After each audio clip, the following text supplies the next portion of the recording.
Chapter 376.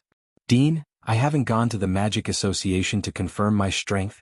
Han Shuo watched Emma's movements and couldn't help but laugh lightly. Emma winked at Han Shuo and said with a smile, "So, you admit that you have the strength of a Grand Magus?" Han Shuo didn't know how Emma had seen through his strength with a glance, but Han Shuo didn't feel the need to hide it. He only needed to hide the secret of his magical yuan and didn't need to conceal his accomplishments in magic. He nodded and smiled. Correct. To Han Shuo, magical yuan was his most important secret. Strength and magic could exchange for more benefits for Han Shuo. Han Shuo was also preparing to go to the Magic Association to confirm his qualifications as a Grand Magus. No matter in which country, a mage at the level of a Grand Magus would obtain an extremely high status. Once Han Shuo's qualifications were confirmed in the Magic Association, it would be of great use to Han Shuo's career. So it is, I can sense a little from the aura on your body. However, the most important basis is that you killed Kelt. Kelt was a Sky Knight and had a green dragon as a magical pet. Since you were able to kill him, your strength is naturally at the level of a Grand Magus. Emma answered matter-of-factly. Dean, why have you come to see me? Han Shuo knew that Emma was very busy. There were many matters at the Babylon Academy that required her to deal with. There must be a reason why she had come to see Han Shuo this time. As expected, Emma nodded and looked at Han Shuo with a smile, saying, "There are very few people in the Empire who are proficient in necromancy magic, and even fewer who have reached the level of a Grand Magus. Those I know only know how to practice magic all year round and rarely show themselves in front of others. Haha, you can also be considered a member of the Babylon Academy.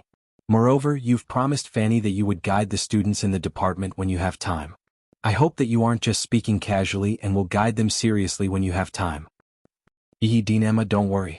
If I'm free, I'll definitely guide them. Han Shuo didn't make a firm promise. Currently, Han Shuo had too many things to do and couldn't stay at the academy to guide the students. However, if he really had the time, Han Shuo was willing to give them a lesson or two, even if it was for Fanny's sake. That's good, Emma smiled and nodded. She paused for a moment before continuing, "I know you're here to look for Fanny. She's been a little busy lately, but she's becoming more and more beautiful. Alright, I forgot to tell you. Fanny has also become a magister. She's also very amazing. You have to treat Fanny well." Hearing Emma say this, Han Shuo couldn't control the longing in his heart. He smiled and said, "I really do have some matters to discuss with Fanny. Then I'll head over first." Go ahead. Emma didn't stop Han Shuo. The sky gradually darkened as Emma and Han Shuo spoke. Han Shuo, who was incomparably familiar with the necromancy major, bypassed a few students and headed straight for Fanny's lab. He hadn't even gotten close to Fanny's lab when he heard heavy footsteps coming from within. Han Shuo started and listened for a bit, revealing an expression of astonishment. From the heavy footsteps, Han Shuo could tell that there was an enormous creature inside the room. He didn't knock and directly walked in. In an empty space in the center of Fanny's lab, an evil knight held an enormous bone spear in his hand and was in the middle of poking at it. In a magical formation 5 meters away from the evil knight, Fanny was panting heavily as she manipulated the evil knight. It looked like she'd expended a lot of mental strength. Starting from high-level undead creatures like the evil knight, necromancers didn't need to expend too much mental strength. They only needed to give the evil knight the order to attack. Unlike zombies and skeletal warriors, the evil knight didn't need a summoner to instruct it how to attack its enemies. Its intelligence allowed it to display its strength freely. Of course, if a necromancer wanted to, they could still use their mental strength to manipulate the evil knight. However, this would cause the necromancer's mental strength to rapidly deplete, and would also be unable to display the evil knight's true strength. In short, starting from high-level undead creatures like the evil knight, the necromancer only needed to give it the order to attack.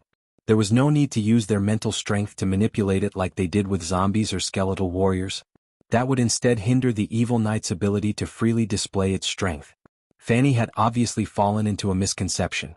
She'd manipulated the evil knight like a skeletal warrior or a zombie. She'd thought that these high-level undead creatures required her to use her mental strength to manipulate them in order to display their full strength. Han Shuo found it a bit funny when he saw her panting heavily as she practiced. In the few months that they hadn't met, Fanny had indeed become more and more beautiful, just as Dean Emma had said. This was, of course, due to the rebirth pill. Not only had Fanny's skin become as white as jade, but the insides of her delicate body had also improved greatly. This was also the reason why Fanny had been able to advance to Archmage so quickly. Han Shuo had entered without a sound. Fanny, who'd been manipulating the evil knight, hadn't sensed Han Shuo's presence at first. It wasn't until the evil knight she'd manipulated turned around to stab her that she abruptly discovered the smiling Han Shuo standing in the doorway. Fanny's eyes first blossomed with incredulous surprise, then she gritted her teeth and pointed a finger at Han Shuo. Under Fanny's command, the evil knight abruptly raised his enormous bone spear and stabbed straight at Han Shuo, who was standing with a smile on his face. Having seen Fanny's expression, how could Han Shuo not know that Fanny was acting coquettishly in a different way? He understood that she was angry that he hadn't come to see her for a long time, and that was why she'd done this on purpose. Seeing the bone spear thrust towards his head, Han Shuo continued to look at Fanny affectionately with a smile on his face. When the enormous bone spear reached Han Shuo's head, Fanny's expression abruptly changed. She hastily used her mental strength to control the bone spear, attempting to stop it and prevent it from truly injuring Han Shuo. However, the bone spear that was as swift as a gale was simply too fast. Add to that the fact that Fanny clearly wasn't adept at controlling the evil knight. The bone spear that was thrusting towards Han Shuo emitted an ear-piercing screech of breaks under the influence of Fanny's mental strength. However, the speed of the bone spear was only a bit slower, and it still pierced towards Han Shuo's head. Fanny was incomparably terrified. At this moment she couldn't open her mouth to urge Han Shuo to flee. She could only watch in terror as Han Shuo used all of her mental strength to stop the bone spear. Clang! The bone spear finally landed on top of Han Shuo's head. However, a strange sound of metal clashing rang out. In addition, a ball of black light formed above Han Shuo's head for a brief moment. When the sound of metal clashing rang out, the black light above Han Shuo's head strangely disappeared. Han Shuo still stood there with a smile on his face, not moving an inch. The bone spear didn't sink into Han Shuo's head at all. Under Fanny's command, the evil knight finally stopped. In the next moment, Fanny suddenly threw herself into Han Shuo's chest, recklessly pounding Han Shuo's sturdy chest. Her voice carried a faint sobbing tone as she said, "Idiot, you could kill Kelt, so why didn't you dodge? Do you want to die?" Han Shuo hugged Fanny tightly and said in a low voice, "You won't bear to hurt me." He suddenly kissed Fanny. Their tongues were like little snakes chasing and entangling each other, giving off an ecstatic feeling as if their souls were intertwining. This kiss lasted for a long time. When Han Shuo's large hands unconsciously climbed up Fanny's towering twin peaks, Fanny suddenly felt something and pushed Han Shuo away. She glared at Han Shuo with a red face and said sweetly, "I'm your teacher. This is the school, so you better behave." It would have been better if Fanny hadn't said it. When Han Shuo saw Fanny's charming and gorgeous appearance, he thought back to when he was still an ordinary student and admired her greatly. He couldn't help but chuckle evilly and say, "It's precisely because you're my teacher that I feel more excited when I kiss you. You won't be able to escape from the palm of my hand." As soon as he finished speaking, Han Shuo grabbed Fanny back with his large hands and kissed Fanny deeply again. His two hands first caressed Fanny's soft and smooth back, then his large hands gradually moved downwards. Before Fanny could react, he suddenly pressed down on Fanny's round and perky buttocks and began to rub them unceremoniously. Fanny whimpered as she struggled and pushed Han Shuo away with a red face. She glared fiercely at Han Shuo again before taking a few steps back and saying, "You perverted brat, before you meet my father, you better behave yourself." Han Shuo was speechless. He then looked at the evil knight beside him and explained to Fanny with an unchanging expression, "Starting from an evil knight, the method of control is different from that of a zombie warrior or a skeleton warrior. An evil knight has its own intelligence. If you don't use your mental strength to control him, he will be able to display his full fighting strength." After hearing Han Shuo's words, Fanny looked at Han Shuo in astonishment and asked doubtfully, "He can display his full fighting strength on his own?" Nodding, Han Shuo replied, "Of course. An evil knight is a high-level undead creature. Not only does it have extremely high intelligence, it also has its own dignity. If you don't let him display his full strength and use your mental strength to control him, he will instinctively resist. This won't do you any good." At some unknown time, Han Shuo and Fanny's positions had been reversed. Originally, it was Han Shuo who came to ask Fanny about some difficulties in magical knowledge. However, the current Han Shuo could see the errors in Fanny's magical training with a glance and even help her correct them. Chapter 377. Han Shuo's understanding of necromancy magic had long surpassed that of his former teacher, Fanny. Fanny had no choice but to admit this. Looking at the boastful Han Shuo in front of her, Fanny's thoughts drifted to the past. She recalled the time when Han Shuo was still a magic apprentice. His perseverance in tirelessly pursuing a topic of knowledge, as well as his silent practice of enduring loneliness alone, seemed to make Fanny realize something. The man in front of her had long since lost all traces of his past. That weak and cowardly youth who was less than 1.7 meters tall, that youth who silently cleaned up the garbage all day long, that youth who had no strength and could only be bullied by others, was now this stalwart and powerful man? Fanny's mind was momentarily absent-minded as she stared blankly at Han Shuo, lost in thought, forgetting some of the explanations Han Shuo had given her about magic. After a long time, when Han Shuo's voice suddenly became louder, Fanny was startled awake. She gave Han Shuo an apologetic smile with her clear eyes and explained, "I don't know why, but I find that the current you and the past you are unable to overlap. It's as if you've become another person in an instant. Even now, the series of changes you've undergone makes me feel like I'm in a dream." In a short few years, Han Shuo had grown to an unreachable height. Now even Fanny, who had been his teacher, had to look up to him. There was no lack of geniuses in Lancelot Empire, but Han Shuo's rapid growth was one of a kind. Han Shuo smiled casually and said, "I've changed too much from the past. It's very normal for you to feel this way. Anyone can change. This is the rule of human evolution. As long as a person experiences experiences unimaginable to others, they will be able to grow quickly." Han Shuo understood that he and Brian were people from two completely different worlds. They weren't the same person to begin with.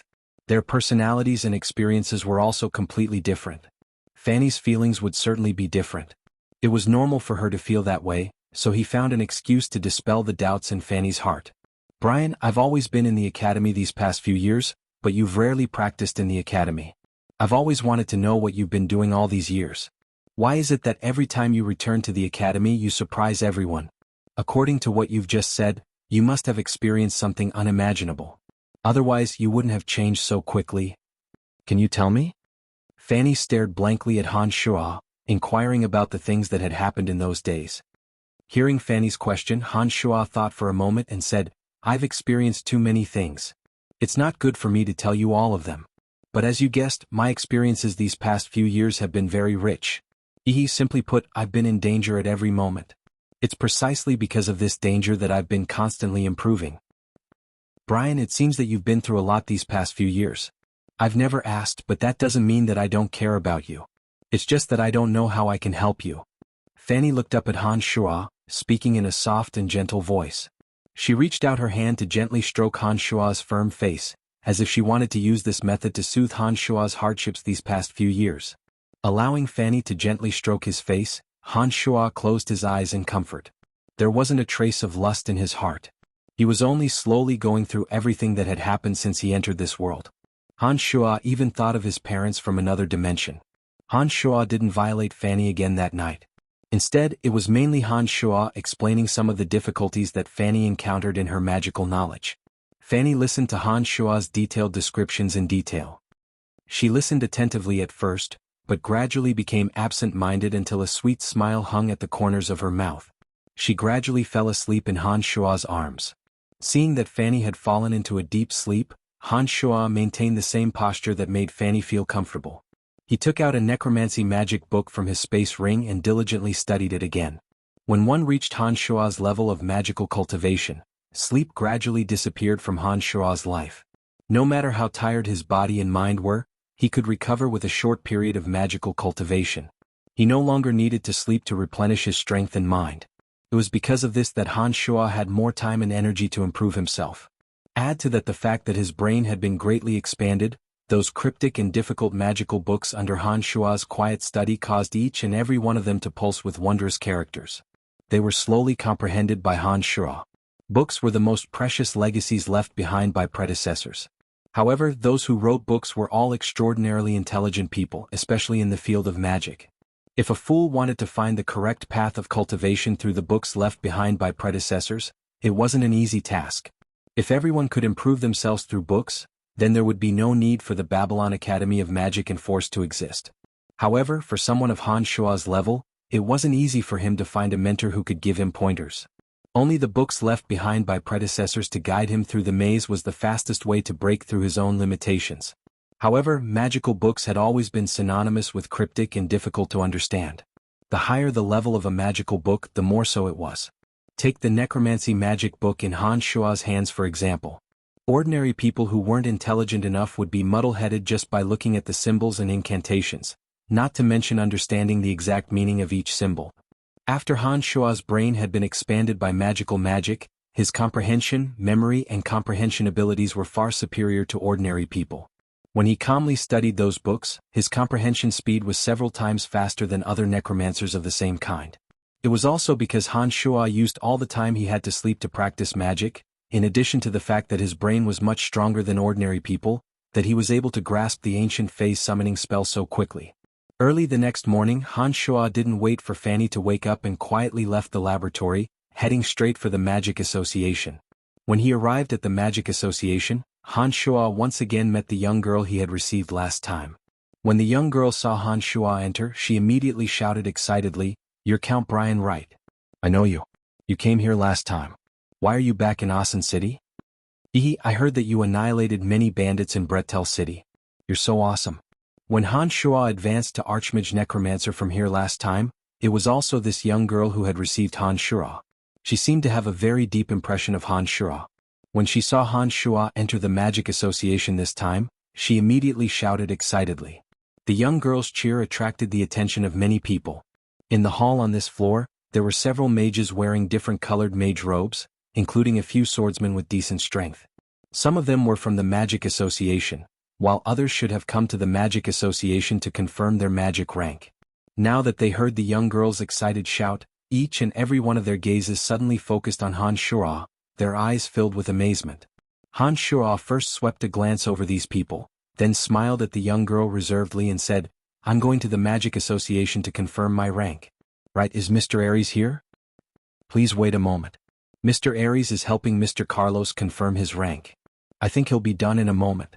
The young girl smiled and replied. Then she suddenly thought of something and exclaimed, "You want to confirm your mage rank?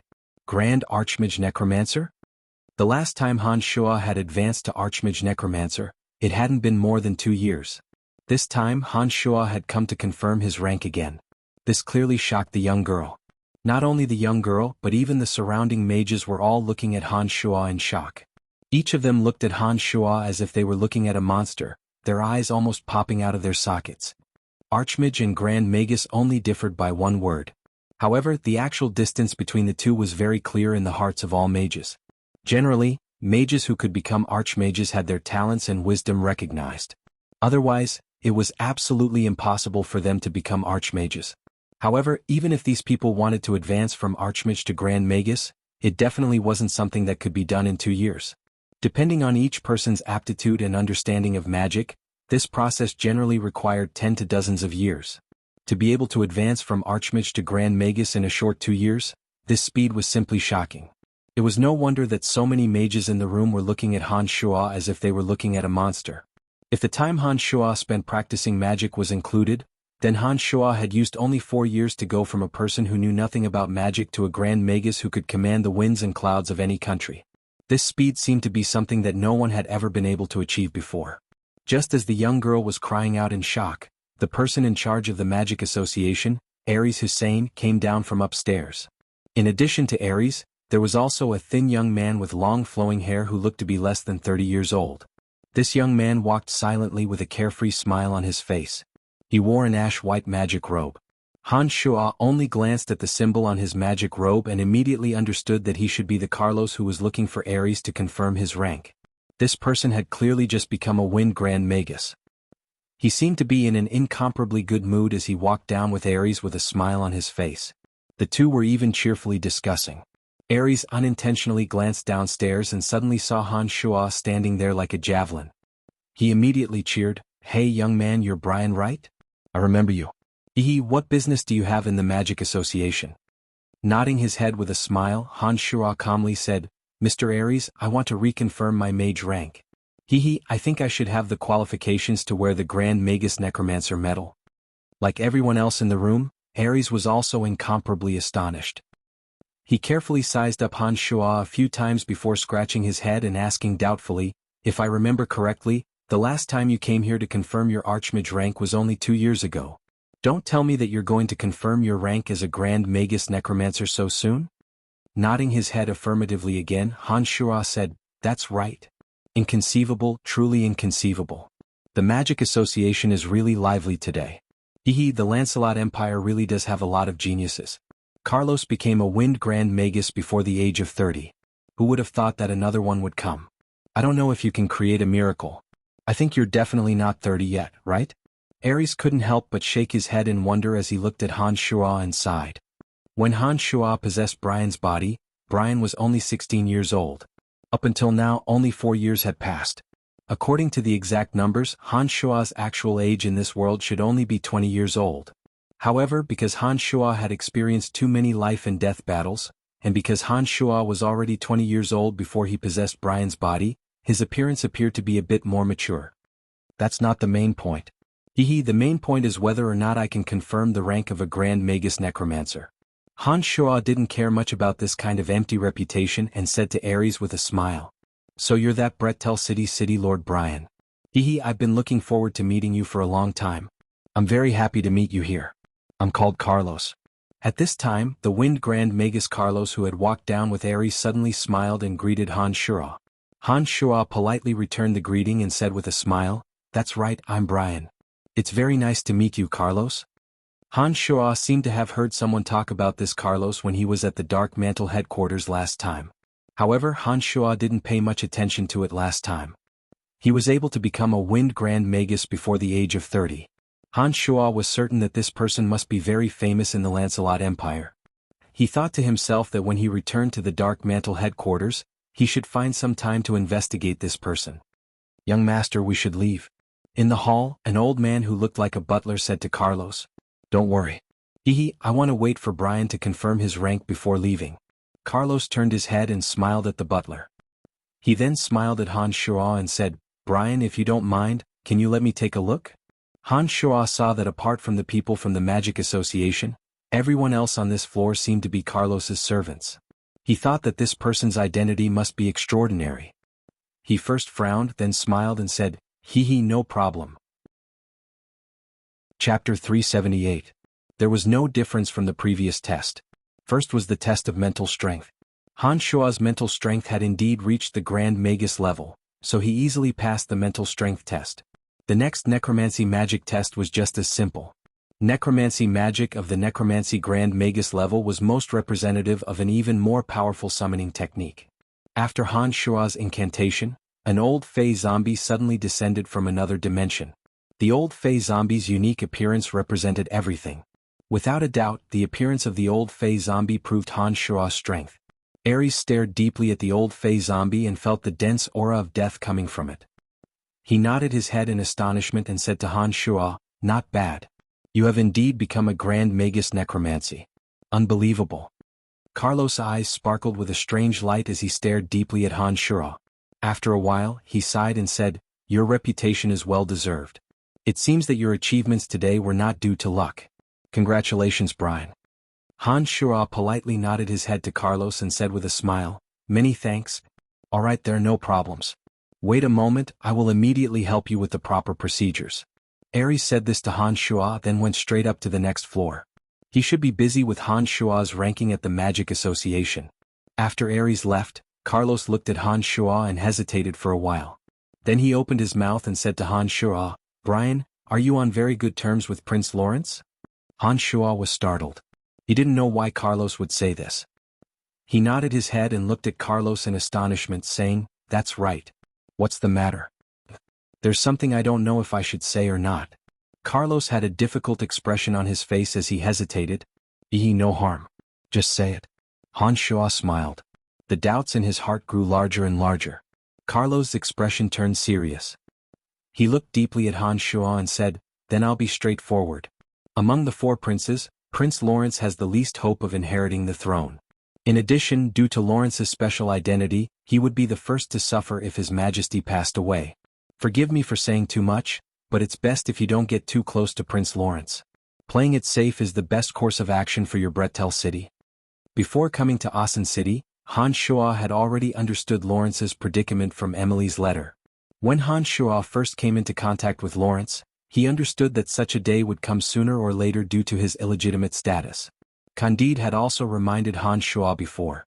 Han Shuo naturally understood that with Lawrence's status, it would be much more difficult for him to inherit the throne compared to other princes. However, Lawrence had treated Han Shuo well all these years.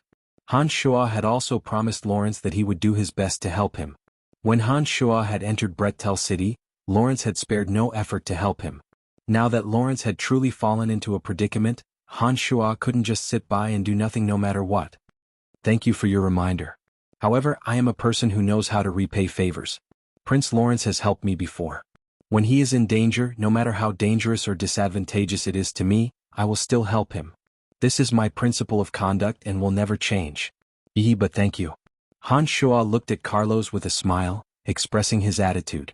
Carlos sighed lowly and nodded, saying, Brian, I express my admiration for your actions. However, you should still carefully consider this matter. This matter doesn't just involve you alone. Once Lawrence is no longer in power, you, your Bretel City, and your friends will all be implicated because of this matter. Sometimes people not only live for themselves but also for others. Carlos' words were reasonable, but Han Shuo still wouldn't change his mind just because of these words. The current Bretel City was incomparably sturdy. In addition, Han Shuo also had the cemetery of death to rely on. Even if the situation really reached the situation Carlos had spoken of, Han Shuo was still confident that he could bring everyone by his side away. I'm very grateful for your good intentions. But I usually don't regret my decision once I've made it. Even if it's a wrong decision, I will still be wrong to the end. Han Shuo's expression didn't change. He obviously hadn't been shaken by Carlos' words and calmly replied. With Han Shuo's words, Carlos knew that it was useless to try and persuade him any further. He helplessly sighed and said, I really don't want to become enemies with you. However, if the situation continues to develop like this, I'm afraid that some things really won't be up to us. What are you talking about? You two are rare geniuses in the Lancelot Empire. It seems that magic geniuses exist in every country. Brian, you're only 20 years old, yet you're actually able to become a grand magus necromancer. You're even more of a freak. At this time, Ares walked down from upstairs and chuckled as he spoke to the two. It's nothing. Mr. Ares, Brian, I still have some matters to attend to. Goodbye. Carlos bowed to Ares and Han Shuo respectively and directly went downstairs to leave. Han Shuo looked at Carlos' departing figure and understood that this person definitely supported one of the other three princes. Otherwise he wouldn't have said those words. It was because Carlos saw Han Shuo's strength in his eyes, or perhaps because he didn't want to create a strong opponent, that's why he had advised Han Shuo in such a manner. However, for Han Shuo, after entering the separate demon realm, he wouldn't necessarily lose even if he faced a sacred sword master. A wind Grand Magus like Carlos, who had just advanced to Grand Magus, was simply not Han Shuo's match. Therefore Han Shuo didn't pay too much attention to Carlos. Brian, your information has been re-recorded. From now on you're a Grand Magus Necromancer. Here, this is your new medal and certificate. You can have your own magic robe embroidered with the symbol of a Grand Magus Necromancer. Ares chuckled as he looked at Han Shuo, handing over the proof of Han Shuo's new rank to Han Shuo. Thank you, Mr. Ares. Han Shuo expressed his thanks, then said, Alright, I'll be leaving as well. Wait. Ares smiled as he shouted, Your Dean Emma and I are good friends. She erected a statue of you in your academy, and Dean Emma came over last time to confirm your rank. If you don't mind, I'll give her your latest information. This will help raise your status in the Babylon Academy of Magic and Force. Han Shuo blanked, then nodded with a smile, That's up to you. I have no objections. However, Dean Emma already knows of my new strength. I think it doesn't matter whether you inform her or not. If that's the case, then forget it. Ares smiled, then said, Alright, go about your business. I hope that the next time you come to confirm your rank as a sacred magus, I'll still be alive to confirm it for you. That would be my greatest honor. Han Shuo smiled and chuckled, I hope so. However, Mr. Ares, you have to live a few more days. After saying this, Han Shuo didn't continue to stay in the Magic Association. He directly went downstairs and headed outside. Carlos had already left with a group of servants downstairs. When Han Shuo came downstairs, the young girl obviously knew that Han Shuo had successfully confirmed his new rank. She looked at Han Shuo with adoration and said excitedly, You're really amazing. I've worked here for many years, but I've never seen such a young Grand Magus like you. Han Shuo nodded at the young girl implicitly and didn't say much. He smiled and left through the door, heading straight for the Dark Mantle headquarters. Mount Ordas Dark Mantle headquarters. This time, when Han Shuo came over and flashed his identity card, he immediately received a special reception. One of the members brought Han Shuo in a certain direction. "My lord, please wait a moment. I'll go pass on the message." The Dark Mantle member brought Han Shuo to a wide stone door and spoke respectfully to Han Shuo. Separated by a wide stone wall, Han Shuo could sense a few powerful auras coming from within. Han Shuo could generally remember people he knew. Even if they were separated by a great distance, he could still distinguish them through their auras. After reaching the separate demon realm, his consciousness had reached the large success stage. Han Shuo could even more easily distinguish the different auras on everyone's bodies. Separated by a stone door, there was a complicated magical boundary set up. However, it couldn't prevent Han Shuo's consciousness from sensing it. "Alright, go ahead." Han Shuo nodded and said to the member who led the way. The current Han Shuo status was no longer the same as before. Within the Dark Mantle, a Dark Sun envoy was definitely one of the higher-ups.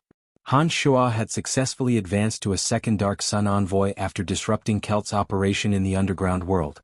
In the entire Dark Mantle, there weren't many second Dark Sun envoys like Han Shuo. This member naturally treated Han Shuo very carefully and respectfully.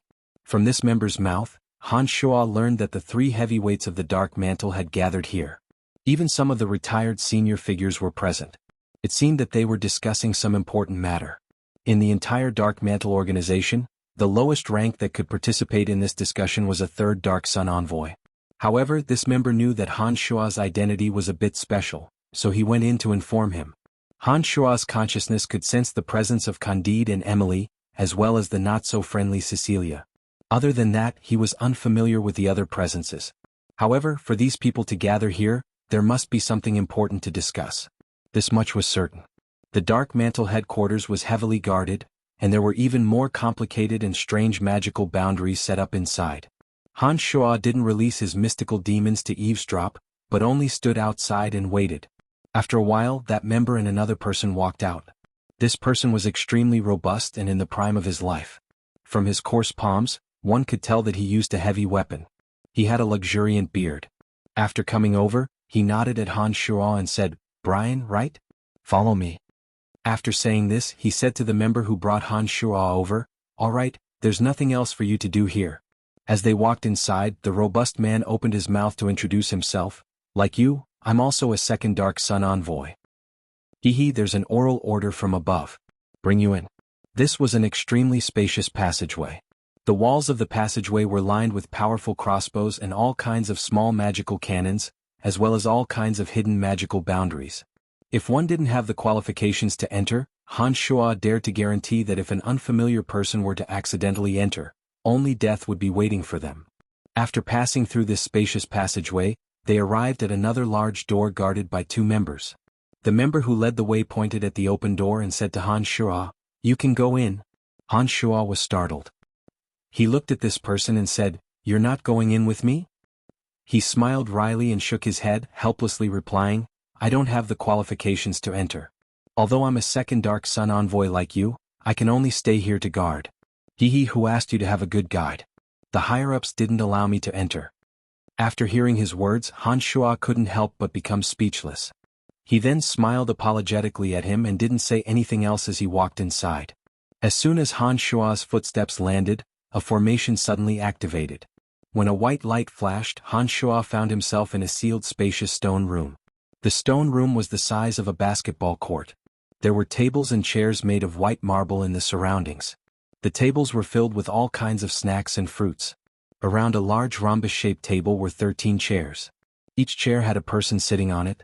At this moment, all 13 people were looking at Han Shuo in unison. At one corner of the rhombus-shaped table sat the three heavyweights of the Dark Mantle. They were Candide, Amis and Cecilia. Emily sat upright on the other side. Her bright eyes only shot a glance at Han Shuo before subconsciously turning her head away. She was probably trying to avoid arousing suspicion, lest someone see through her. These 13 people were the true upper echelons of the Dark Mantle. Among them, Emily, the lowest ranked, had advanced to a third Dark Sun envoy. Candide, Cecilia, and the others were the highest ranked fifth Dark Sun envoys. However, when Han Shuo glanced at them, he suddenly discovered that the three heavyweights, Candide, Amis and Cecilia, weren't sitting in the main seats. Two unprepossessing old men were sitting in the most distinguished seats. Han Shuo had seen one of them before. It was the smiling old man who guarded the Dark Mantle's stronghold in the Valley of Sunshine. Chapter 379. Tanai of Sunshine's Dark Mantle stronghold wasn't large. Compared to other cities, there were fewer people and resources. However, the old man there was currently sitting in the most honorable position. All along, even Han Shuo had overlooked this person's existence in the Valley of Sunshine. He only knew that he smilingly guarded the shop all day long and covered the existence of the Dark Mantle stronghold. He hadn't expected that he would actually be a senior elder of the Dark Mantle. That old man saw Han Shuo's glittering eyes looking at him and smilingly nodded towards Han Shuo, saying, "What, you don't recognize me?" "No, I just didn't expect to see an old man here and was a bit surprised." Han Shuo answered truthfully, "Brian, this is Master Sabaka's, the previous 5 Dark Sun envoy. The Valley of Sunshine is the place where Master Sabaka's retired, so that identity is naturally not real." Candide still had that sinister appearance, but he stood up when he introduced Sabaka's to Han Shuo. It was obvious that he was showing respect to Sabaka's. Han Shuo was actually unable to sense any elemental aura from Sabaka's body. He was startled and immediately understood that if Sabaka's wasn't an ordinary person who didn't know martial arts or magic, then he was a true expert whose strength even Han Shuo couldn't see through. For him to be able to sit in such a position, he naturally wouldn't be an ordinary person who didn't know anything. Han Shuo could already imagine how strong Sabaka's was. "Greetings, old mister." Han Shuo respectfully bowed and greeted with a smile. Nodding his head, Sabaka's raised his left hand and the space beside Emily warped. A white marble chair identical to theirs landed beside Emily. Sabaka's smiled and said to Han Shuo, "Sit down first." Han Shuo thanked her and walked to the chair to sit down, leaning against Emily. After Han Shuo sat down, Emily, who was leaning close to Han Shuo, said in a low voice, "Sabaka's is Cecilia's grandfather, the Lancelot Empire's space sacred magus. Your Babylon Academy of Magic and Forces dean, Emma, was once instructed by him. The large magical transportation matrices in every city of the Empire, including the various space transportation matrices here, were all set up by him." Han Shuo was startled and couldn't help but look at Sabaka's again. Only now did he remember what Emily had said to him in the underground world. Last time, Emily had said that Cecilia's grandfather was an extremely powerful figure that he had met before. Back then Han Shuo had racked his brains for a long time but still couldn't figure it out. Only now did he finally understand. Sitting together with Sabaka's was an old woman with loose skin and a face full of wrinkles. She sat there with a crystal ball in her hands and continuously spun it. Her grayish-white eyes were filled with loneliness, seeming to be out of place with everyone here. When Han Shuo walked in, the old woman who looked like a witch didn't pay any attention to him at all. She sat there silently as if she had fallen asleep. However, the crystal ball in her hand was still spinning, as if reminding everyone that she was still listening to them. "That's the mysterious old astrologer Grace. I also just learned of her existence from my brother. However, I don't know what she does specifically. However, astrologers are a mysterious existence. It's said that astrologers can see the future, but I don't know if it's true or not." Emily saw that Han Shuo was looking at the old witch and once again opened her mouth to explain to Han Shuo. Han Shuo sat upright and still without saying anything. He only slightly nodded his head to indicate that he had heard Emily's introduction. His gaze swept between Sabaka's and that old astrologer Grace who looked like a witch. His heart was filled with astonishment. One was a sacred magus of the space element, while the other was an incomparably mysterious astrologer. These two people should be figures of the Dark Mantle's elder rank. In addition to the fact that the 3 heavyweights of the Dark Mantle were gathered here, Han Shuo was really looking forward to what this meeting was discussing. He obediently sat there without moving, preparing to listen carefully to what they had to say. "Brian, I'm aware of some of the things you did in Glorious Tanai. You're a pretty good lad. Everyone can express their own opinions on the matters discussed here. Since you're able to sit here, you can also express your opinion on the matters discussed here." Sabaka's chuckled as he looked at Han Shuo and said to Han Shuo. Han Shuo thanked him again, but still sat there obediently and didn't open his mouth to say anything. Han Shuo looked at each and every one of the 13 people present. He understood that those who were able to sit here were definitely the true upper echelons of the Dark Mantle. He didn't know what matter could cause these people to gather together, and his heart was filled with curiosity. After a while, Han Shuo gradually understood why these people would gather together. It turned out that it was because of a power struggle between a few princes. When a new emperor was about to be born in a country, the country would inevitably face a bloody purge. No matter what power or person it was simply unrealistic for them to completely protect themselves. Even a neutral organization like the Dark Mantle similarly had to face this incomparably headache-inducing choice. This Dark Mantle organization that directly served His Majesty the King would become the dark hand of the new emperor in the future. After the new emperor was born, he would definitely choose the person he trusted the most to control this enormous organization. If the Dark Mantle stood on the wrong side now, the upper echelons of the Dark Mantle would definitely be purged in the future. After listening for a while, Han Shuo discovered that they seemed to want to remain neutral. However, a few princes had already clearly extended invitations to the Dark Mantle. The 3 heavyweights of the Dark Mantle had all been invited by a few princes. Currently, the 3 of them had all rejected the invitations of any prince and revealed a neutral attitude to the outside world. However, the 3 of them understood that if they truly remained neutral, they would exclude those who remained neutral from the list of trusted aides when any prince succeeded the throne in the future. The Dark Mantle organization had always been the most trusted existence of the emperor. If they couldn't obtain the trusted aides of the new emperor, then the upper echelons would definitely be purged. At that time, it would be uncertain whether the 3 heavyweights would still be the same as they were now. Among the 13 people, there were also those who preferred the most powerful first prince, Charles. They believed that Charles was the most qualified to sit on the throne. Of course, there were also 1 or 2 people who had their own reasons for choosing the other 2 princes. However, no one was optimistic about the illegitimate son Lawrence. No one had mentioned him. "Brian, I heard that you have a close relationship with Lawrence. What do you think of this matter?" Cecilia suddenly shot a glance at Han Shuo and asked. While the Dark Sun Envoys and Dark Sun Envoys were expressing their opinions, the 2 founding elders and the 3 heavyweights had yet to express their opinions. Han Shuo had been silent the whole time, only listening to the conversation. He hadn't expected that Cecilia would suddenly ask him a question. He was a bit stunned for a moment. Suddenly, the gazes of the 13 people in the room all fell on Han Shuo. In recent days, Han Shuo had been at the height of his power in the Dark Mantle and the Empire. His situation was a bit different from theirs. As a city in the east, Bretel City was currently blooming with vitality. As the city lord, Han Shuo had enough bargaining chips no matter which side he sided with. Han Shuo stared blankly for a moment, then fell silent for a moment. Afterwards he smiled and said, "I will help Lawrence. As the city lord of Bretel City, it is my principle to repay favors. No matter how much you don't think Lawrence will win, I will still support him." "Lawrence, that illegitimate son Lawrence?" Cecilia said disdainfully and shook her head. "Everyone has hope, but this guy doesn't." Han Shuo smiled but didn't say anything. He understood in his heart that everyone present wouldn't be optimistic about Lawrence. The other envoys all had disdainful expressions, ignoring Han Shuo's attitude. They all withdrew their gazes from Han Shuo and looked at Cecilia and the other higher-ups. At this moment, the crystal ball in old astrologer Grace's hand faintly lit up with a soft, misty light. Grace's turbid eyes slowly became filled with clarity. She suddenly moved her heavy eyelids and stared at the misty green crystal ball in her hand, looking at the specks of light inside. Space Sacred Magus Sabakas retracted his chuckling expression as his gaze suddenly fell on this old astrologer. Candide's 3 heads also had extremely shocked expressions as they looked at the old astrologer Grace, who seemed to have been asleep since Han Shuo came in. As the starlight in the crystal ball in her hand flickered, the wrinkles on old astrologer Grace's face that were like ravines faintly trembled.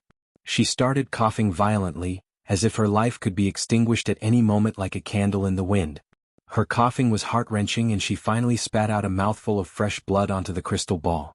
The crystal ball in her hand suddenly shattered, causing old astrologer Grace's body to sway and she almost fell from her sitting position.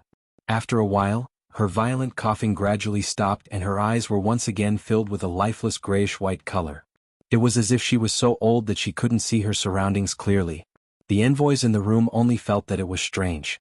However, Space Sacred Magus Sabakas and the 3 heavyweights looked at old astrologer Grace with sparkling eyes.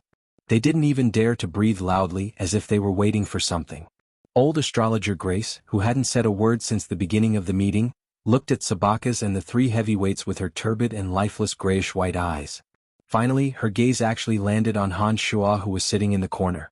Sabakas and the three heavyweights were suddenly startled and their gazes also gathered on Han Shuo. What should we do in the future? Sabakas glanced at Han Shuo in astonishment before turning his head to look at old astrologer Grace and asked cautiously, Sabakas, I'm a little tired. Old astrologer Grace spat out these words while trembling. She had long since retracted her gaze from Han Shuo, as if she had just casually glanced at him. Sabakas nodded and glanced at Candid's trio saying, I'll send her off to rest first. You guys continue to discuss but don't make a decision for the time being. The three heavyweights stood up at the same time and bowed towards sacred Magus Sabakas and Grace, respectfully sending off Sabakas, this elder of the dark mantle, as he left. Sabakas faintly smiled and a ball of light enveloped him and old astrologer Grace. After the light flashed, the two of them disappeared without a trace. Even Han Shuo couldn't sense a trace of their aura. It seemed that they had already left the meeting room. After Sabakas and old astrologer Grace left, the three heavyweights no longer discussed the future direction of the dark mantle. They seemed to be waiting for Sabakas and the old astrologer's guidance. In the remaining time, they discussed the various major events that had recently occurred in the dark mantle. The third and fourth Dark Sun envoys reported some of the problems that were difficult to resolve and explained the anomalies within their jurisdiction as well as situations that were harmful to the Empire's safety. Brian, how is the situation in Brettel City and the 7 Grand Duchies? Candide, one of the three heavyweights, shot a glance at Han Shuo and asked after everyone had finished reporting. Although Han Shuo was the city lord of Brettel City, he was only a second Dark Sun envoy here and had the lowest status. Hearing this, Han Shuo stood up from his seat and calmly said, the Dark Mantle's stronghold in Brettel City is developing well. Currently, with Brettel City as the center, the strongholds have been distributed to every major city in the 7 Grand Duchies. Every day they will send letters to Brettel City to report the major events that have occurred. Very good, the 7 Grand Duchies should indeed be carefully monitored. They have always been restless. Candide replied. My lord, do you know of Stadtholm of the 7 Grand Duchies Stranglethorn Valley? Han Shuo thought for a moment and suddenly asked Candide before sitting down. After hearing these words, the expressions of the 11 people after Grace's departure didn't look too good. Candide helplessly shook his head with a gloomy expression. Then he suddenly looked at Han Shuo with surprise. You met that old monster? Shaking his head, Han Shuo said, No, but I heard that he was the former state preceptor of the Verdun Imperial Court. So he had the strength of a sacred sword master. The last time the Empire invaded the 7 Grand Duchies, it was said that the experts on our side received a warning from this person. I wonder if this is true? Nodding his head helplessly, Candide sighed and said, This is the Empire's shame. If it wasn't for the existence of this old monster, the 7 Grand Duchies would have long been conquered. How could the 7 Grand Duchies, without a sacred magus, be a match for our Lancelot Empire? Isn't it all because of the existence of this old monster that we haven't used a sacred magus? Seeing that Candide actually admitted it, Han Shuo was stunned. He firmly remembered Stadtholm in his heart and even more so secretly pondered whether he should be a bit more cautious towards the 7 Grand Duchies. Chapter 380. After the two senior figures left, the following conversation didn't have any substantive content. Everyone was most concerned about the future direction of the Dark Mantle. When this issue was no longer discussed, the meeting quickly ended. After the meeting ended, everyone dispersed. Han Shuo came to Candide's secret room. Candide first helped Han Shuo confirm the identity of the second Dark Sun envoy. Candide then said to Han Shuo, You've developed Brettel City quite well during this period of time. I've already discussed this matter with His Majesty. You've come at the right time. I believe His Majesty will confer you the title of Marquis. It would be great if that's the case.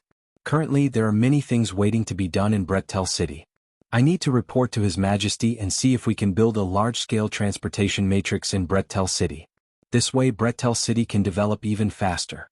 Han Shuo understood that any large city couldn't do without communication with other cities. Currently, it was very inconvenient for Brettel City to communicate with the outside world.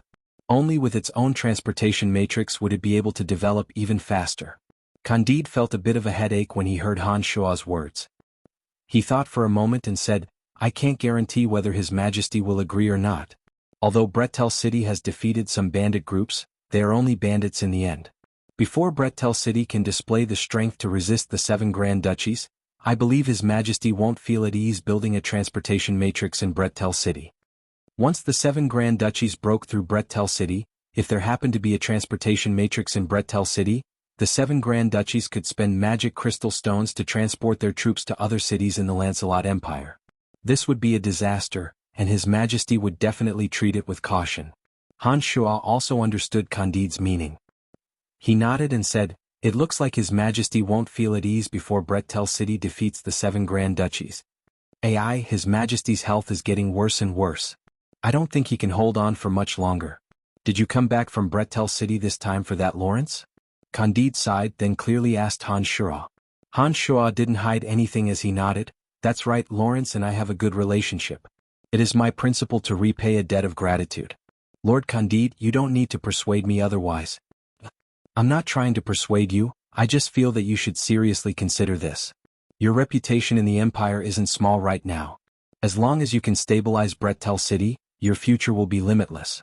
But if you fight for power for Lawrence, I'm not only worried about yourself, but also your current foundation. You should consider it carefully." Candide didn't know how to persuade Han Shuo. When he'd first brought Han Shuo into the Dark Mantle, he'd never imagined that Han Shuo would have such accomplishments today. Moreover, judging from the current situation, as long as Han Shuo could smoothly develop, it wouldn't be impossible for him to become a hegemon of the Lancelot Empire. On one hand, Han Shuo had been brought up by him. On the other hand, Han Shuo could be considered his wife Emma's student. No matter which aspect he considered, Candide didn't wish for Han Shuo to walk down the wrong path because of the wrong choice. That was why he'd repeatedly tried to persuade Han Shuo. However, after such a long period of contact, Candide understood that Han Shuo was the kind of person who wouldn't change his mind once he'd made up his mind. This made Candide truly at a loss as to what to do. Forget it, I won't bother with you anymore. Before Madame Grace points out the direction, no one knows what the future of the Dark Mantle will be." Candide sighed and said to Han Shuo. Hearing Candide's words, Han Shuo couldn't help but feel dumbfounded. After hesitating for a moment, he asked Han Shuo, "My lord, can Madame Grace really see the future clearly?" Astrologers were the most mysterious profession in this world. This was something Han Shuo had long since understood in his heart. He also knew of the various magical descriptions of astrology. However, Han Shuo wasn't someone who believed in those kinds of illusory prophecies. Therefore he was still skeptical even now. Candide's expression turned solemn as he said to Han Shuo, "Lancelot Empire has encountered many major events over the years. Madame Grace's guidance has always been correct. The Dark Mantle being able to become a hand of darkness in the Lancelot Empire is inseparable from Madame Grace's guidance. In addition, Madame Grace is also the person His Majesty values the most. Her prophecies can even change His Majesty's decision. Up until now, His Majesty still hasn't made a decision on which prince to hand over the throne to. One of the reasons is because Madame Grace hasn't told His Majesty who the true wise ruler is. Yes, there's also Lawrence's master Karel Ascot. He's actually also waiting for Madame Grace to point him in the right direction. Whether the Dark Mantle will be able to avert disaster this time also depends on Madame Grace's guidance. That's why we haven't made any decisions up until now." Han Shuo was truly shocked after hearing Candide's words. He didn't expect that the old woman who looked like she would die at any moment would actually have such an important role in changing the decisions of the king and sacred sword master Karel. This caused Han Shuo's heart to be filled with amazement. Afterwards, Han Shuo suddenly recalled that old astrologer Madame Grace had gazed deeply at him after the crystal ball in her hand had shattered. Originally, Han Shuo had only thought that it might have been a casual glance from her. Now that he heard Candide's words, Han Shuo couldn't help but let his imagination run wild. He wondered if that gaze of hers had any special meaning. "So you're saying that as long as Madame Grace approves of a prince, he will definitely receive additional benefits?" Han Shuo thought for a moment before asking Candide. Candide nodded his head in affirmation.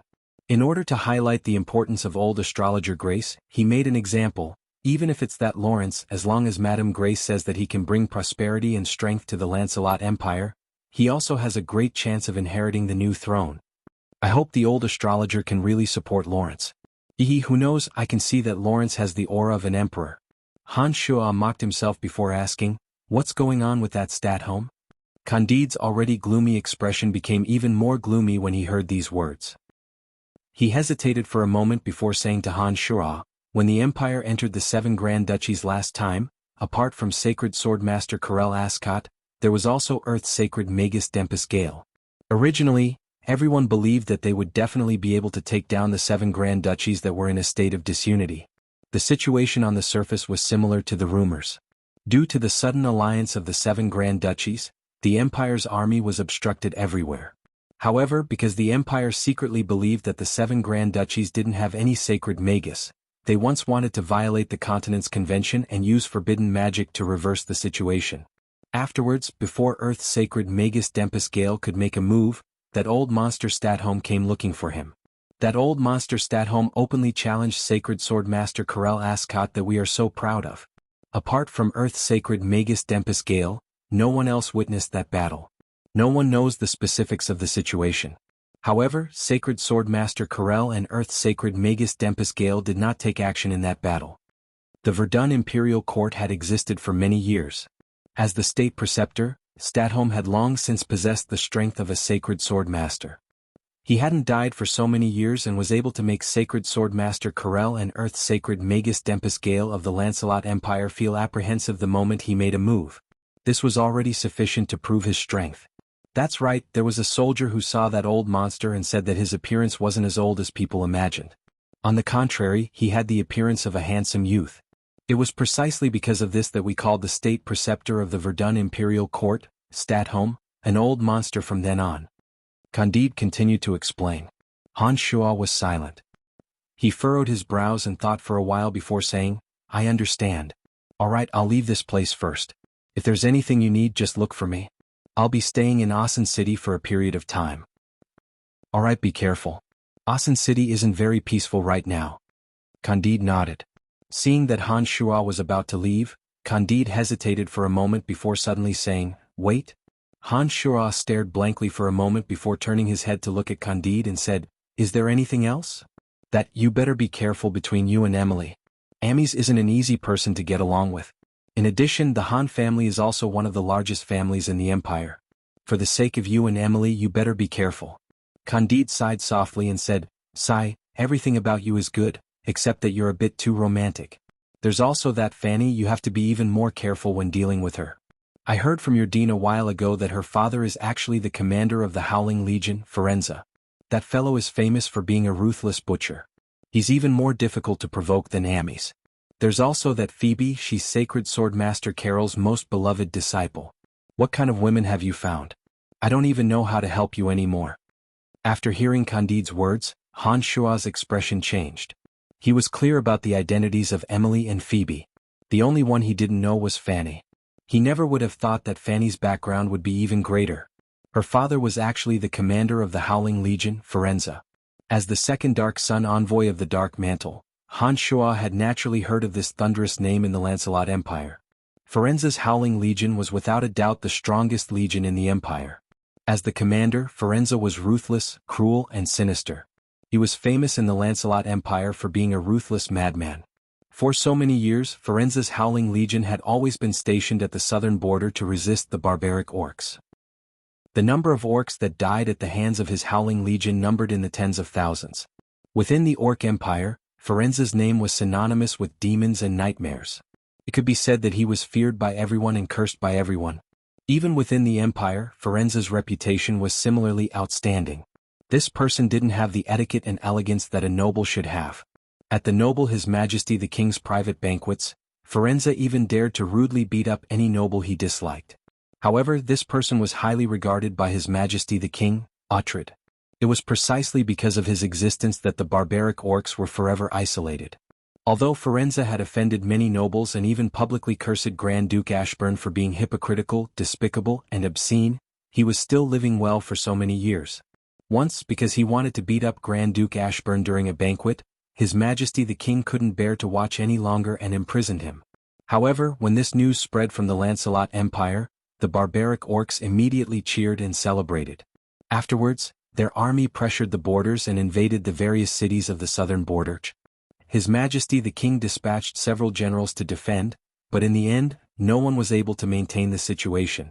Seeing that the cities were about to fall, even His Majesty the King had no choice but to implore Firenze to come out and face the enemy. However, Firenze refused. In the end, when 2 cities of the empire's southern border were breached, Grand Duke Ashburn personally went to the prison and lowered his head to Firenze. Only then did Firenze come out and drive the orc army out of the southern border.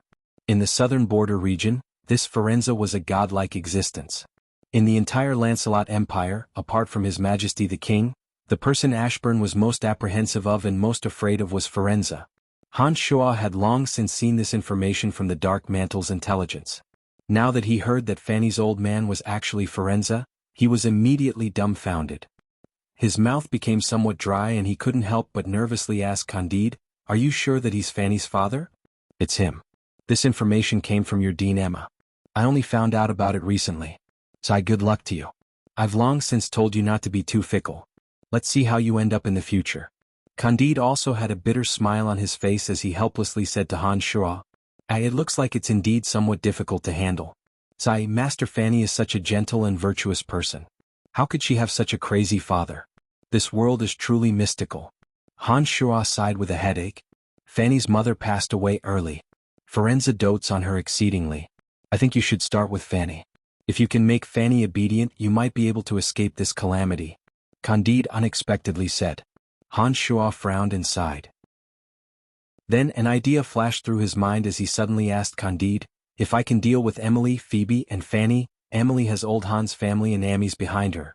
In addition, there's Sacred Sword Master Corel and that lunatic Firenze. If there's also our entire Dark Mantle, do you think Lawrence has any hope of inheriting the throne if I help him?" Candide's body trembled when he heard these words. His gaze towards Hans Schoa grew brighter and brighter. After a long while, he finally opened his mouth and said, "If you really think so, then Lawrence has great hope.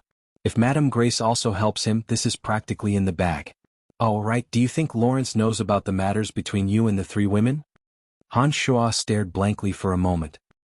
He carefully thought for a while and nodded, saying, "I think Lawrence should know about the relationship between me and the three women. However, he has never said much about it." Candide was frightened. After a while, he suddenly sighed, "It looks like Lawrence is the most powerful among the princes. I can clearly tell you that Lawrence also knows about Fanny's identity. No wonder Lawrence spared no effort to help and rope you in these past few years. If Lawrence had long since calculated this day, then that brat Lawrence is really too terrifying." After hearing Candide's words, Hans Schoa was secretly a bit apprehensive. After carefully recalling the process of meeting Lawrence, Hans Schoa couldn't help but be surprised to discover that what Candide said was very likely the truth. However, no matter what, Lawrence had always been helping him. It was also because of Lawrence's existence that Hans Schoa was able to climb to his current position so quickly. After a moment of silence, Hans Schoa smiled and said, "It looks like Lawrence is the most capable person. I think my choice might be correct. Only such a far-sighted person would be able to distinguish himself in the struggle for power. Perhaps your choice might really be correct. Forget it, I'll wait for Madame Grace's decision." Candide sighed and said to Hans Schoa with a bit of a headache. To Candide, Grace's judgment, who could clearly see the future, was the most correct. Other than that, no other decision was safe. If Hans Schoa could grasp all three forces, there might really be hope to help Lawrence seize power. However, this was only hope. All right, His Majesty's body is becoming weaker and weaker. He shouldn't be able to hold on for much longer.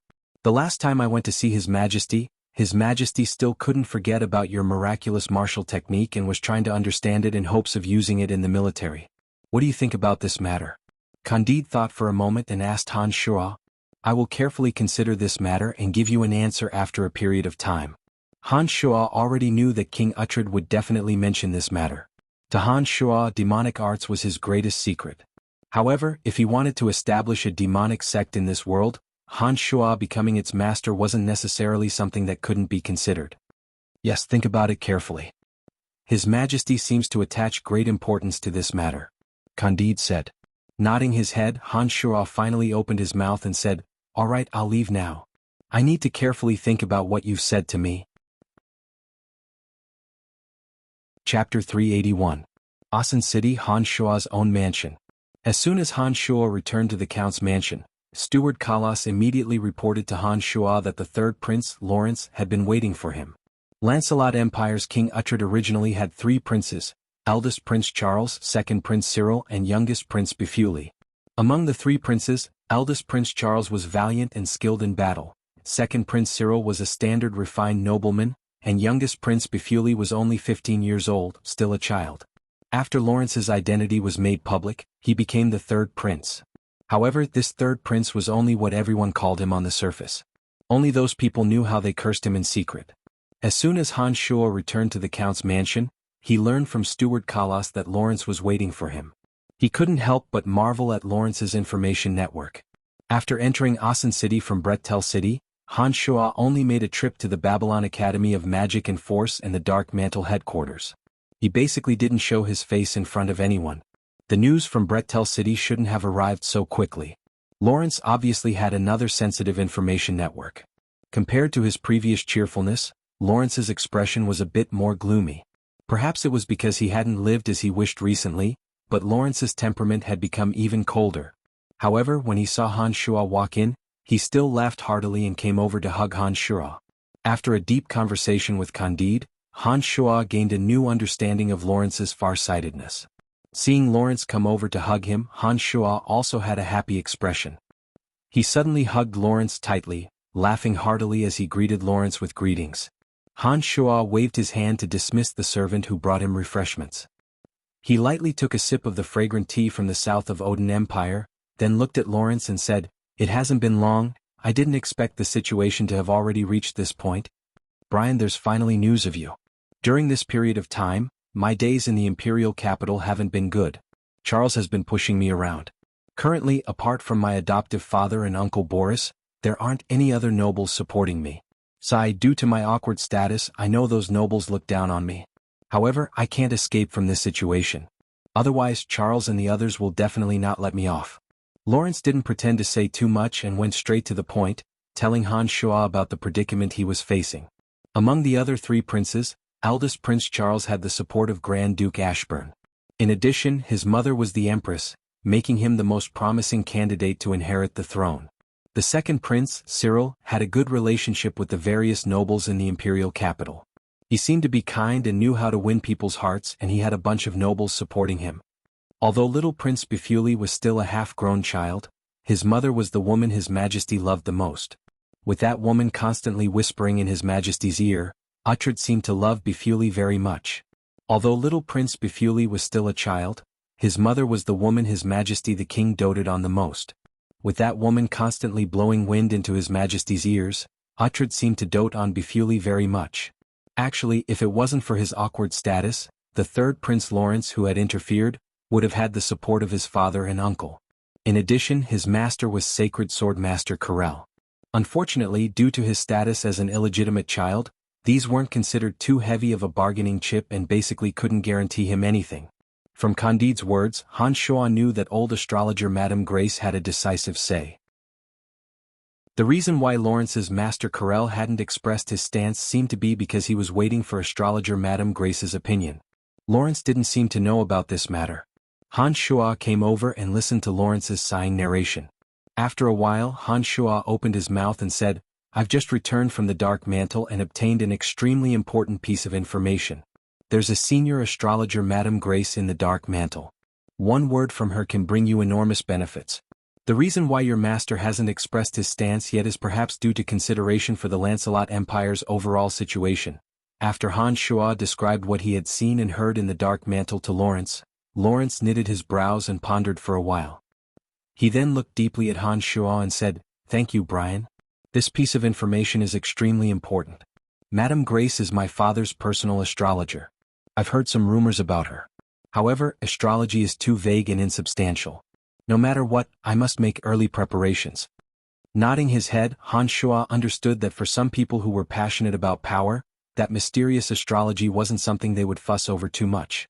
Taking this incident as an example, in addition to the fact that old astrologer Grace had said that Lawrence would be able to bring prosperity to the Lancelot Empire, the other three princes would definitely not allow themselves to be captured without a fight and willingly hand over the throne to Lawrence. The mysterious astrology was only a part of it. For those who strived for power, they absolutely weren't people who were willing to bow their heads to fate. Lawrence was precisely this kind of person. Listening to his words, Han Shuo couldn't help but nod inwardly. Thinking of Lawrence's deep foresight, Han Shuo knew that Lawrence wasn't someone easy to deal with. However, Han Shuo's choice was Lawrence. The more difficult Lawrence was to deal with, the more at ease Han Shuo felt. Hearing Han Shuo's words, he smiled and nodded, saying, "Don't worry, no matter what the final outcome of astrology is, Brektel City and I will always stand on your side. Who cares if it's some kind of prophecy or divination, we will still fight it out. Hee, of course, if the situation is favorable to us, then it will naturally be a bit better. Thank you, bride. If I can inherit the throne, the Dark Mantle will only have you as a big shot in the future. Lawrence solemnly promised Han Shuo. I don't care about your future promises. I only care about the help you've given me in the past and the friendship between us. That's why I will spare no effort to help you. Han Shuo smiled as he explained to Lawrence. The future was always the hardest to predict. Nothing was absolute. Promises about the future were the same as astrology, they were all illusory. It looks like I should start from Madame Grace's side. Although I know that doing so might be futile, I still need to try. Lawrence understood that people like Madame Grace and Carell only cared about the future of the Lancelot Empire, and not about any one of them gaining power. After receiving Han Shuo's guarantee, Lawrence finally felt relieved. He discussed a few more details with Han Shuo before bidding farewell to Han Shuo and leaving. After Lawrence had left for a while, Han Shuo couldn't help but frown. He walked out of the hall and looked at the opposite roof, muttering to himself, "He's already left, why are you still here?" As soon as these words were said, a shadow floated down from the opposite roof. Balins, whom Han Shuo had met in the rose garden, suddenly appeared in front of him. A dense stench of blood mixed with killing intent slowly drifted out, filling Han Shuo's surroundings. The old assassin Balins, whose face was covered in scars, had been hiding there ever since Lawrence entered Han Shuo's mansion. When Han Shuo came over, he first sensed the dense stench of blood on Balin's body. Han Shuo understood that Balin's goal was to protect Lawrence, so he didn't pay attention to his existence. However, after Lawrence and Han Shuo had finished their conversation, Han Shuo discovered that Balins hadn't left with Lawrence when Han Shuo should have left. That was why he walked out and questioned Balins as if he was talking to himself. How were you able to discover my exact location? Balin's eyes focused on Han Shuo's body. A murderous aura emanated from his body as he questioned Han Shuo with some doubt. Han Shuo knew that it was because his hands were covered in blood and he had deliberately trained in this aspect that his murderous aura naturally permeated the air. It wasn't because he had killing intent in his heart. Han Shuo smiled faintly and said, "The murderous aura on your body is too heavy, and you don't know how to completely conceal your aura. Naturally, you can be sensed by experts. Haha, I think you've stopped being an assassin ever since you started training your murderous aura, right?" A top-notch assassin had to be able to completely conceal their murderous aura. Only in this way would they be able to finish off their target with a single strike before they could even react. Balins used to be a top-notch assassin. However, it was obvious that he had focused on researching how to use his murderous aura. Slowly, his murderous aura became uncontrollable and the smell of blood on his body became heavier and heavier. For a top-notch assassin, this was a flaw. Balins couldn't help but stare blankly when he heard Han Shuo's words. He then replied, "That's right. When I discovered that I could no longer conceal my aura, I stopped being an assassin. However, my murderous aura is able to destroy the enemy's willpower in actual combat. In a real battle, I have the absolute advantage. Even two people may not be my match." This person was actually a good seedling. With his current physical condition, he would be able to cultivate demonic arts with twice the effort and half the result. If Han Shuo was to guide him carefully and specialize in a demonic art of the god-slaying path, he would definitely become an extraordinary figure. His strength would also improve by leaps and bounds. Actually, I have a method to conceal the murderous aura on your body, as well as a method to better control and utilize it. This kind of path that you're exploring on your own has some similarities with the martial technique that I cultivate. If you cultivate according to my method, you will definitely be able to greatly increase your strength in a short period of time. In addition, you will also have unlimited potential to expand. Han Shuo suddenly recalled that Uhtred had once told him to spread the martial technique. This Balins was indeed a suitable candidate. However, the only thing that made Han Shuo somewhat apprehensive was the relationship between Balins and Sacred Sword Master Carell. As long as Balins cultivated the god-slaying path that Han Shuo had taught him, Han Shuo had full confidence that he would be able to control Balins. In the future, he would be able to make Balins his loyal lackey. Therefore, Han Shuo began to probe. Chapter 382. After hearing Han Shuo's words, the earthworm-like scars on Balin's face seemed to have come alive due to his excitement, giving off a frightening feeling as though one had seen a ghost in broad daylight. Even Sacred Sword Master Carell, Balin's current master, didn't have a way to control the murderous aura all over his body. All along, Balans had been exploring by himself. His exploration of unknown territories was filled with confusion and danger. Sacred Swordmaster Karel wasn't able to provide him with any help. To Sacred Swordmaster Karel, Balans' research on murderous aura was simply unorthodox. He disdained to waste time on this aspect and had once advised Balans to return to the orthodox realm of fighting aura cultivation. Unfortunately, Balans had sunk deeper and deeper, gradually becoming addicted to it and unable to extricate himself. Karel was unable to persuade Balans, and with his heart filled with disdain, he naturally wouldn't provide any help to Balans on this unorthodox path.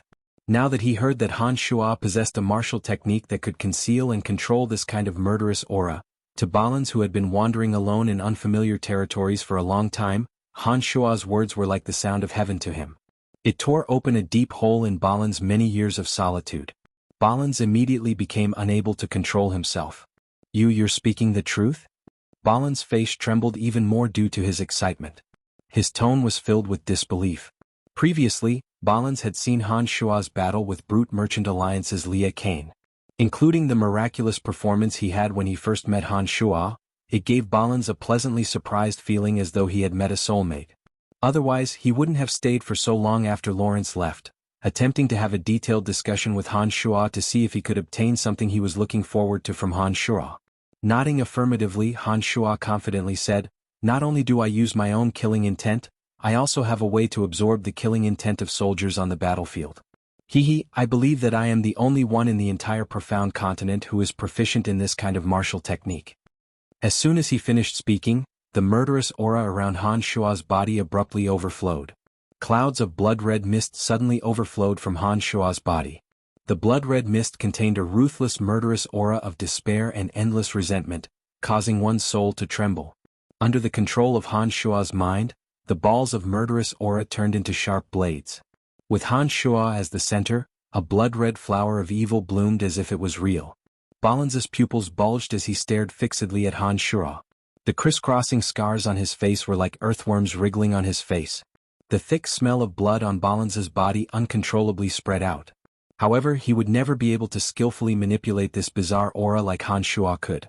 Balans could feel the energy contained within, and could also use this energy to stimulate one's fighting spirit in battle. However, he had never dared to imagine that Han Shua's incomparably exquisite manipulation could be done. It was also from Han Shua's display that Balans understood that once this domain was extended, it would blossom with light and destructive power that was even more terrifying than fighting Oran. Earl Brian, can I learn this martial technique from you? Logically speaking, with Balans's status and experience, he shouldn't be so rude. However, after so many years of lonely exploration, he had endured that kind of helplessness and bewilderment for far too long. Now that he saw a resplendent path paved in front of him, this old man who had always been exploring the unknown by himself could no longer control himself. Han Shua laughed involuntarily. He shook his head and said to Balans apologetically, Old Mr. Balans, you must be joking. Not to mention this kind of miraculous martial technique, even the most widespread fighting aura in the profound continent isn't that easy for an ordinary person to cultivate." Balans's eyes were filled with unconcealable sadness. Sighing, Balans said in a bitter voice, "I'm sorry I was too abrupt. However, I really hope to be able to cultivate this martial technique, no matter how great the price I have to pay. In this world, perhaps you are the only one who can give me pointers on this lonely path. I have experienced too much the dangers and pain of exploring helplessly by myself." Han Shua, who was staring at the old man's eyes, could clearly see every trace of emotion flowing through his pupils. After Balans's heartfelt words, Han Shua knitted his brows and thought hard for a while. He then hesitated for a while, his brows still tightly knitted as he muttered to himself, "Actually, when my teacher left behind this martial technique, he didn't say that it couldn't be taught to outsiders." Balans, who had just been pushed to rock bottom, had a delighted expression when he heard this. He looked at Han Shua excitedly and probed, Brian you. Balans was somewhat incoherent in his shock. However, Han Shua knew what he wanted to express. As though seriously considering for a while, Han Shua came to a sudden realization and said, "It's not impossible for you to cultivate this martial technique. However, you must join our branch. Consider it as me accepting a disciple in place of my deceased teacher. However, you have always been following Mr. Karel and even considered yourself a servant. I don't think this is very appropriate. It seems that it's impossible. No, it's possible, it's possible. Balans hastily cried out in surprise. Under Han Shua's astonished gaze, Balans immediately explained, I have followed Master for a period of 5 years. In order to repay his kindness, I have already stayed by Master's side for 7 years. Although I am still willing to stay by Master's side, I am currently a free person. As long as I tell Master, there shouldn't be any problems. If you don't mind, I am willing to enter your branch and cultivate that mystical martial technique with you. After Balans said this, Han Shua unconsciously came to a realization. He didn't expect that this Balans would still be willing to stay by Sacred Sword Master Carol's side even though he was already free. It seemed that this person was a very suitable lackey for Han Shua. According to logic, there shouldn't be any problems with this matter. However, Han Shua still had some misgivings about Sacred Sword Master Carel. He was somewhat worried that he would become enemies with Carel because of this matter. However, Han Shua believed that with his current strength, he didn't need to fear that Sacred Sword Master Carel. This Balans in front of him was also an extremely suitable candidate to cultivate in demonic arts. After hesitating for a moment, Han Shua opened his mouth and explained to Balans, it's best that you reconsider. You should know that once you cultivate martial techniques with me, you will be restricted by me. Our branch also has many rules. As a senior, I have the authority to make you do things that you are unwilling to do. If you refuse, you will be going against the teacher's teachings. I have the authority to take back the martial technique that you cultivate. In addition, you should inform Mr. Carel and carefully consider it for a few days. After you have thoroughly considered it and made a decision, there is no harm in finding me again to have a proper discussion. When Han Shua said this, Balans's eyes gradually regained their clarity. Balans, who had lived for many years, naturally wasn't a fool who couldn't see the situation clearly. Although his heart was in a mess because of Han Shua's martial technique, when Han Shua mentioned the teacher's teachings and restrictions, Balans immediately understood the meaning that Han Shua wanted to express. Everyone has to listen to me regardless of whether it's right or wrong. This was actually the same as serving his current master Carel. With the identity of a servant, he would take care of everything for his master. No matter if it was murder, arson, or robbery, as long as his master gave the order, he would do his utmost to carry it out. This was also what Han Shua wanted to express. After Balans's eyes regained their clarity, he began to truly weigh the pros and cons. From Han Shua, he saw ambition that was unwilling to be left out. Furthermore, the baleful aura around Han Shua didn't seem like a benevolent and good person like Carel. Once he and Han Shua got together, it seemed like he would definitely return to his old profession and do some bloody business that couldn't see the light of day. However, what Carel couldn't give him, Han Shua could. On the other hand, compared to the benevolent and kind Sacred Sword Master Carel, Han Shua seemed to be more to his liking. Balans, whose hands were stained with blood, cherished the wonderful taste of slaughter. Due to his uncontrollable study of killing intent, he became intoxicated with slaughter, unable to extricate himself.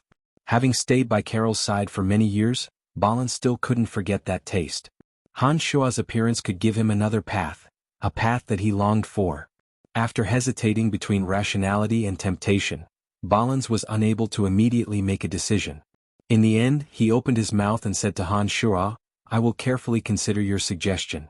Once I have made a decision, I will come and find you. No matter what your decision is, I will respect it. Han Shua smiled as he replied. Before Balans left, he suddenly thought of something. He turned around to look at Han Shua and asked, What is the branch of martial arts that you practice? Sky Demon Gate. Sky Demon Gate. Sky Demon Gate, I will remember it. Balans muttered to himself. He leaped onto the roof and disappeared without a trace in the blink of an eye. Once you enter the Sky Demon Gate, you will never be able to leave my control. Carel, Carel, it's not that I have the intention to poach you, but it's simply impossible for you to teach such a talent. After Balans left, Han Shua muttered to himself with some pride. Austin City, Grand Duke Ashburn's mansion. Today, Duke Ashburn was secretly meeting with some special guests, a group of clergymen belonging to the Church of Light.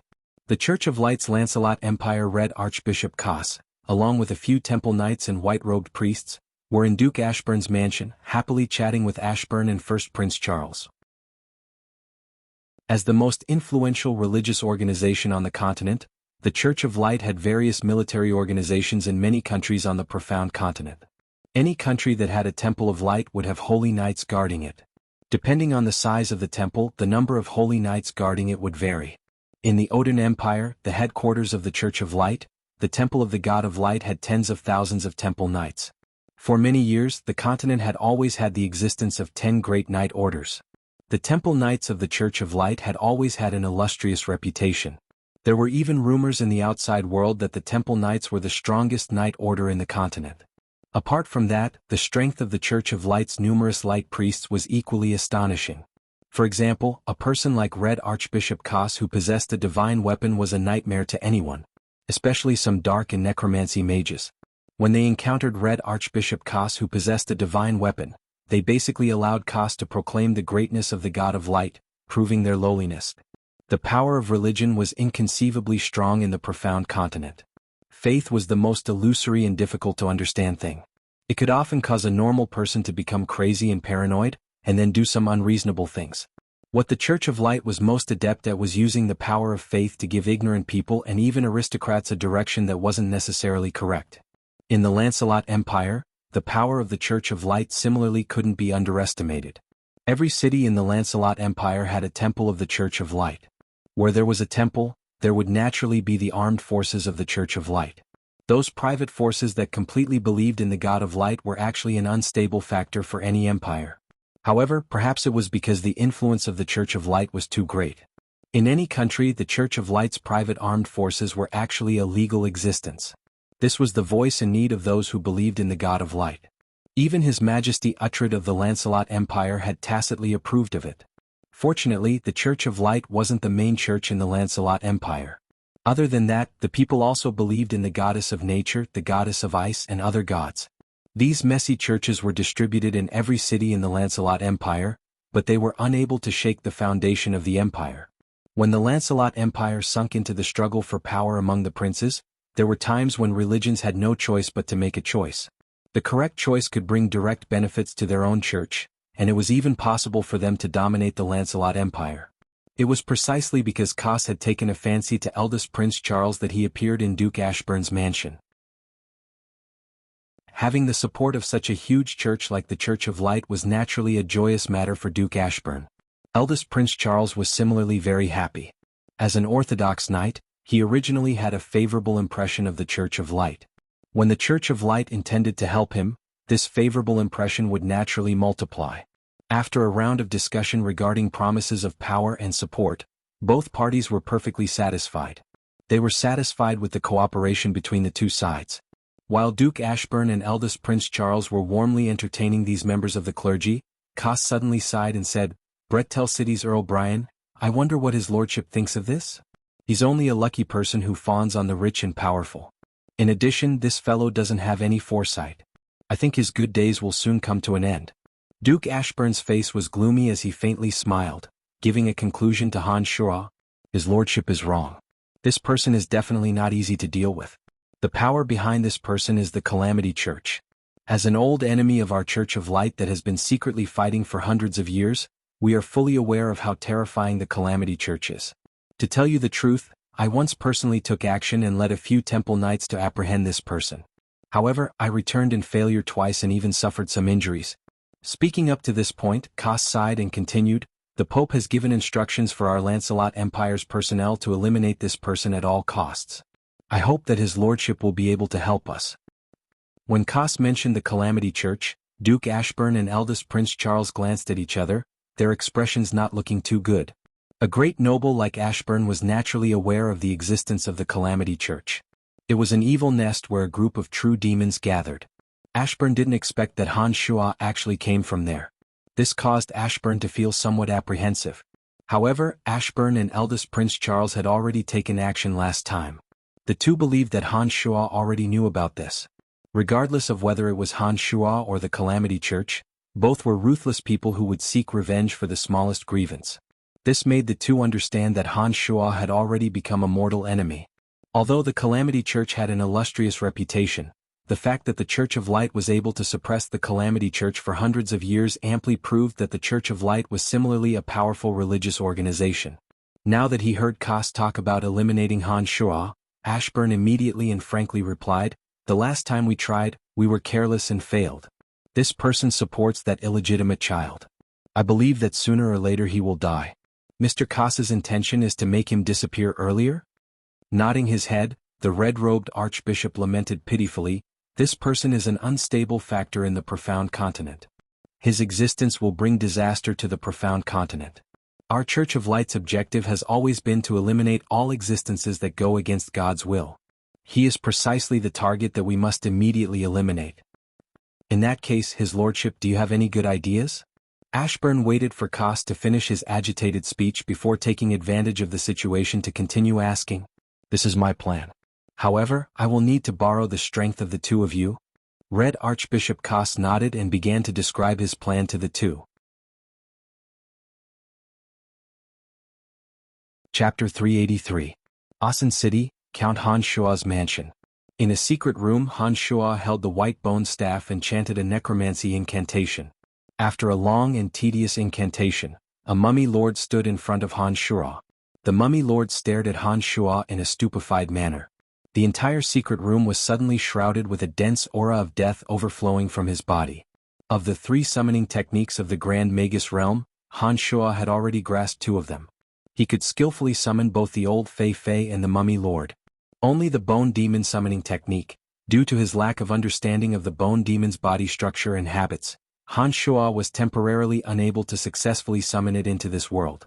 After an order was issued, the mummy lord unwillingly brandished the corpse ribbons that had been wrapped around its body for who knows how many years.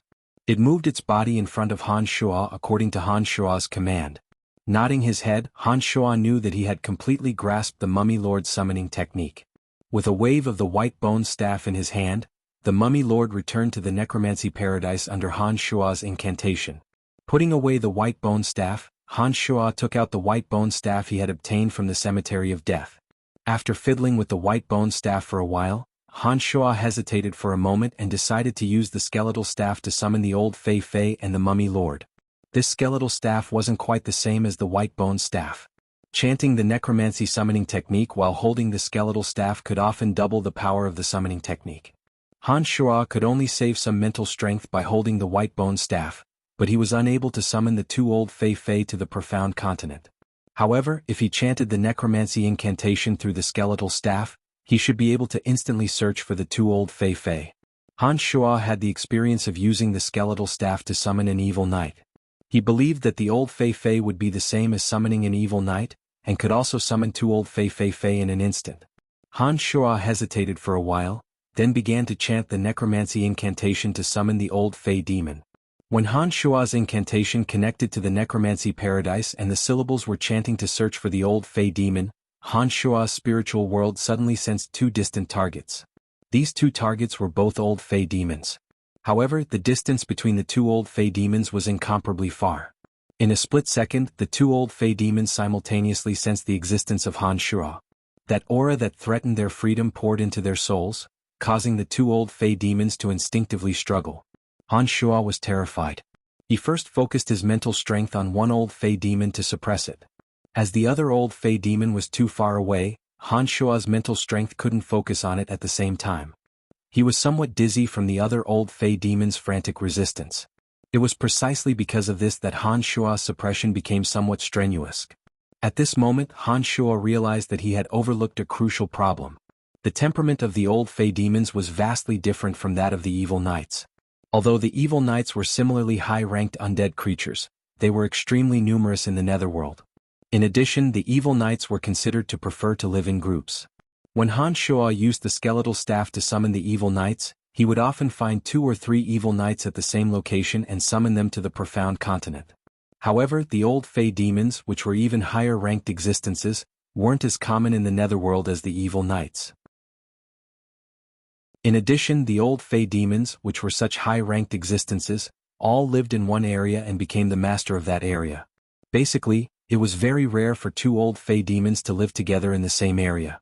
Han Shua had overlooked this point. When the skeletal staff's incantation was launched, it immediately sensed the 2 old Fei demons that were separated by thousands of miles.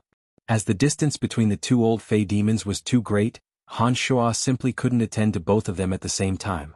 The old Fei demons were undead creatures with extremely powerful souls.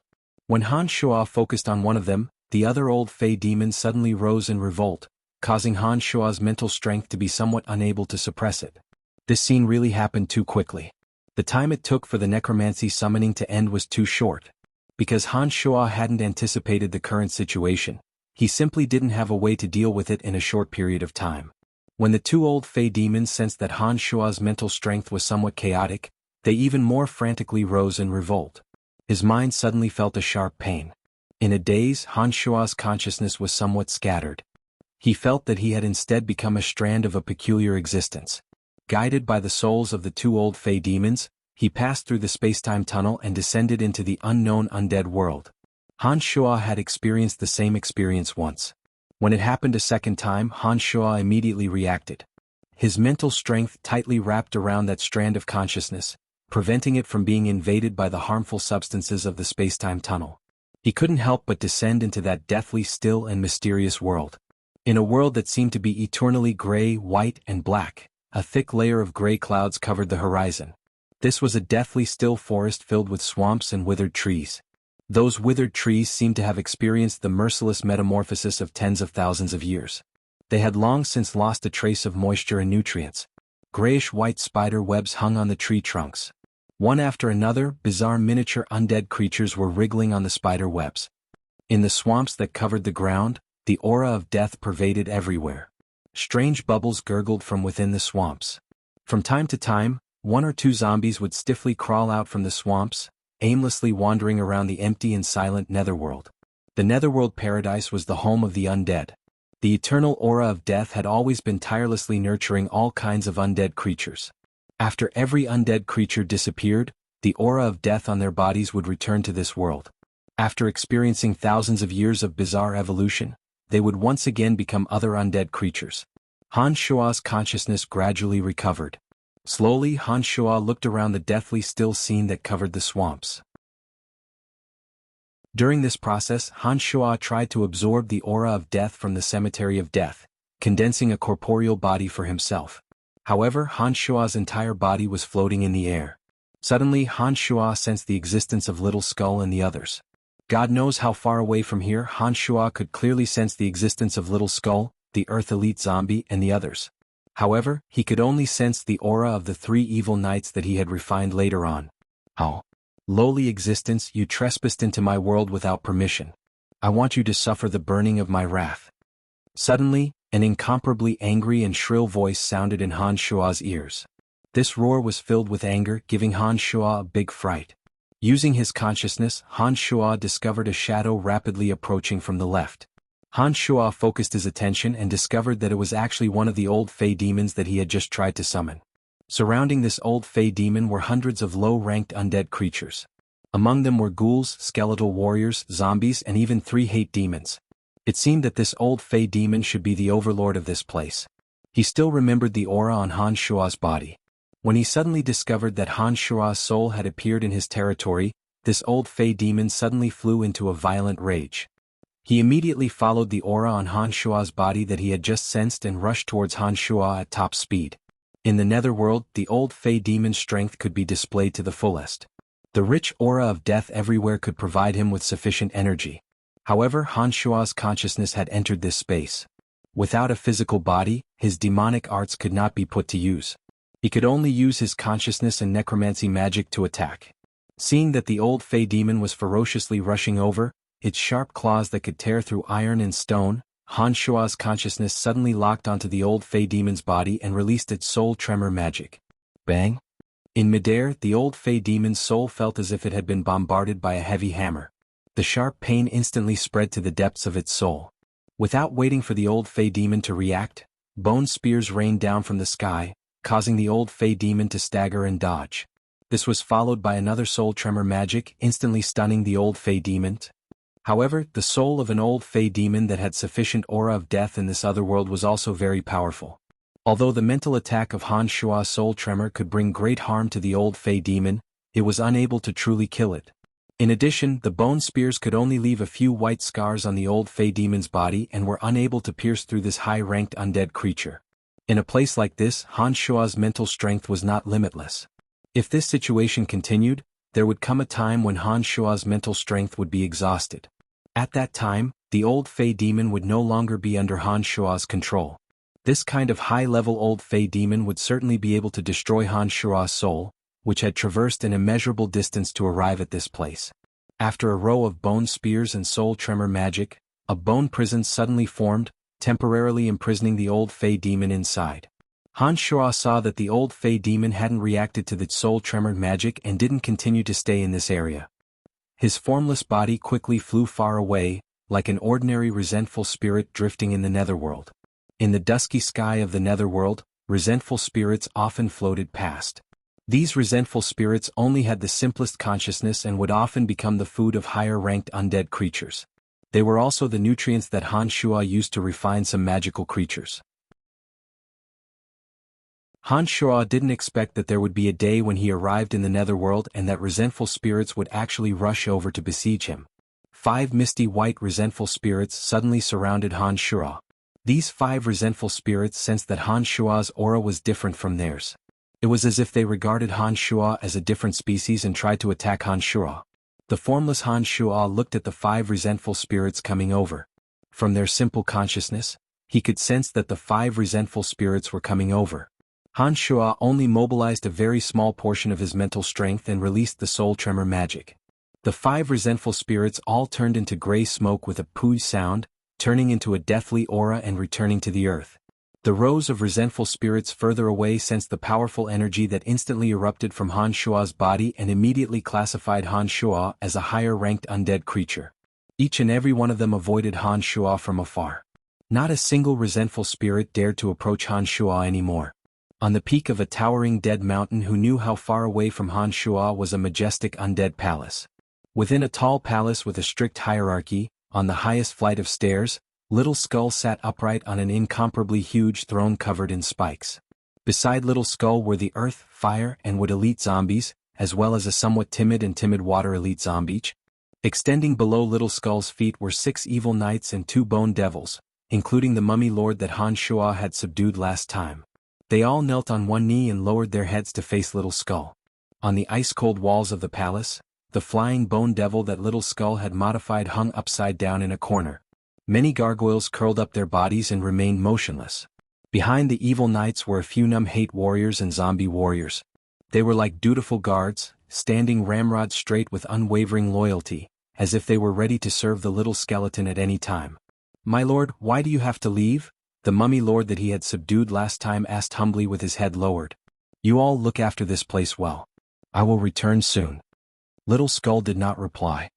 He only gave an order as a superior: the powerful existence of the Eastern Dead Sea might come soon. "You all guard this place well. Do not attack anyone when I am not here." "Yes, my lord." The higher-ranked undead creatures below all answered respectfully. Facing Little Skull, who was even more ferocious than them, they who were originally overlords of a region had no choice but to lower their proud heads. "Retreat and guard your respective territories." Little Skull's dignified consciousness was conveyed. Apart from the 3 evil knights that had been refined by Han Shua's demonic arts, the other evil knights and mummy lords all obeyed his orders and retreated.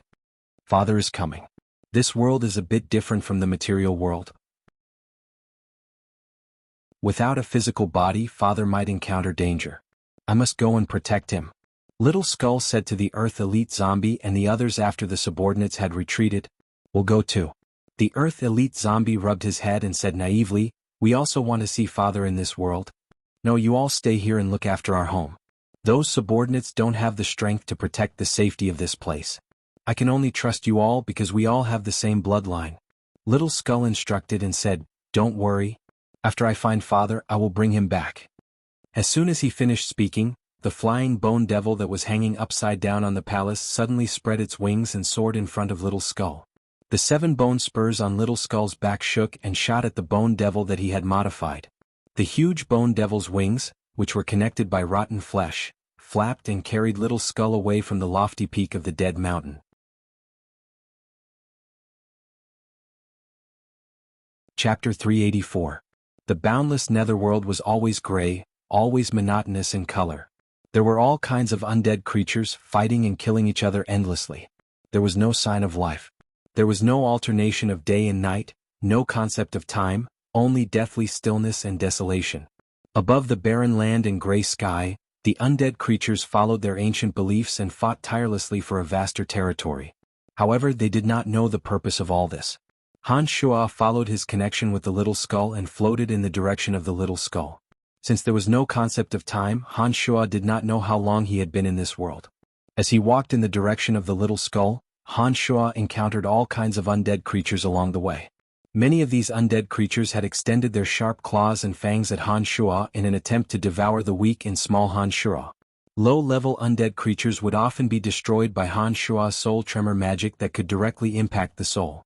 As for the higher-level undead creatures, Han Shuo's consciousness could sense their existence.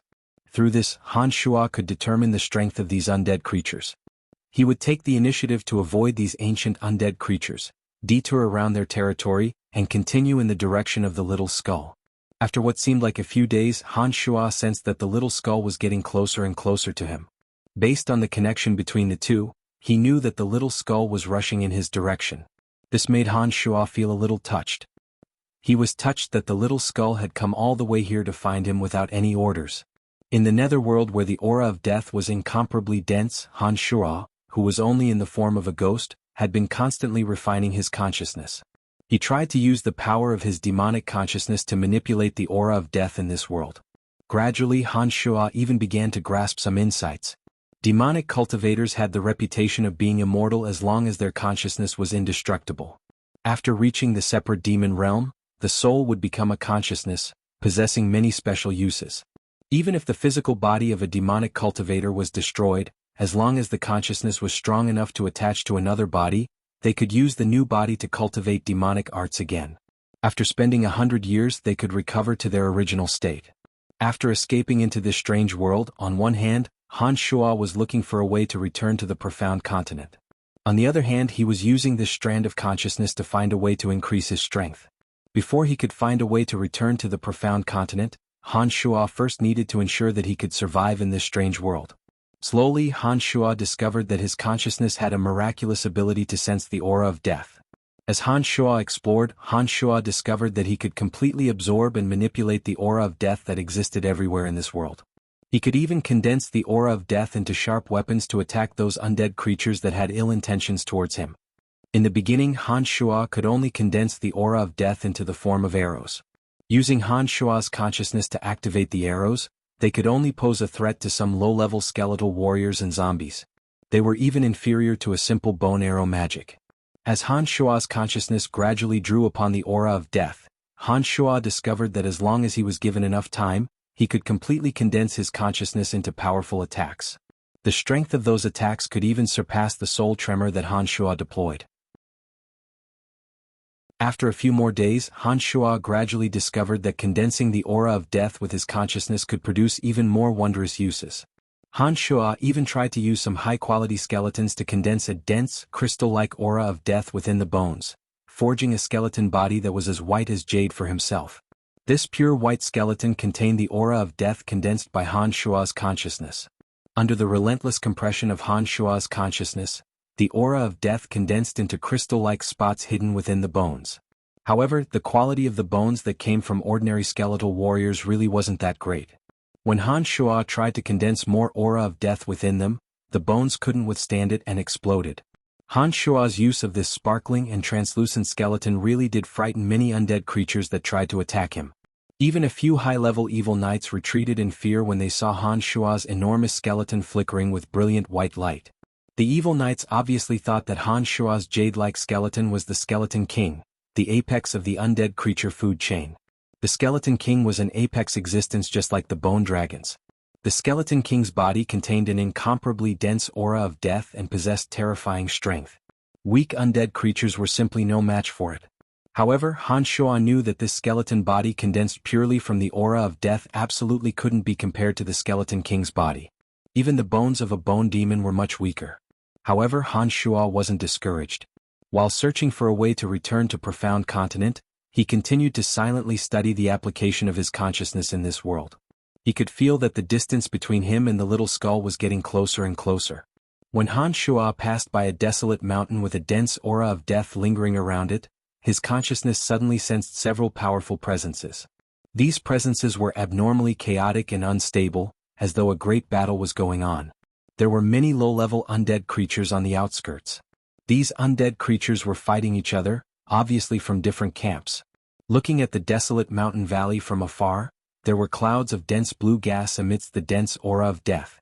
The blue gas rose in spirals and slowly spread out from the valley. Some of the low-level undead creatures that were fighting extended their necks to suck in the blue gas, as though it was a delicious feast. In this desolate netherworld, there were very few colors other than gray, white, and black. It had been a few days since Han Shuo entered this world, but this was the first time he saw the existence of blue. This caused Han Shuo to be flabbergasted. Looking at the raging battle in Tanai and sensing the killing between the presences, Han Shuo was somewhat puzzled about the scene inside. While Han Shuo was puzzled, the dense blue gas slowly spread to the area where Han Shuo was located. The strands of blue gaseous substance submerged into Han Shuo's consciousness. His consciousness, which had consumed a lot of mental power, seemed to have been replenished and recovered bit by bit. Han Shuo was pleasantly surprised. Originally he was just passively letting the dense blue gas seep in. However, when Han Shuo sensed the benefits of the blue gas to the mental power inside his consciousness, he immediately began to operate his consciousness. Little by little, he analyzed the blue gas lingering around Tanai and used the power of his consciousness to slowly pull and absorb it. During this period of time, Han Shuo had been studying how to use the power of his consciousness to manipulate the ubiquitous deathly energy of the undead world. Regarding this blue gas, which was completely different in nature but had the same characteristics of the undead world's aura, Han Shuo very quickly figured out the trick to absorbing it. When Han Shuo's consciousness was operating at full strength, a large portion of the deathly energy that pervaded from the center of the valley was pulled by Han Shuo's consciousness and slowly submerged into Han Shuo's consciousness. Han Shuo had consumed a lot of mental power. Following the innumerable strands of blue gas, he recovered little by little. The numerous undead creatures on the outskirts of the valley were still fighting fiercely. Broken bones and rotten flesh were everywhere on the gray earth. Under the orders of their respective masters, these low-ranked undead creatures fought with all their might. Midway, they didn't forget to greedily absorb the wisps of dense blue gas that drifted and dispersed. After a short while, Han Shuo used his consciousness to absorb a lot of blue gas. His mental power had recovered to 80% of what it was when he came. There was no longer any dense blue gas spreading from the center of the valley. The blue gas further away was either absorbed by the numerous undead creatures or disappeared between heaven and earth. Han Shuo, in the form of a pure white skeleton, stood in an area extremely far away from the valley. After hesitating for a while, he suddenly walked towards the center of the valley. At the same time, Han Shuo sensed that the little skull was getting closer and closer. There was definitely something mysterious in the center of the valley. Han Shuo could sense it from the dense blue gas that was spreading out. Things that could increase one's mental strength were rarely heard of in the profound continent. Han Shuo didn't expect that there would be such a special thing in this strange and desolate world. What made Han Shuo even more apprehensive was that when the dense blue gas was absorbed by Han Shuo's consciousness, there was actually a vague sense of familiarity. At first, Han Shuo didn't react. It was only when the dense blue gas stopped spreading from Tanai and Han Shuo stopped absorbing that Han Shuo reacted. It seemed that when Han Shuo absorbed some kind of special energy at the bottom of the cemetery of death that greatly increased his mental strength, the energy he absorbed seemed to be somewhat similar to when he absorbed the dense blue gas. However, the energy last time was incomparably enormous, directly allowing Han Shuo to possess the mental strength of a grand magus. Although the dense blue gas he just absorbed was far inferior to the energy last time, its aura was indeed somewhat similar. I wonder what exactly is in the valley that can emit such a bizarre blue gas. It was precisely with such doubts in mind that although Han Shuo had sensed a few undead creatures that could threaten his existence in Tanai, he still decided to rush in to take a look. Perhaps he would be able to dispel some of his doubts in the valley. A skeleton that was as white as jade, slightly taller than the average skeletal warrior, about 1.8 meters tall, was heading towards the source of the battle. Along the way, many low-level skeletal warriors and zombies immediately split off to attack Han Shuo's condensed body when they saw enemies of different camps approaching. Along the way, Han Shuo's consciousness began to condense the aura of death. When those skeletal warriors and zombie warriors surrounded him, a crescent-shaped, grayish-white beam of light condensed from the aura of death suddenly shot out from the front of his tall skeleton. The first dozen or so skeletal warriors and zombie warriors that surrounded him were hit by the beam of light condensed from the aura of death. Their frail souls couldn't withstand it and collapsed one after another. With a burst of creaking sounds, the skeletal warrior's bones fell apart one by one, while the zombie warriors also became a pile of rotten flesh and fell down. A beam of light condensed from the aura of death flashed, and a dozen or so skeletal warriors and zombie warriors fell down. Another group of skeletal warriors and zombie warriors that had originally planned to come over paused for a moment. Then, under the powerful force that Han Shuo deliberately released, they discovered that this skeletal warrior was even taller and its bones were even more sparkling and translucent. It was not quite the same as their bodies. Many of these low-level undead creatures had never seen what a skeleton king looked like. However, from the moment they were born, their souls had the imprint of this high-level undead creature. When they carefully looked at the body that Han Shuo had condensed, they mistakenly thought that Han Shuo was a skeleton king at the top of the undead creature food chain. A path suddenly automatically opened up. These undead creatures were still fighting each other, but none of them intercepted Han Shuo, as if they were ignoring Han Shuo's existence. However, Han Shuo knew that this was a kind of instinctive submission to high-level undead creatures. The path that automatically opened up led straight to the depths of the valley. These low-level undead creatures knew that Han Shuo's goal was the depths of the valley, so they naturally opened up a path for him. Clang. Clang, Han Shuo's consciousness drove this condensed skeleton body and walked step by step towards the valley. The surrounding undead creatures were still in full swing, and there was no longer a single low-level undead creature intercepting Han Shuo. In the center of the valley, those formidable undead existences were still fighting each other. Han Shuo could sense their strength. As he gradually ventured deeper, Han Shuo gradually slowed down his pace. He began to carefully observe the situation around him, preparing to leave as soon as possible if the situation was unfavorable for him. There were even more undead creatures fighting in the surroundings. There were many hate warriors and a few evil knights mixed in. Han Shuo knew that he was close to his target. Han Shuo deliberately released a tough stance and passed through these higher-level undead creatures, finally entering the center of the valley. What first reflected in Han Shuo's eyes was a pitch-black spring. A malevolent plant was floating in the middle of the spring. It had many branches and looked somewhat frightening, like a man-eating flower that displayed its evil beauty to its heart's content. Tens of thousands of withered branches and leaves held up a cloud of blue smoke. Within the blue smoke was a teardrop the size of an eyeball, like a sapphire that burst forth with a resplendent and bizarre luster. Chapter 385. In this world of monotonous colors, Han Shuo was stunned to see such a bright color. In the center of the pitch-black spring, there was a malevolent plant. Its withered branches and leaves were lush and grotesque, supporting a mass of blue smoke that curled around a hazy blue cloud. Within it, there was a sapphire-like resplendent teardrop that circulated with a dazzling radiance. It was certain that the blue smoke that had just spread out from Tanai should have come from the frightening plant in the center of the spring. The beautiful blue smoke curling up in spirals was enough to prove this fact. From Han Shuo's point of view, he could clearly see that the masses of misty blue smoke were flowing out from the teardrop-like liquid in the center of the spring. The pitch-black spring was filled with a deathly stillness and desolation. This kind of strange spring would always nurture malevolent undead creatures and plants. There would never be any friendly existences. Han Shuo carefully observed for a moment and discovered that there were many black seaweed-like plants floating in the spring. These plants were one with the spring water, their tentacle-like streamers extending along the swaying spring water, seeming to want to grab something and pull it into the bottom of the spring. After taking in the panoramic view of the scene in the center of the valley, Han Shuo's gaze began to wander around the spring. Only then did he notice the few undead creatures that were still fighting around the spring water. A mummy lord, a drifting specter, and a 5 to 6 meter tall knight riding a flaming horse and wielding a broadsword. These three high-ranked undead creatures surrounded the center of the spring and fought fiercely. Han Shuo only swept a glance before focusing his attention on the huge knight riding the flaming horse. This huge knight wielded a huge, rusty broadsword that was about 2 meters long and was filled with a dense aura of rotting corpses.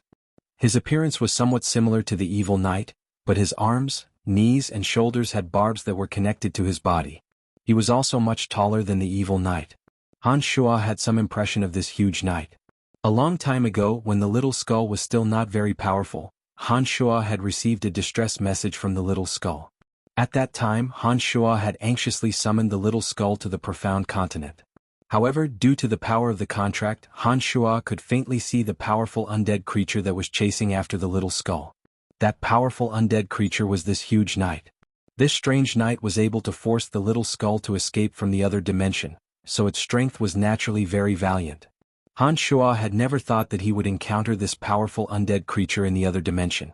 The Mummy Lord and the Drifting Spectre were obviously working together to deal with this huge knight. Han Shuo was very familiar with the Mummy Lord, but the Drifting Spectre was somewhat unfamiliar to Han Shuo. What made Han Shuo feel incomparably astonished was that the Mummy Lord's huge body was carrying a grayish-white sarcophagus. The sarcophagus was just big enough to fit his body. This Mummy Lord was obviously using the sarcophagus as a weapon. He was able to skillfully manipulate the sarcophagus to deal with his enemies. Most of the terrifying knight's 2-meter-long broadsword's attacks were blocked by the sarcophagus. As for the Drifting Spectre, Han Shuo did not know what kind of undead creature it was. However, from this spectre, Han Shuo could sense the most common aura of wraiths that existed in the netherworld. However, the aura of this spectre was thousands of times stronger than that of wraiths. This Drifting Spectre had been hiding behind the Mummy Lord. He was like a mage from the Profound Continent, using mysterious spells to attack the huge knight. Waves of gray shockwaves shot out from the direction of the spectre and attacked the huge knight's body. Under Han Shuo's attentive gaze, the knight's 2-meter rusty broadsword fiercely stabbed forward. The Mummy Lord swung the carrion belt in his hand, and the floating sarcophagus above his head collided with the broadsword. At this moment, the knight's broadsword landed on the sarcophagus with a terrifying sound, and the sarcophagus suddenly flew up into the sky.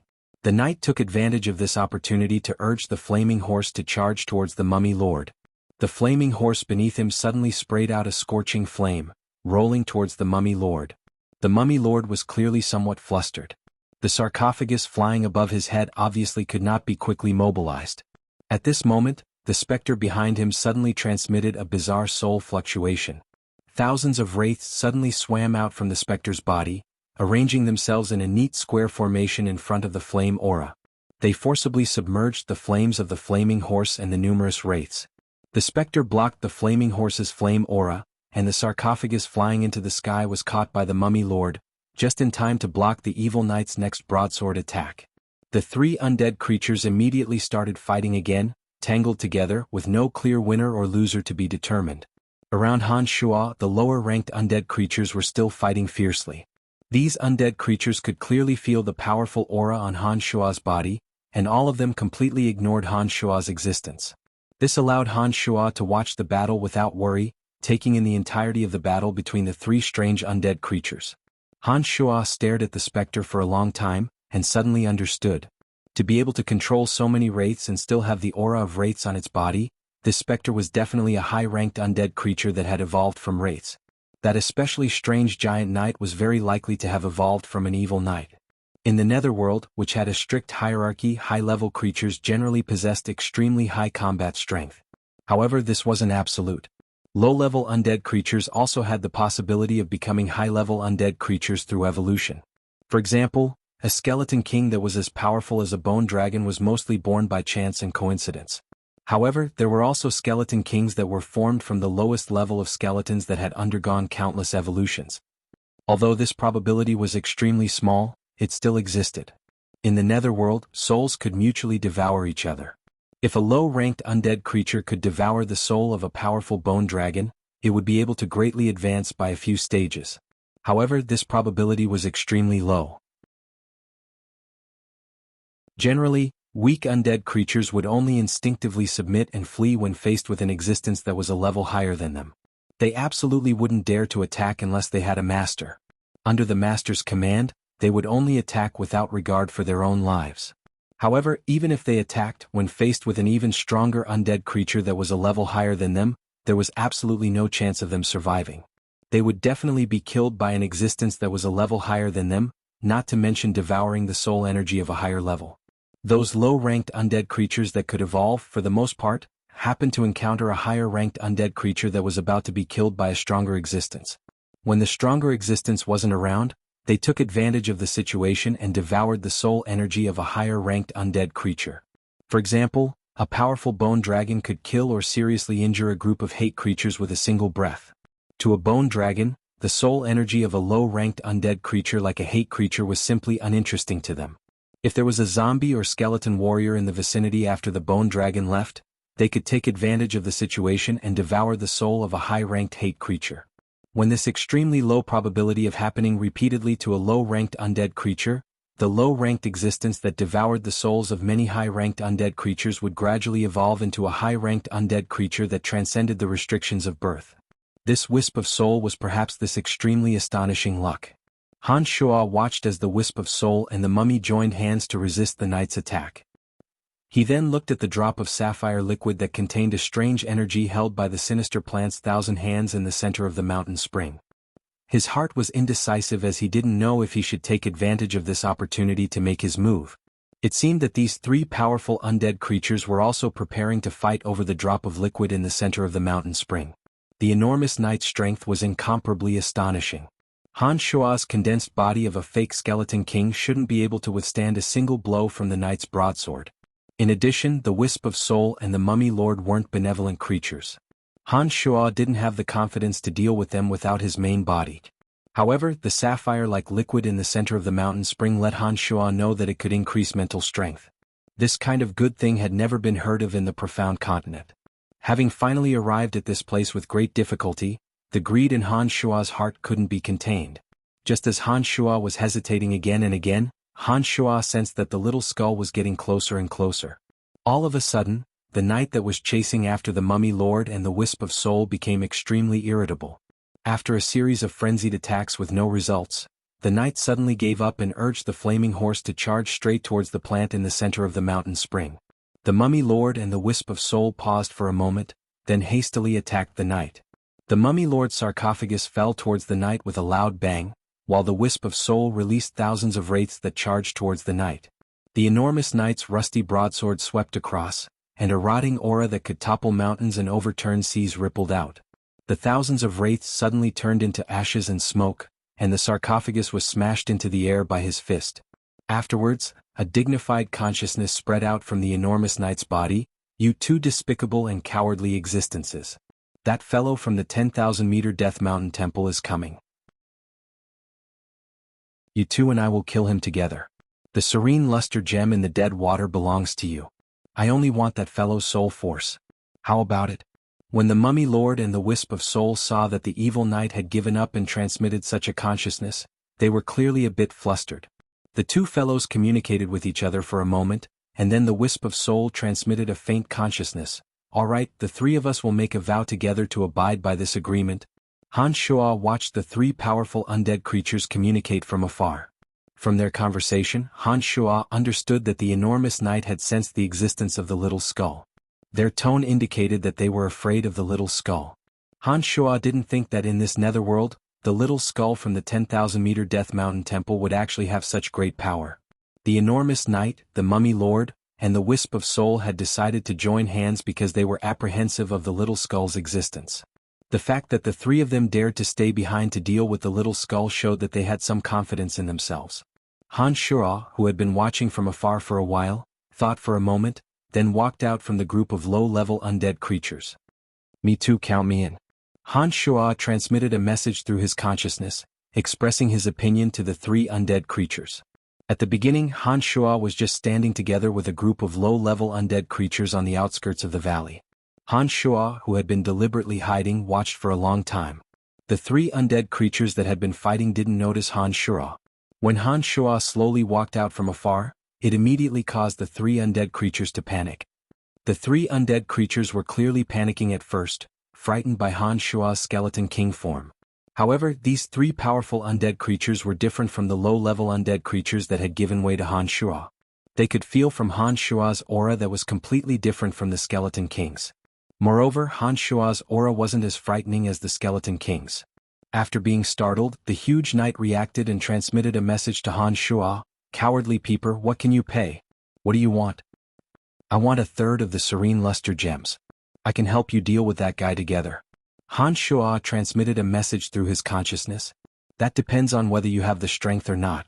The knight impatiently transmitted a message and urged the flaming horse to charge at Han Shuo. Rotting aura that could topple mountains and overturn seas spread out from his body, converging on the broadsword as it pierced towards Han Shuo. Han Shuo was startled and hastily chanted an incantation. On one hand, he let the dense bone spears attack the 5-meter-tall giant knight. On the other hand, his consciousness quickly condensed a dense aura of death, forming a huge long blade that smashed towards the charging knight. The dense bone spears landed on the body of the giant knight, but only made clanking sounds. They weren't able to harm this terrifying knight. Only the long blade that was condensed from the dense aura of death that smashed onto the knight's broadsword was able to obstruct his charge. Just as the knight dodged the dense bone spears and was about to charge in front of Han Shuo, he suddenly reined in his horse and turned his head to look at the specter and the mummy lord, transmitting, "He has the qualifications to share a third of the serene luster gems. Do the two of you have any objections? The fellow from the 10,000-meter Death Mountain Hall is extremely frightening. There will be more hope if we add a helper." The two undead creatures hesitated for a moment. After weighing the terrifying deterrence of the little skull and the benefits of the serene luster gems, they finally agreed to the giant knight's suggestion. It could be said that they classified Han Shuo as an ally.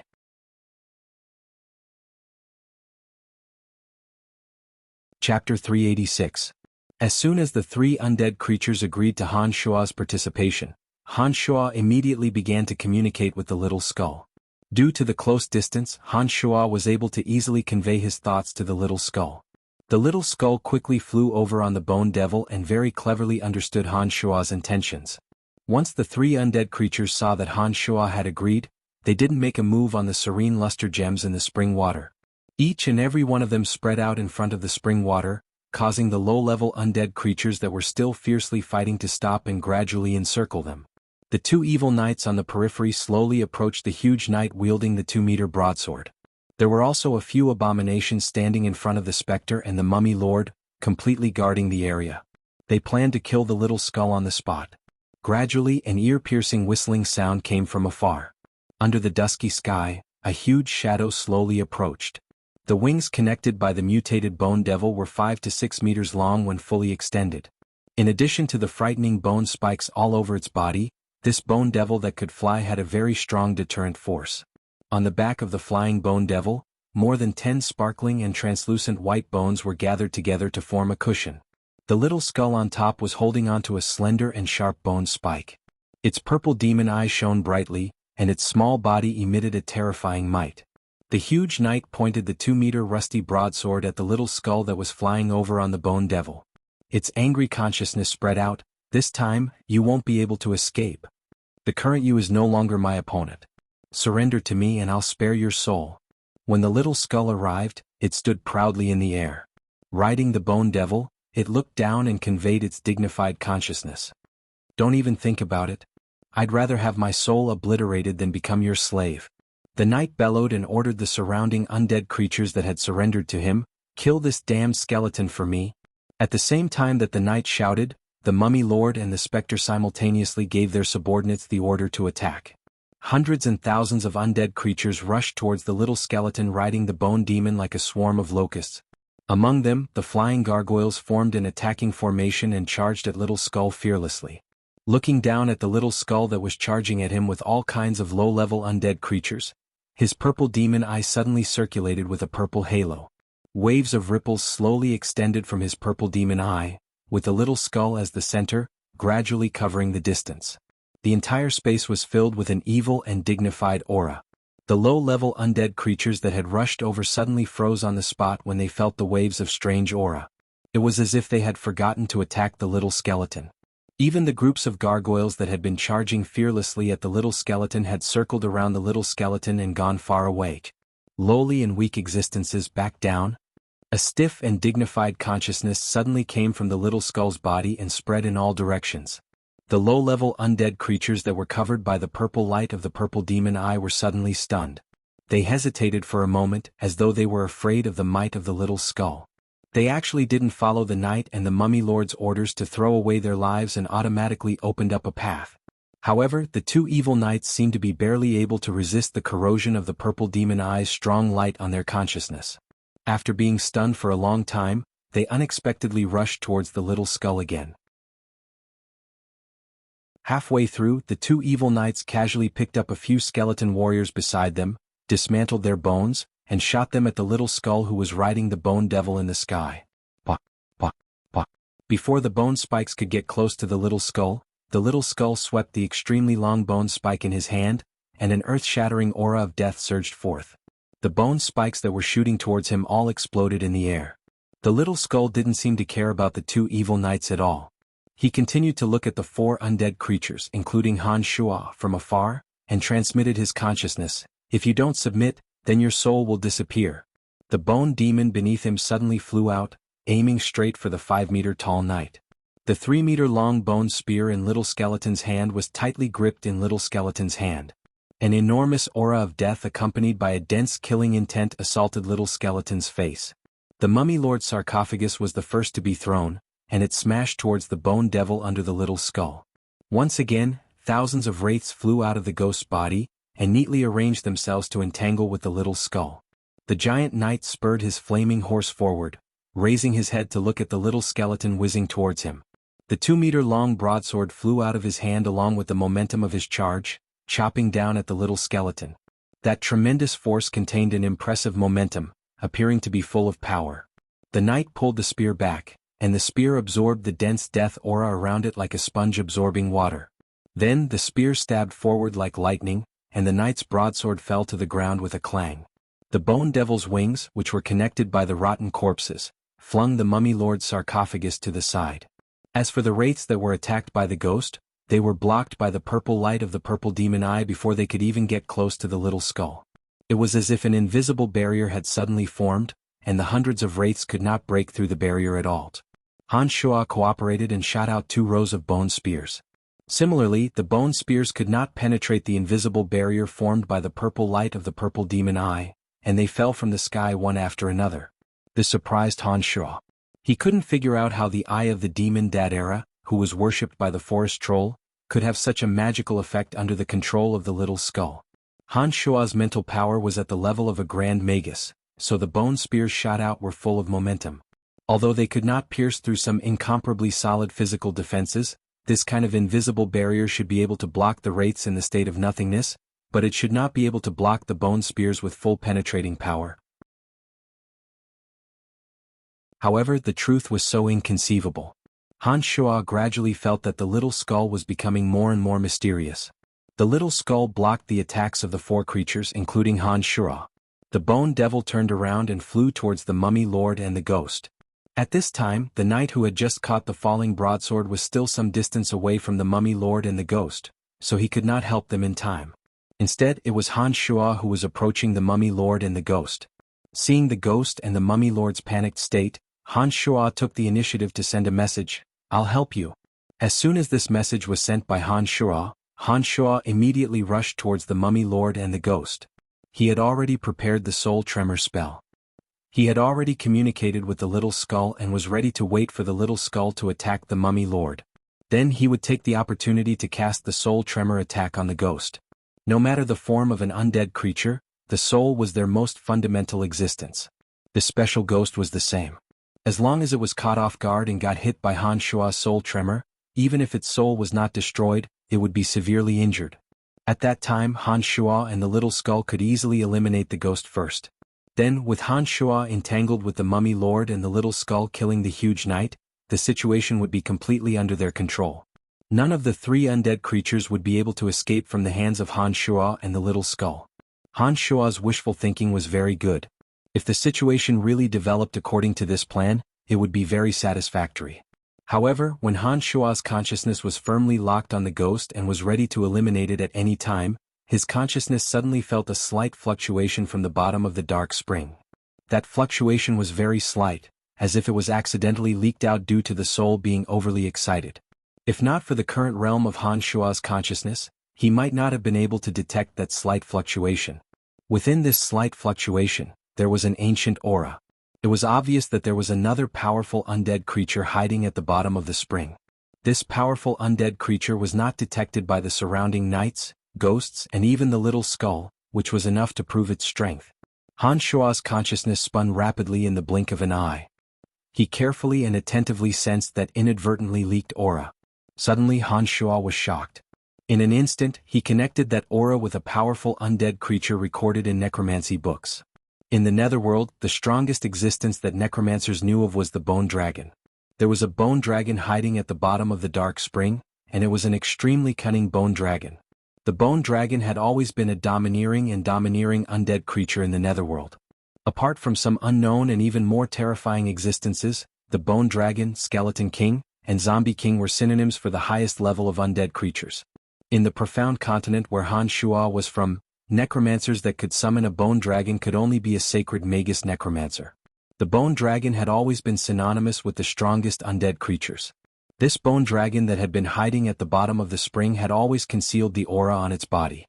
However, it had let the serene luster crystal on its head overflow with an aura that attracted powerful undead creatures. One could well imagine what kind of thoughts it harbored.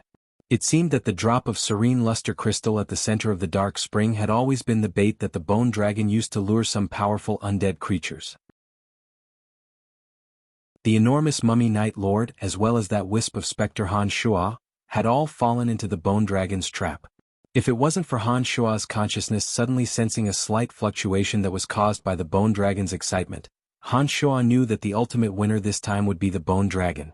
Han Shuo, who was charging towards that wisp of specter, suddenly communicated with Little Skull.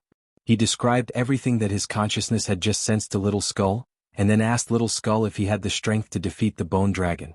"Father, I will definitely be able to slay the bone dragon in the future, but not now. I don't have the strength for the time being."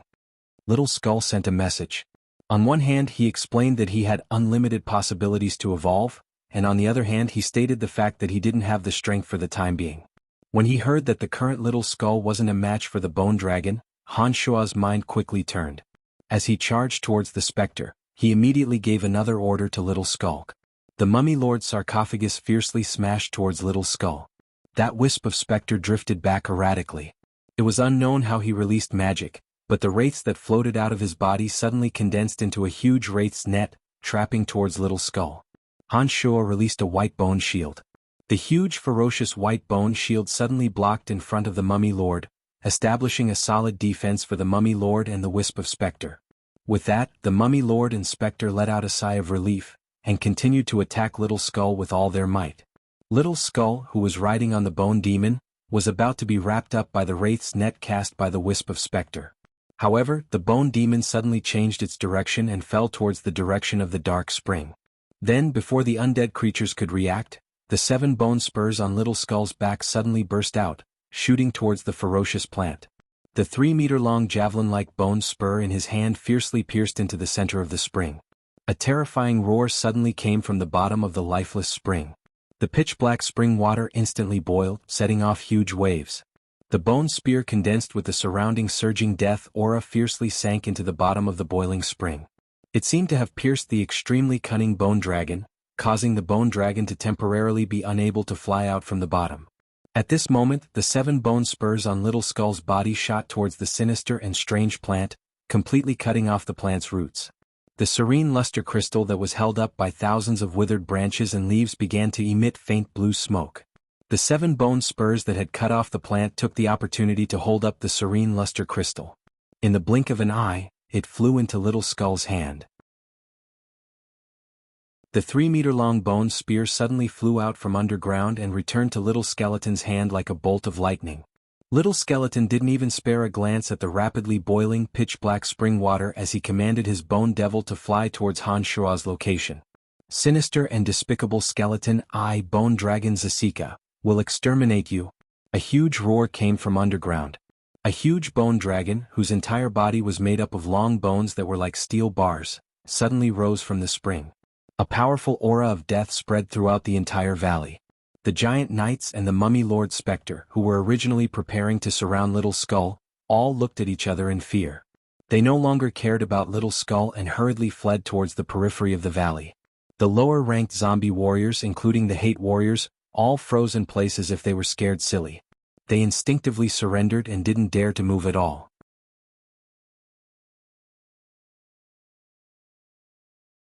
Chapter 387. This was an extremely cunning bone dragon, Zasika. Its body was about 15 meters long, its pure white bones were thick and sturdy, as though they were cast from the toughest iron and stone.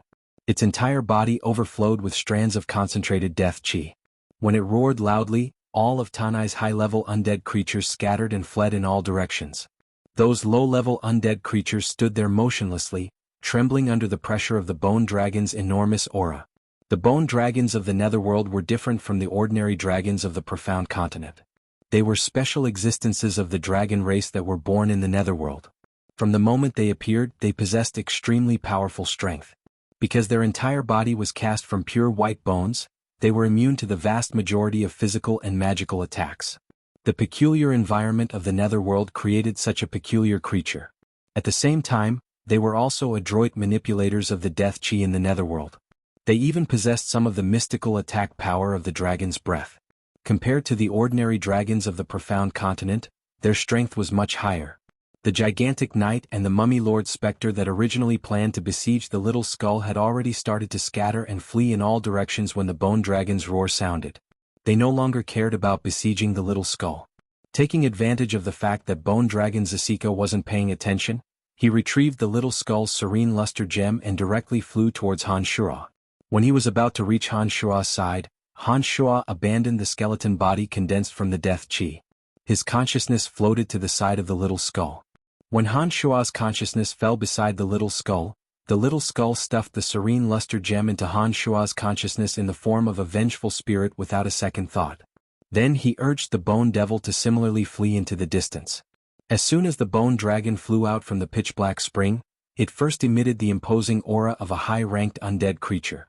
When the numerous undead creatures all fled, it fixed its gaze on the little skeleton that was quickly getting further away and roared, "You can't escape, treacherous and despicable skeleton." The bone dragon let out a long roar in the boundless sky and chased after the little skull.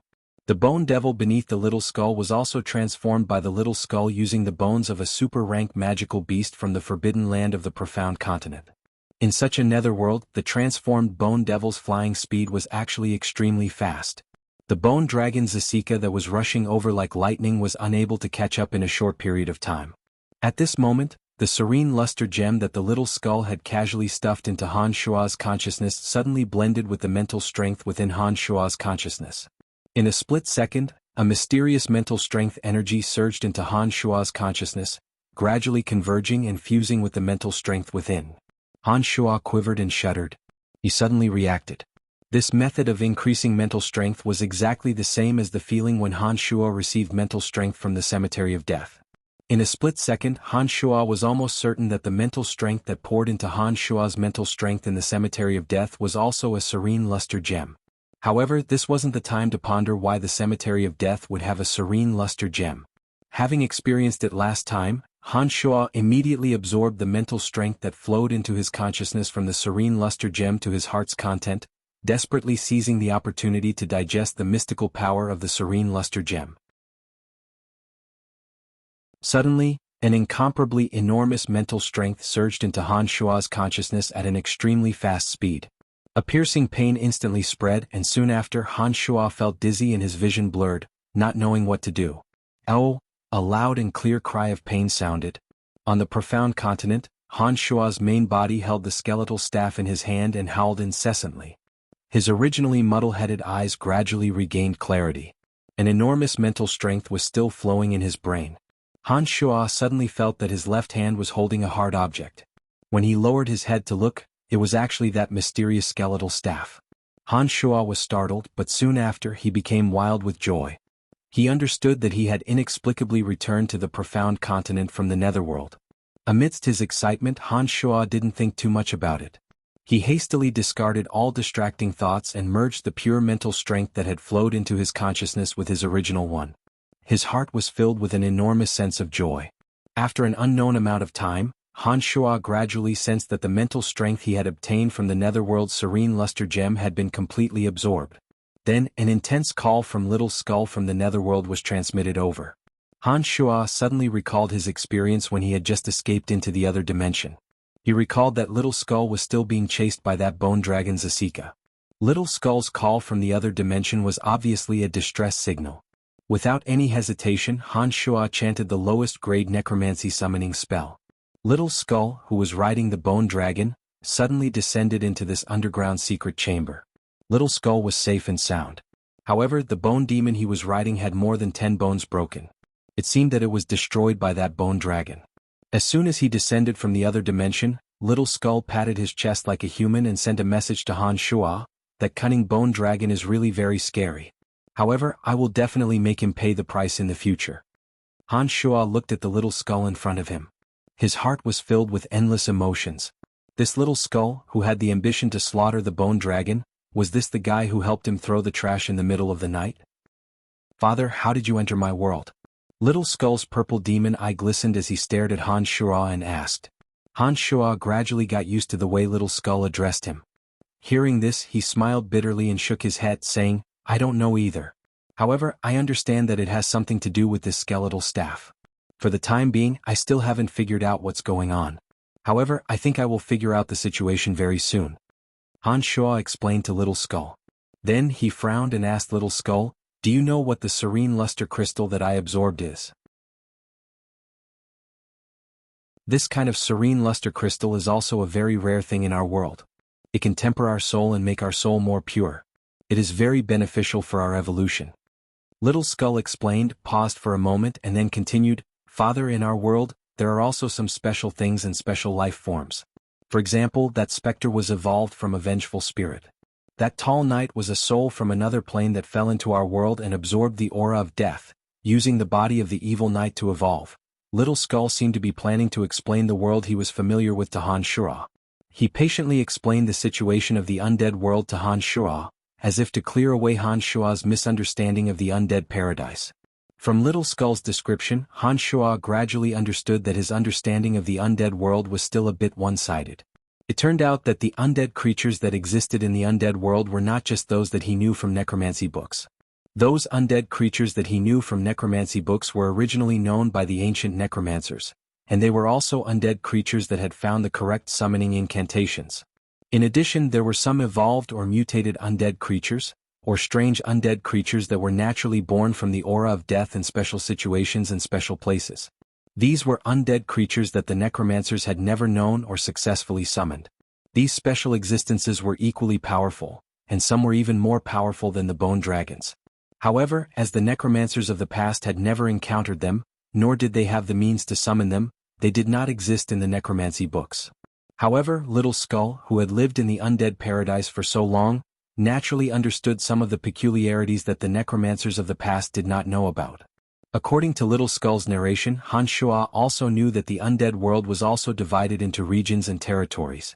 Some of the most ancient and most powerful existences all occupied vast territories, and fought endlessly with each other. There were also extremely powerful undead creatures that even possessed the terrifying strength to tear apart the bindings of the planes, and use their own strength to cross over to the outside world. Just as Han Shuo was slowly digesting Little Skull's words, Little Skull suddenly transmitted a message. Father, I should go back. After a long period of time, as Han Shuo still had a mental connection with the Earth and Fire Elite zombies, he could completely send Little Skull to the side of the Earth and Fire Elite zombies. Then, Little Skull and Bone Dragon Zasika would be separated by tens of thousands of miles, and that Bone Dragon would naturally be unable to threaten Little Skull again. Han Shuo gave Little Skull such a reminder, nodded with a smile and sent Little Skull to the Netherworld. After Little Skull left, Han Shuo was still pondering over Little Skull's description of Han Shuo. Some of what Little Skull had said just now was beyond Han Shuo's understanding, causing Han Shuo to be unable to adapt for a moment. From Little Skull's description, Han Shuo had a new understanding of the Netherworld. He also clearly knew that the world was not quite the same as what he had originally imagined. It seemed that not every creature in the Netherworld could be summoned by necromancers. There were many powerful undead existences that transcended the bindings of the planes, and definitely could not be trapped by the power of a necromancer's contract. Shaking his head, Han Shuo no longer thought about matters related to the other world. Han Shuo chanted an incantation, and with a mental strength, rows of bone spears took shape in front of Han Shuo, quietly hovering in the air without moving. Han Shuo only counted the number of bone spears, and was pleasantly surprised to discover that the number of bone spears had increased by a third compared to usual. This meant that Han Shuo's mental strength had indeed received a substantial increase. Although his mental strength was also at the Grand Magus realm, the higher one's mental strength was, the more powerful the magic released would be. Han Shuo was now able to release the bone spear technique. To be able to produce so many bone spears, it was enough to show that Han Shuo's mental strength had indeed received a substantial increase in the other world. The serene luster crystal is truly a good item. Only, Why would a serene luster crystal appear under the cemetery of death? And why is the skeletal staff able to allow souls to escape into the other world? Could it be that the cemetery of death and the netherworld's creatures have some sort of connection? Han Shuo furrowed his brows and began to ponder inwardly. Han Shuo couldn't understand this question for a while, but he knew that the cemetery of death definitely contained many secrets. He was prepared to properly explore the cemetery of death after a period of time, and see if there was anything he hadn't discovered yet. After his consciousness had escaped into the netherworld, Han Shuo had lost the concept of time. Now that he had returned to the profound continent, Han Shuo didn't know how much time had passed. He hastily returned from the secret room to the Count's mansion, and called Steward Kalas over. When Steward Kalas came over, he hastily said, "My Lord Count, where have you been these past few days? That Miss Phoebe has come over 3 times to see you. Also, His Majesty the King wants you to enter the palace to see him. In addition, there's also some bad news about you that's been circulating outside. I'm worried to death." "What bad news?" Han Shuo first grasped the main point, and asked Kalas about the news that was unfavorable to him. This. Steward Kalas hemmed and hawed. After Han Shuo glared at him, he replied somewhat fearfully, "There's a rumor that you're a member of the Calamity Church. Ordinary people don't know much about this Calamity Church, but some nobles and people with status all know that the Calamity Church is an evil church." When these words were spoken, Han Shuo was horrified. In the eyes of some great nobles, the Calamity Church was synonymous with evil demons. On the continent, there shouldn't be many people who knew of the Calamity Church's existence that had a good impression of them.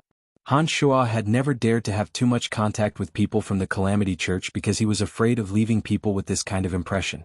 He didn't expect that this kind of situation would occur even after he kept his distance from them. Without thinking too much, Han Shuo also knew who had spread the rumor.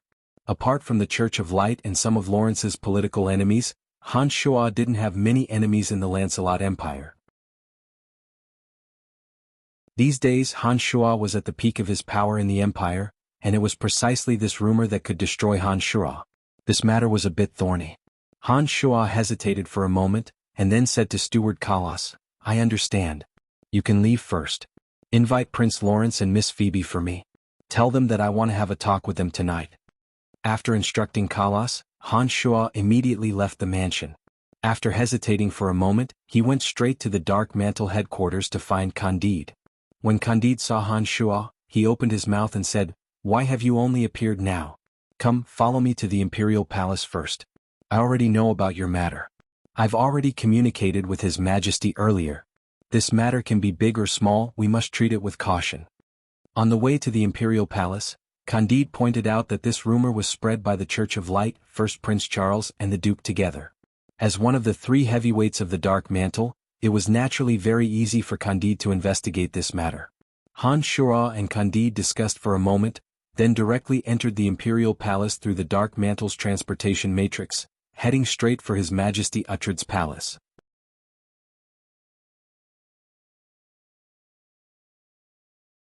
Chapter 388. The old man sitting on the throne had reached the final stages of his life. The aura of life seemed to be slipping away from his body at every moment. His frail body had to lean against the throne in order to sit up straight. His pair of originally bright eyes were also covered with a layer of gray. Han Shuo followed Candide in and shot a glance at Uhtred, who didn't have much time left. Han Shuo knew that Uhtred was indeed going to die. No wonder the princes of the Lancelot Empire were so brazen in their attempts to seize power. "Your Majesty, Count Brian has come to see you," Candide respectfully said after saluting. Uhtred coughed violently for a while. His gray eyes gradually regained some vitality as he forced himself to straighten his body. He swept his gaze over Candide and Han Shuo, before finally fixing his gaze on Han Shuo. He weakly asked, "Brian, Candide has told me about your actions in Bretel City these days. You've done very well. Your Majesty overpraises me. This is what I should do." Han Shuo had communicated with Candide on the way here. He understood that it was best not to rashly open his mouth when facing such a character. He only needed to answer whatever the latter asked. "I've heard rumors that you have some connection with the Calamity Church. How interesting. Your background is clean and you've made many contributions to the Lancelot Empire. How could you be involved with that kind of evil church?"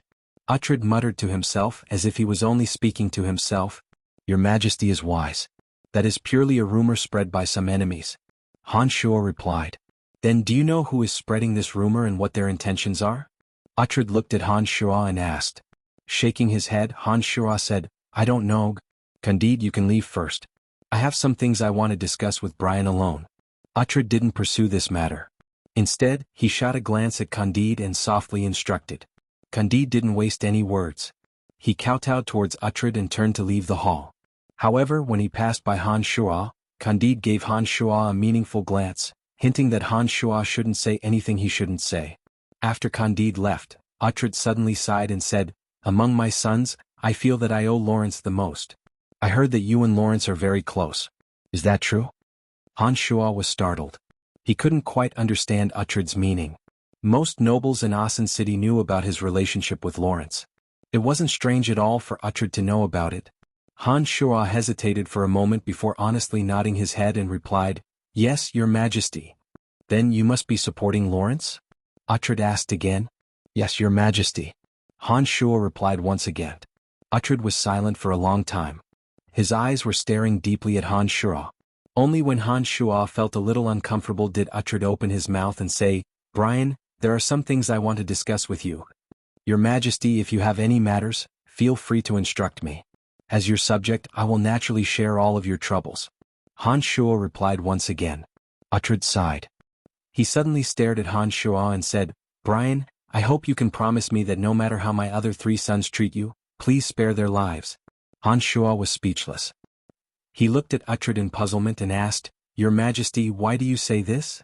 Brian, if you agree to this condition of mine, I will pass the throne to Lawrence and help you control the Lancelot Empire. Uhtred stared at Han Shuo and said solemnly. Han Shuo's heart was in turmoil as he looked at Uhtred in extreme shock. For a moment, he didn't know what was wrong with Uhtred for him to actually say such inexplicable words. Han Shuo could only stare at Uhtred in a daze, forgetting to reply. If you agree to this condition of mine, I will help you and Lawrence. What do you think? Uhtred immediately followed up with a question. His expression seemed somewhat anxious, even carrying a trace of pleading. As the true ruler of the Lancelot Empire, as long as Uhtred didn't die, no matter how sick he would still be the person with the greatest authority in the Lancelot Empire. However, it was at this moment that Uhtred's tone of speaking to Han Shuo strangely carried a trace of pleading. This was something that Han Shuo had never expected. For a split second, Han Shuo even thought that Uhtred's illness was too severe, causing him to be absent-minded and speak nonsense. However, when Han Shuo carefully observed Uhtred, he discovered that although Uhtred's body was incomparably weak, his soul wasn't the slightest bit disordered. This meant that Uhtred's thoughts were indeed normal. Just as Han Shuo was extremely astonished, Uhtred once again questioned. Han Shuo's mind rapidly spun before he probed Uhtred. Is it fine as long as I leave the 3 princes alive? Nodding his head heavily, Uhtred's expression became joyful as he hastily said, That's right. It's fine as long as you leave them alive. You can strip them of all their authority and even imprison them in a small place. It's fine as long as you let them live. In that case, I promise you, Your Majesty. Han Shuo no longer hesitated and immediately agreed. His Majesty Uhtred, the true ruler of the Lancelot Empire, actually heaved a clear sigh of relief. A trace of a smile appeared on his weak face as he waved his hand and said, Brian, I will now bestow upon you the title of Marquis. In addition, I will have Space Sacred Magus Mr. Sabaka's help Bretel City build a magical transportation array. In addition, I will help you get rid of the negative news that is unfavorable to you and... A series of promises suddenly came out of Uhtred's mouth. Han Shuo was momentarily stunned, standing there blankly. He didn't know what had gotten into Uhtred's head today. After Uhtred's narration, Han Shuo finally opened his mouth and said, Brian, you may leave. I hope that you won't tell anyone about today's matter, not even Candide or Lawrence. Your Majesty, I promise you. However, can you tell me the reason? I really don't understand why you would make such a decision. Han Shuo stared dumbfoundedly at Uhtred and said. Shaking his head, Uhtred smiled bitterly and said, It's better if you don't know.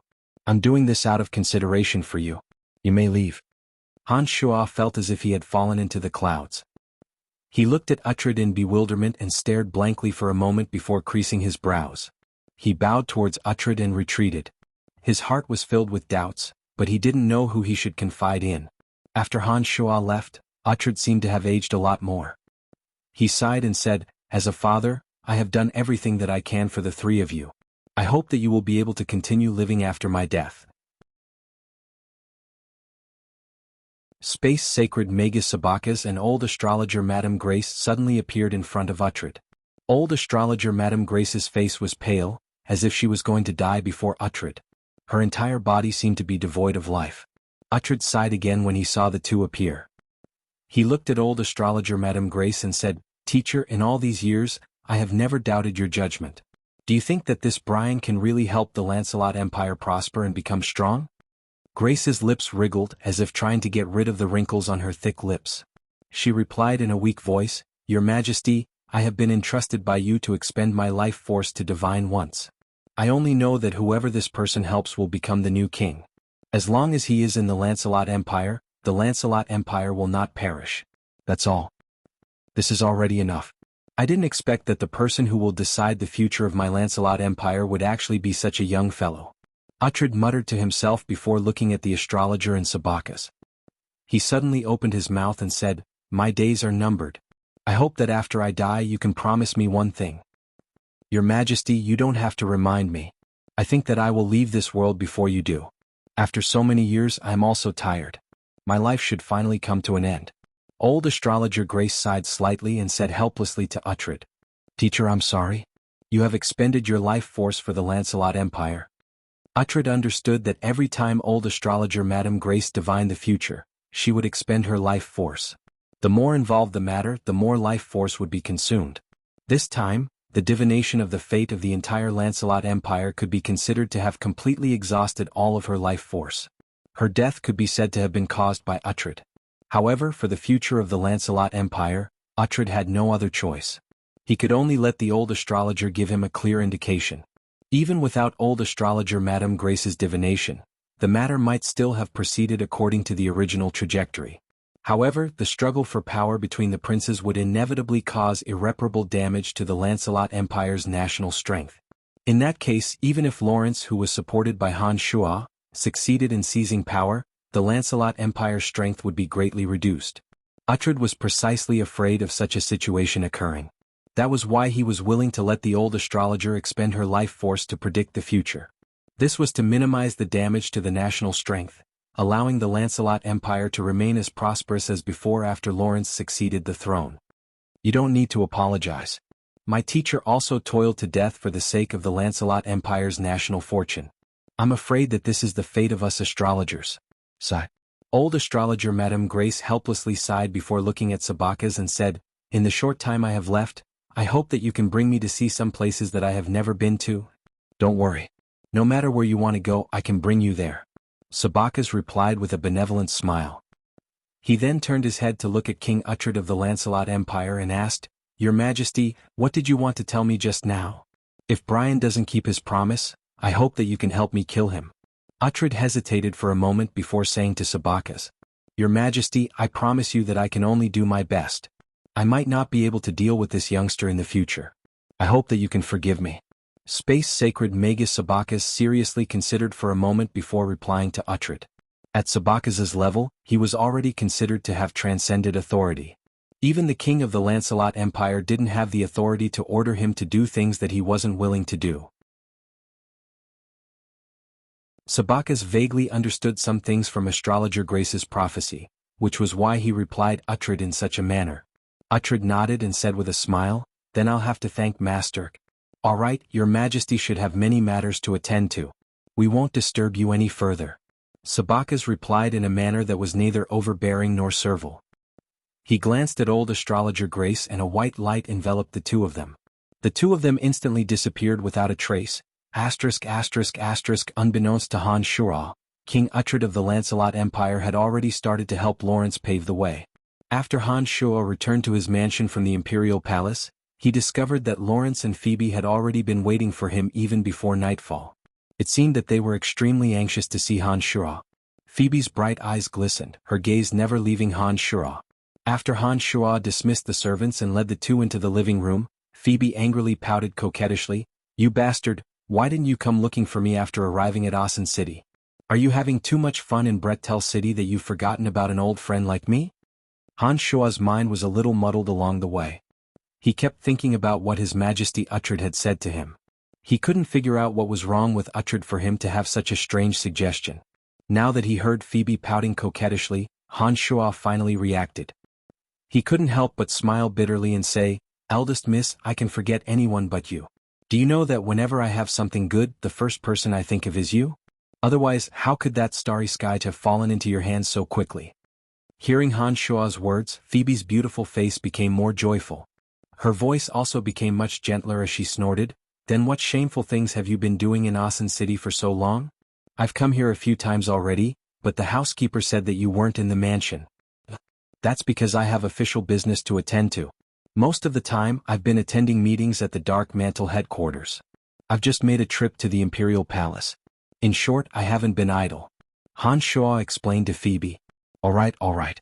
If the two of you have anything to say, you can slowly talk about it after I leave," Lawrence teased. He then looked at Han Shuo and said, "Brian, you just came out of the Imperial Palace. What did my father talk to you about?" Hearing Lawrence's words, Phoebe's charming face blushed. She seemed to think of the wonderful things that would happen between her and Han Shuo after Lawrence left. She suddenly blushed and became silent. Han Shuo knew what Lawrence was thinking about. After hearing Lawrence's words, he recalled the agreement between him and the king just now and couldn't help but feel puzzled. Hearing Lawrence's words, he smiled bitterly and shook his head. He said to Lawrence, "Lawrence, I promised His Majesty that the conversation between me and him wouldn't be leaked to a third person. His Majesty specifically warned me before I left not to tell you about the conversation between me and him." Lawrence's expression froze as he stared blankly. He hesitated for a moment and asked, "Then, can you tell me if you talked about me? Will the things you talked about affect my interests?" Han Shuo thought for a moment and nodded, "Lawrence, I'll tell you clearly.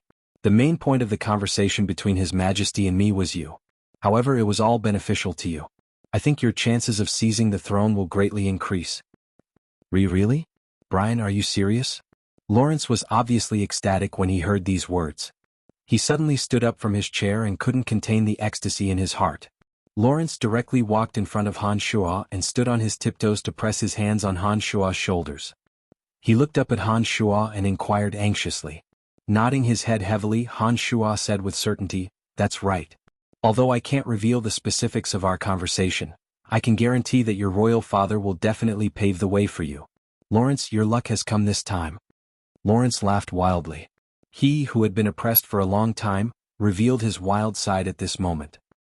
He laughed loudly at Han Shuo and said, "Thank you, Brian. You are my luck. No matter what you talked about with royal father, I think you must have occupied an important position. I will never forget your kindness." Lawrence was very quick-witted. From Han Shuo's words, he realized that Han Shuo was an important figure. Otherwise, why would Uhtred talk to him alone and not others? "Brian, you're not joking, right? Could it be that His Majesty wants to support senior brother Lawrence?"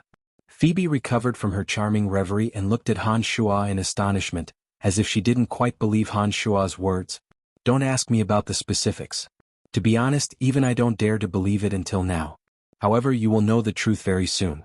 Han Shuo spread his hands and made a helpless gesture as he explained to Phoebe. Lawrence hadn't recovered from the pleasant surprise and said excitedly to Han Shuo, "All right, then I'll go back and prepare first. If what you said is true, I need to make arrangements immediately." "Go, you should indeed prepare well." Han Shuo readily agreed.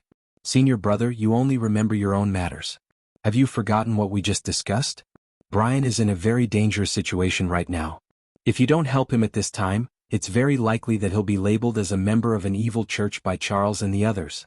Seeing that Lawrence was about to leave, Phoebe lightly snorted and couldn't help but reprimand Lawrence.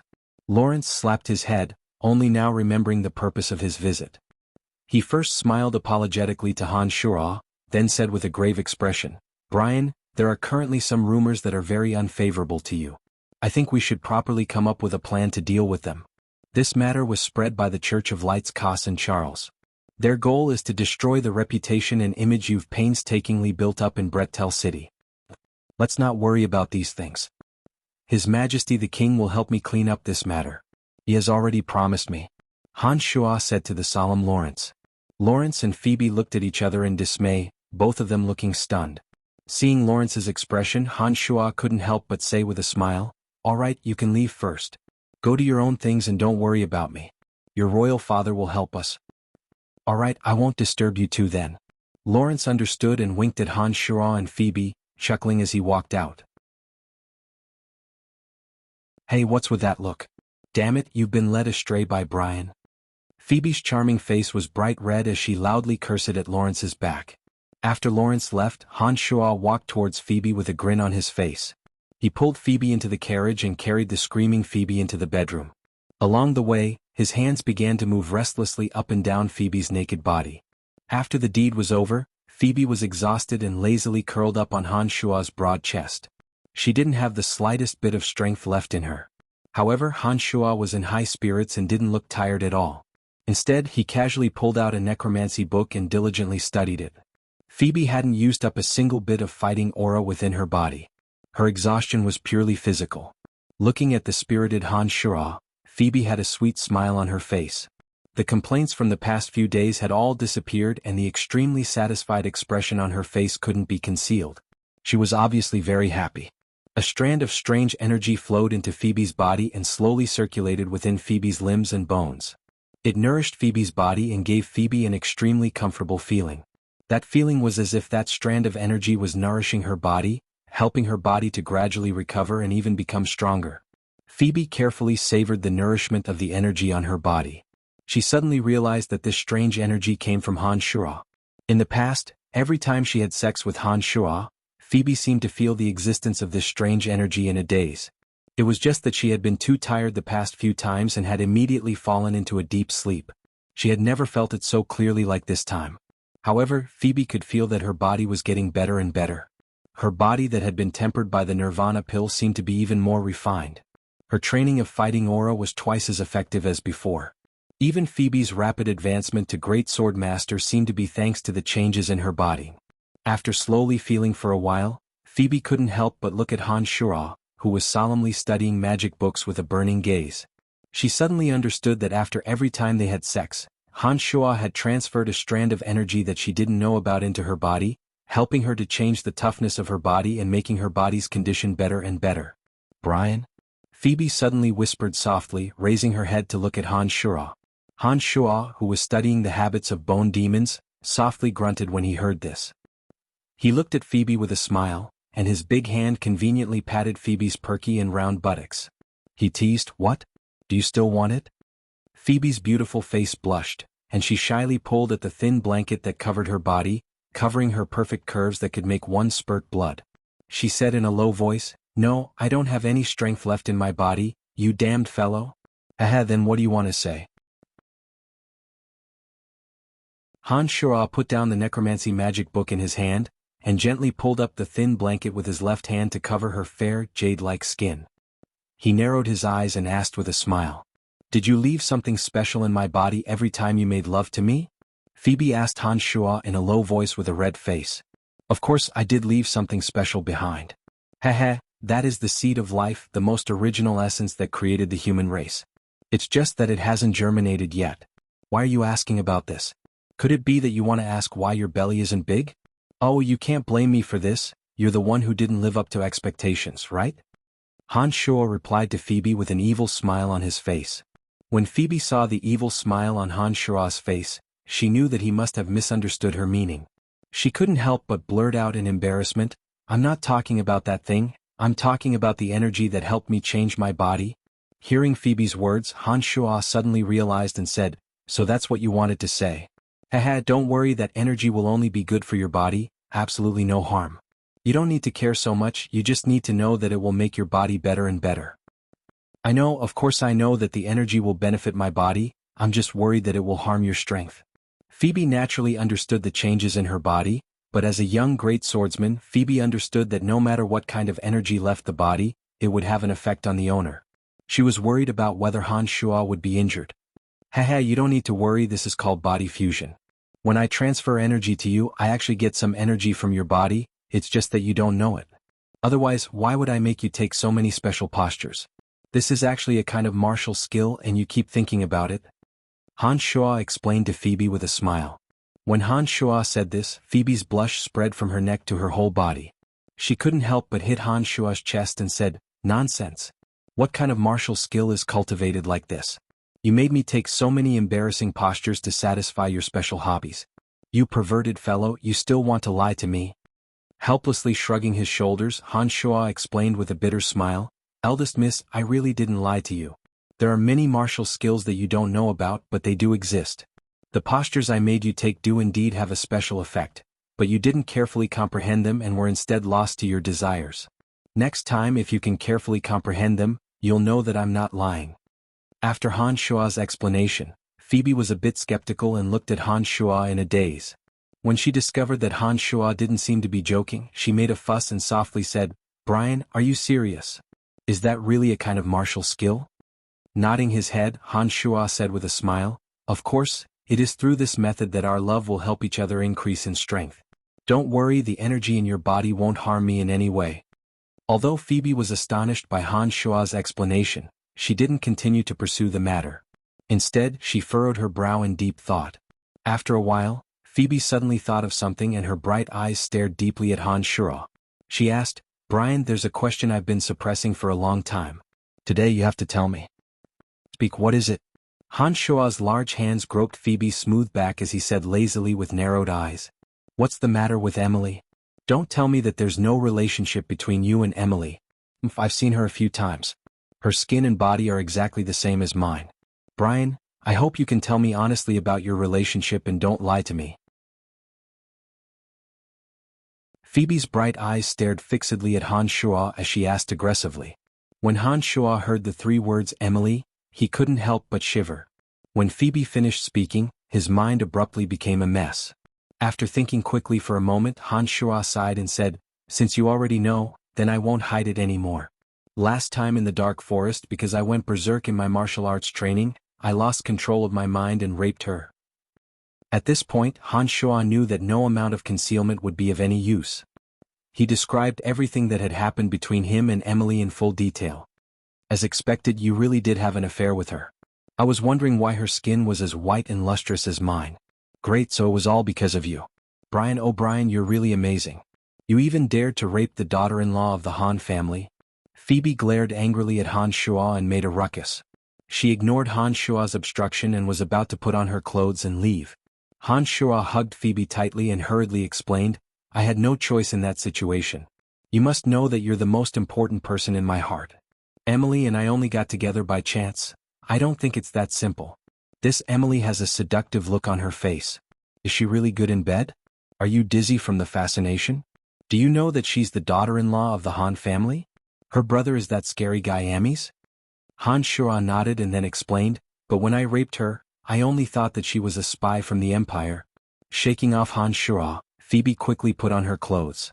She glared at Han Shuo hatefully with a face full of anger and shouted, Last time at Lawrence's father's banquet, I already felt that there was something wrong between you and Emily. It looks like you two have been together for a long time. Emily has gone too far. She actually conspired with you to deceive me. As she said this, Phoebe had already put on her clothes and walked out angrily. Where are you going? Han Shuo was shocked and hurriedly put on his clothes. I'm going to find that coquettish hussy Emily. Don't follow me. I want to talk to her alone. Phoebe answered and dashed out of Han Shuo's mansion.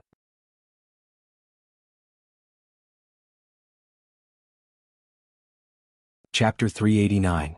Phoebe left in a huff, her last sentence firmly rejecting Han Shuo's request to follow her. Han Shuo hesitated for a while after putting on his clothes, but ultimately didn't follow Phoebe. The Betteridge family was an illustrious noble family of the Empire.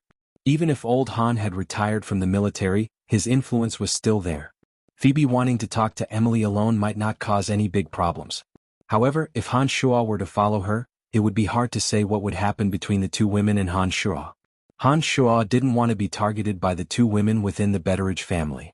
Not only would it affect Han Shuo's career, it would also greatly damage the reputations of Phoebe and Emily. The distressed Han Shuo stood blankly on the spot, not knowing what to do for a moment. He could only release two mystical demons to follow Phoebe. Currently, Asen Duchy was in turmoil. Han Shuo was afraid that something would happen to Phoebe who supported Lawrence. He also wanted to see what exactly Phoebe wanted to talk to Emily about. If the situation turned bad, he would have no choice but to step in. The mystical demons followed Phoebe to the Betteridge family. Contrary to Han Shua's expectations, the originally furious Phoebe had already concealed her emotions when she arrived at the entrance of the Betteridge family. Instead, she calmly requested to see Emily.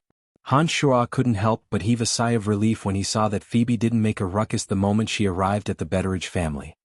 He understood that although Phoebe was angry, she still had a sense of propriety. Emily was startled when she heard that Phoebe had specially come to pay a visit. She had vaguely felt that something was wrong when she had met Phoebe a few times before. She knew that a woman as intelligent as Phoebe would definitely have sensed something. This time, Phoebe had specifically come to look for her. Emily understood that what should come had finally come. She calmed her chaotic and uneasy mind and took the initiative to go out to greet Phoebe. "Hey, isn't this Miss Phoebe? Long time no see, why did you think of coming to look for me?" Emily had been in the dark mantle for many years. Although she had a guilty conscience, she was still incomparably natural on the surface. She had a bright and cheerful smile on her face and greeted Phoebe as if they were sisters meeting. Big sister Emily, I just missed you. A long time no see, big sister Emily seems to be growing younger and younger. Do you have some secret? You must tell me about it." Phoebe had been in the business world for a long time and was able to keep her composure. She also greeted Emily with a smile. Emily's mind was in a mess. Hearing Phoebe mention her sore spot, she knew that the visitor didn't have good intentions. Emily naturally understood the reason for the changes in her body in the past few days. Phoebe's situation was 70 to 80% similar to her own. Phoebe only mentioned this matter. The reason for her words was naturally self-evident.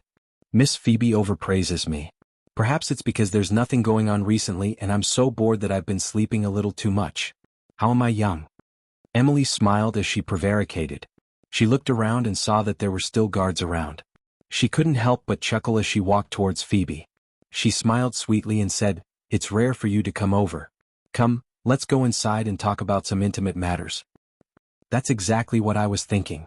Phoebe replied with a faint smile and walked inside with Emily with a natural expression. The two looked like a pair of good sisters no matter how one looked at it. There didn't seem to be any disharmony between them. Han Shua, who could clearly see the conversation between the two through a mystical demon, couldn't help but secretly admire the composure of the two women. He finally understood that the struggle between elegant women wasn't as loud as he had imagined, but a more obscure and subtle struggle. After Emily brought Phoebe into her chamber, perhaps to prevent the conversation between the two from leaking, Emily carefully laid down layers of barriers around the room. Phoebe coldly watched as Emily laid down the soundproof and vision-blocking barriers, not saying a word. After Emily had arranged everything properly, Han Shua's two mystical demons sensed a dark aura gradually spreading in all directions. After hesitating for a moment, Han Shua withdrew the two mystical demons and left them outside the room where the two women were talking. In this way, the mystical demons would definitely not be discovered by Emily's barriers. However, they wouldn't be able to hear the conversation between the two women either. Sigh, things like women are really troublesome when there are too many of them. Han Shua couldn't help but sigh. However, he knew that with his temperament, his self-control in this aspect was indeed much weaker. Just as Han Shua was sighing, Steward Kalas found Han Shua and handed a letter to Han Shua. He respectfully said, "Lord Marquis, this is your letter." "Lord Marquis?" Han Shua was taken aback. He then looked at Steward Kalas and asked doubtfully, "Kalas, did you address me wrongly?" "No, there's nothing wrong with my address," Steward Kalas replied. He then smiled at Han Shua and said, "Lord Marquis, although His Majesty's official document has yet to be issued, there's no need for His Majesty to hide it from us. We are your stewards and have only just learned of His Majesty's conferment of your title from the outside." After hearing these words, Han Shua suddenly understood. He understood that His Majesty Uhtred of Lancelot Empire must have started to help Lawrence pave the way for him ever since Han Shua left the Imperial Palace. His title of Marquis must have been announced in advance. Now that even Steward Kalas knew of this news, it sufficiently proved that His Majesty Uhtred had spread the news of Han Shua's promotion. Han Shua sighed inwardly at His Majesty Uhtred's high efficiency. He then frowned and said, "Oh, that's right. In that case, are there other rumors that are unfavorable to me still circulating?" "Lord Marquis, His Majesty the King has already proven your innocence. He has also ordered that no one is to doubt your loyalty to the Empire. If anyone dares to harbor any disloyalty towards you, His Majesty will directly sentence them with the crime of slander." Steward Kalas looked at Han Shua with reverence, replying wholeheartedly, After Han Shuo returned from the imperial palace, His Majesty the King made a series of big moves, suppressing all the negative discussions about Han Shuo and conferring him the title of a noble marquis. This sufficiently proved His Majesty the King's trust and favor towards Han Shuo. Kalas was sincerely convinced by Han Shuo. However, Kalas would never know that when the man with the greatest authority in the Lancelot Empire discussed these matters with Han Shuo, his tone was even pleading. He didn't have the slightest bit of the arrogant attitude a superior would have towards a subordinate. "Whose letter is it?" Han Shuo casually asked as he looked at the envelope. "It seems to be a student from the Babylon Academy of Magic and Force. He said that it was handed to you by their Master Fanny. You once instructed me to pay special attention to Master Fanny's matters. Therefore, I didn't dare to be negligent and hurriedly delivered it to you." Old Steward Kalas replied. "I'm very good." Han Shuo praised and waved his hand, dismissing Kalas. He tore open the envelope, took out the light green letter and started reading it. Fanny's handwriting was graceful and nimble. The contents of the letter contained a hint of affection, obscurely revealing some of Fanny's longing. She mentioned that today was the day the necromancy major would be recruiting students and hoped that Han Shuo could find time to make a trip to the necromancy major and see if he could give a speech to support the necromancy major. When he finished reading the letter, Han Shuo's nose took in the delicate fragrance on the pale green paper.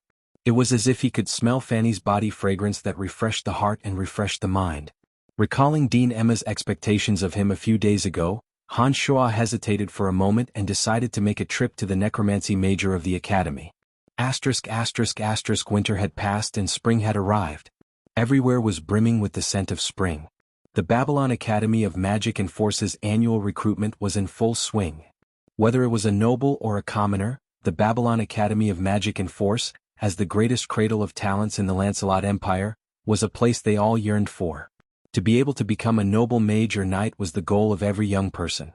If one didn't have outstanding magical talent, it wouldn't be a bad choice for a commoner to take a step back and become a swordsman. As the largest academy in the empire, the Babylon Academy of Magic and Force was located in the empire's capital, Asan City. Every year's recruitment was extremely lively. Often, the most talented people in the empire would flock to the Babylon Academy of Magic and Force, hoping to become a student of the academy. Generally, as long as one entered the Babylon Academy of Magic and Force and successfully graduated, regardless of whether they were a commoner or a noble, they would have a beautiful future. Of course, if the student was a member of a noble family and studied as a mage, then this person's future would naturally be a bit brighter. After the students had passed numerous tests, they could choose the magic major that suited them according to the potential of their mental strength and the strength of their sensitivity to the magical elements. Generally speaking, the stronger one's sensitivity to the magical elements, the easier it would be for them to practice that type of magic. Of course, this wasn't absolute. There were also people who had a weak sensitivity to the dark magic elements at the start, but ultimately became dark grand magi due to their interests and hobbies. The foundation was only one part of it, the final achievements still depended on the individual. Therefore, after the students had passed all sorts of tests, when it came time to choose a certain major, interest and the strength of the major were often the key factors. It wasn't that the stronger the student's sensitivity to the magical elements was the deciding factor. All along, the Babylon Academy of Magic and Force had advocated and always insisted on respecting the students' interests and choices. No department had the right to force outstanding students to join. The final decision was in the hands of the students themselves. What each department needed to do was to use the power in their hands to attract outstanding students to join. It was the same for the necromancy major. The necromancy major that had declined for a long time had become a branch of the dark major after many years. However, the necromancy major and the dark major were not the same major after all. When it came time to recruit students, the necromancy major also had the right to recruit students independently. In an incomparably wide plaza, the various major magic majors of the Babylon Academy of Magic and Force occupied several areas, respectively setting up recruitment points for the light, dark, fire, water, wind, earth, lightning, summoning, space and necromancy majors. Every major was especially eye-catching. They would either pull up a huge banner to write out the advantages of their own major, or invite outstanding seniors who had graduated from this major to come and support them to attract popularity, or even promise preferential treatment after entering this major. In any case, in order to pull outstanding students into their own major, all the major magic majors spared no effort in their activities. Talent was the most fundamental thing for a student of the Babylon Academy of Magic and Force. As long as a major produced an extraordinary and powerful mage, not only would the entire major gain a lot of glory, it would also gain an advantage in all sorts of academy activities in the future. The more powerful the major, the more funds and resources they would be able to apply for. Take the Earth Major for example. Due to the arrival of Dempus Gale 30 years ago, the Earth Major had been leading by a wide margin in several consecutive academy competitions. Now, Dempus Gale had become a well-known Earth Sacred Magus in the Lancelot Empire, causing the Earth Major to rise from being in decline to being a top-notch major in one fell swoop. There were many similar examples. The reason why the Light Major and Dark Major had held the advantage for so many years was also because a few outstanding students had appeared in recent years.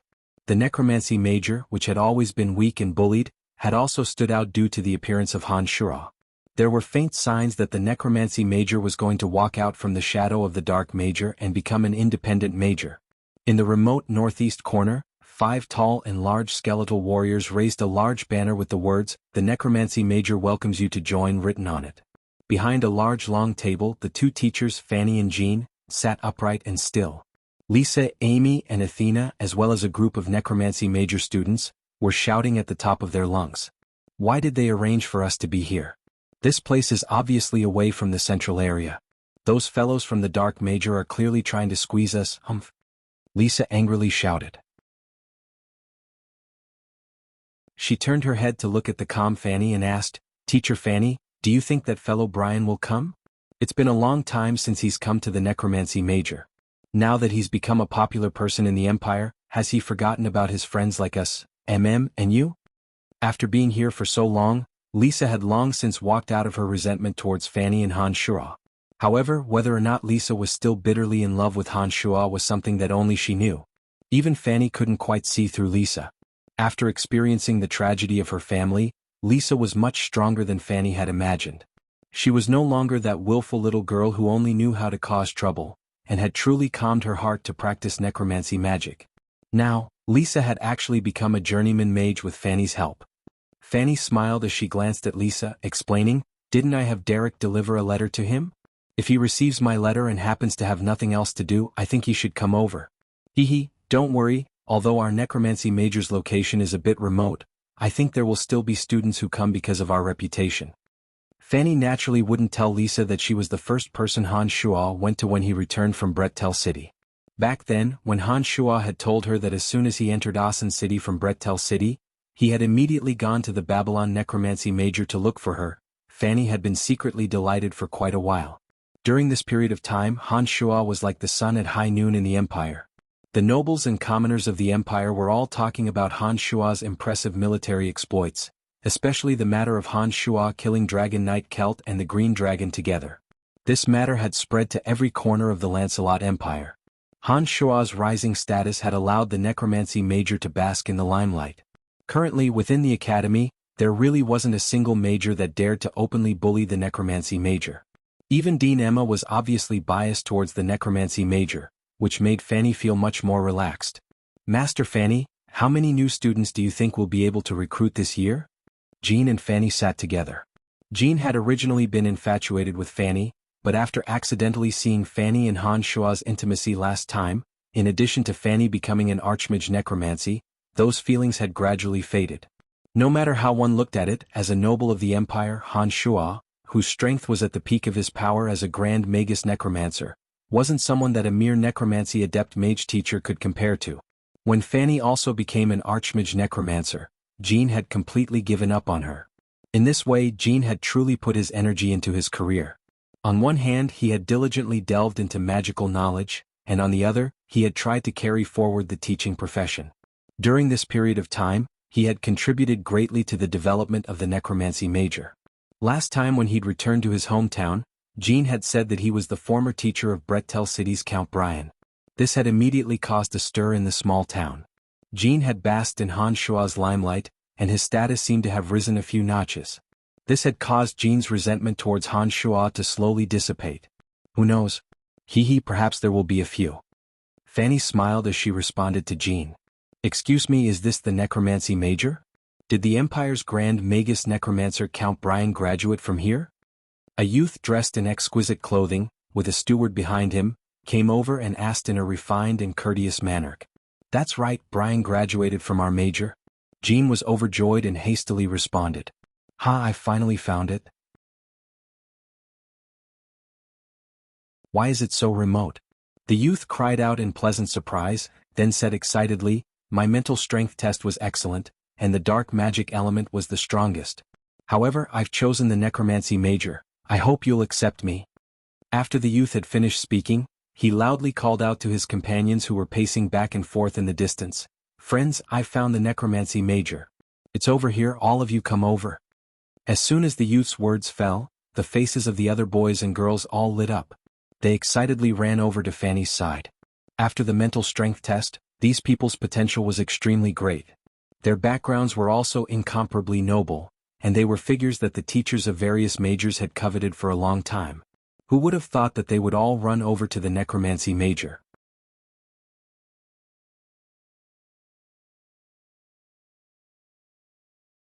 Chapter 390.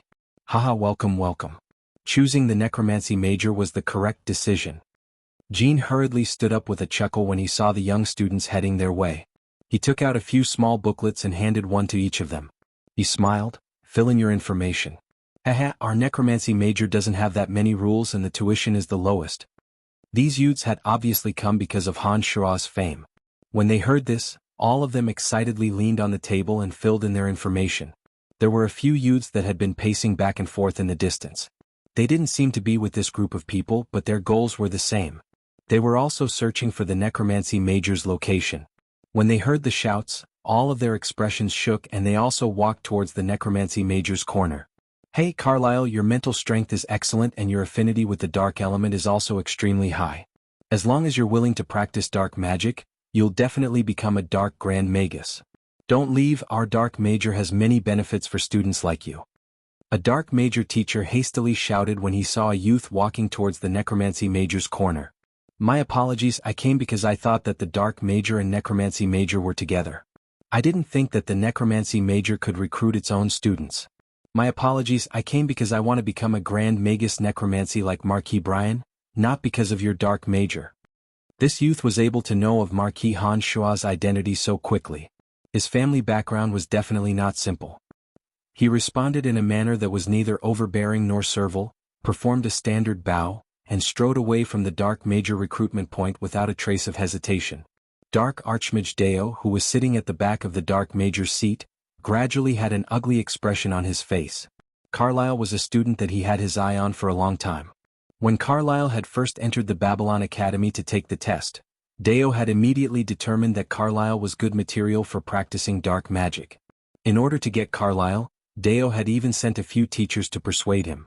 Carlyle had also shown great enthusiasm at the beginning and had been very happy all along. Who knew that at the last moment, Carlyle would directly walk towards the necromancy major without even looking back. He even said that the reason he had been friendly with them was purely because he had misunderstood the relationship between the dark major and necromancy major. This was simply a slap to Deo's face. Isn't it just a lowly slave who got lucky? What's so great about that? The dark major teacher who had been rejected by Carlyle couldn't help but snort angrily, trying to vent the resentment in his heart through this method. "Deo, isn't the necromancy major subordinate to the dark major?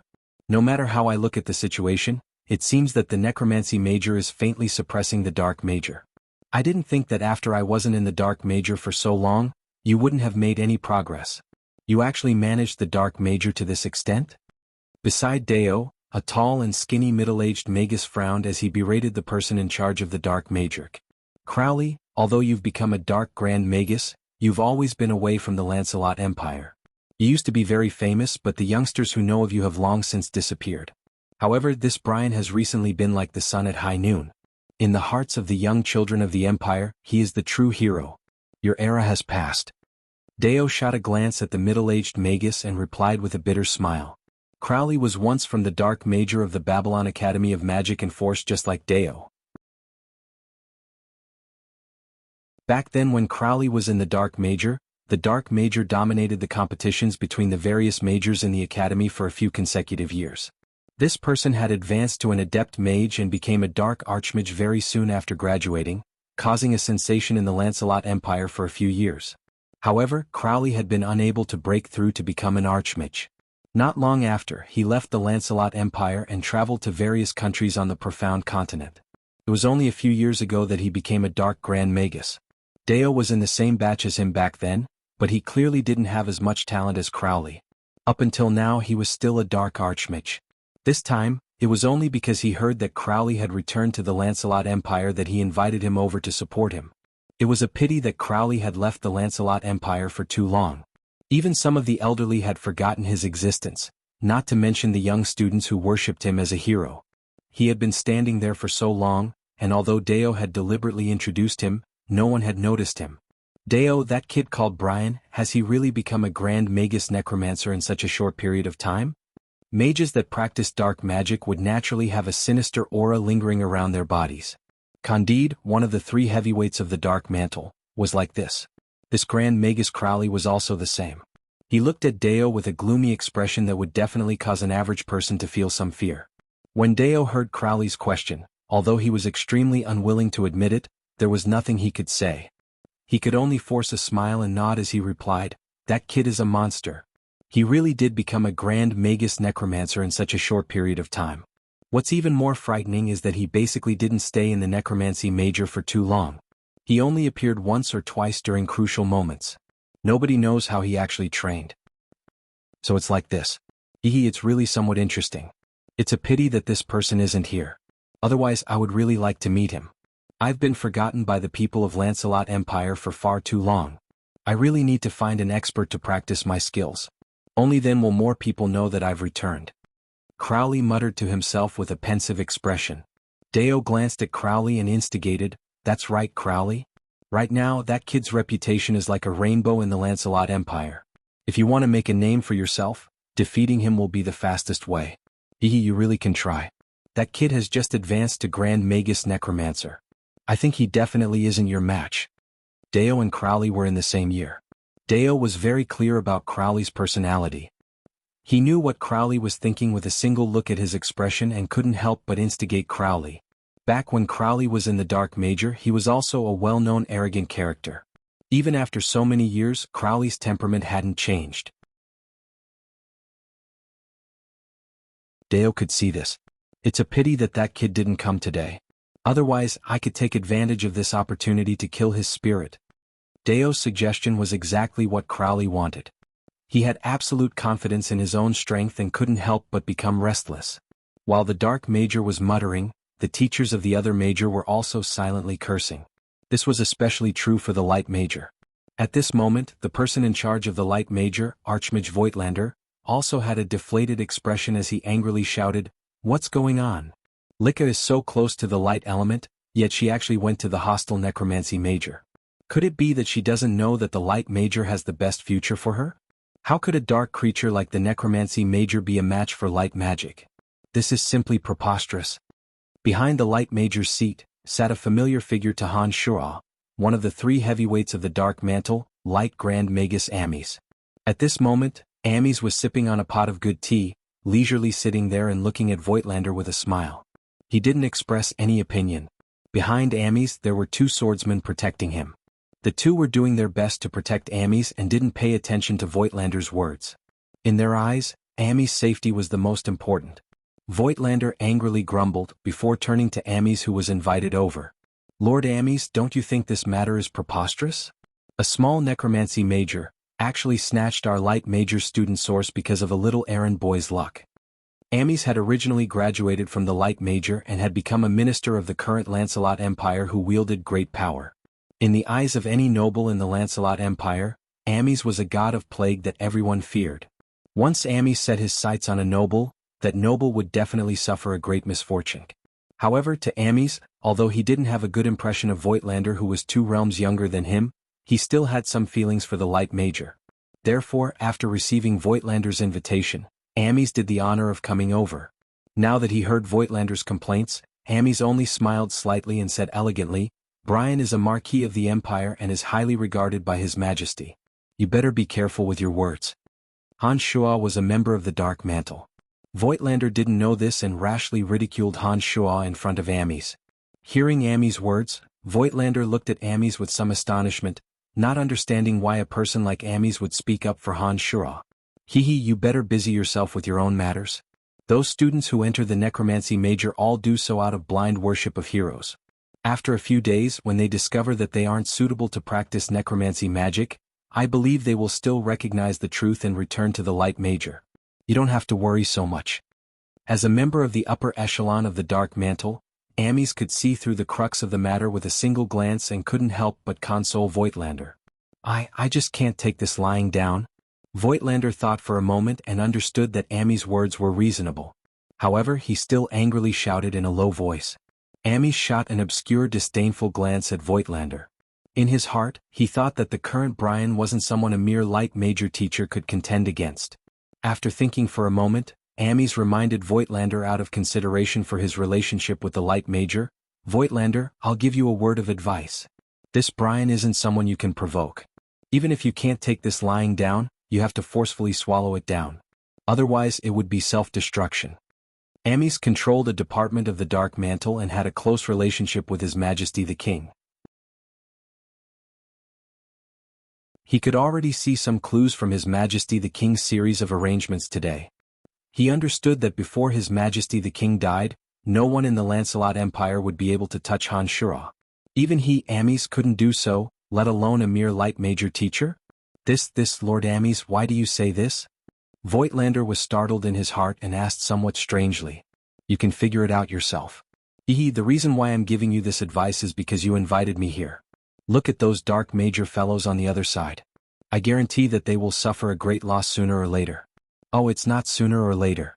Perhaps they will suffer a great loss very soon. That fellow actually came. Didn't he just leave His Majesty's place not long ago? Ames first warned Voigtlander. Suddenly, he took a glance and discovered a tall and imposing figure in the distance. He couldn't help but exclaim in a low voice. Following Ames' line of sight, Voigtlander also saw Han Shuo walking over from afar. He couldn't help but exclaim in surprise, "Heavens, how did this fellow grow so tall?" The last time Voigtlander saw Han Shuo, he wasn't even 1.8 meters tall. Every time Han Shuo came to the necromancy major, he would directly look for Fanny. An average person wouldn't even have the chance to see Han Shuo. Han Shuo, who cultivated in demonic arts, was currently as imposing as a demon god, naturally exuding a demonic and alluring aura. Even in a sea of people, Han Shuo's tall and imposing figure and aura would attract everyone's gazes, causing people to uncontrollably focus their attention on him. As a matter of course, he became the focal point of the crowd. "Master Fanny, it's Brian. Brian is here, he really is here." Lisa had originally been looking around in boredom, not expecting Han Shuo to really return. When she saw Han Shuo's handsome figure appear from the corner of her eyes, her heart was thrown into chaos and she couldn't help but exclaim in surprise. "It looks like only when I truly see him will I know that my forgetfulness these days was all fake. I still haven't forgotten him." After Lisa exclaimed in surprise, her charming face suddenly dimmed as she sighed in her heart. Under Lisa's exclamation, Fanny's bright eyes exploded with the light of inconceivable joy. Her delicate body couldn't help but stand up, but then she remembered that they were in full view of the crowd and couldn't help but blush and sit back down. She cursed herself for losing her composure in her heart as she pretended to take a sip of water. She tried to keep her tone as calm as possible and said to the excited young boys and girls in front of her, "Yes, that's Brian. He counts as your senior." The dozens of necromancy major students who had come because of Han Shuo's name had just completed the procedures to join the necromancy major.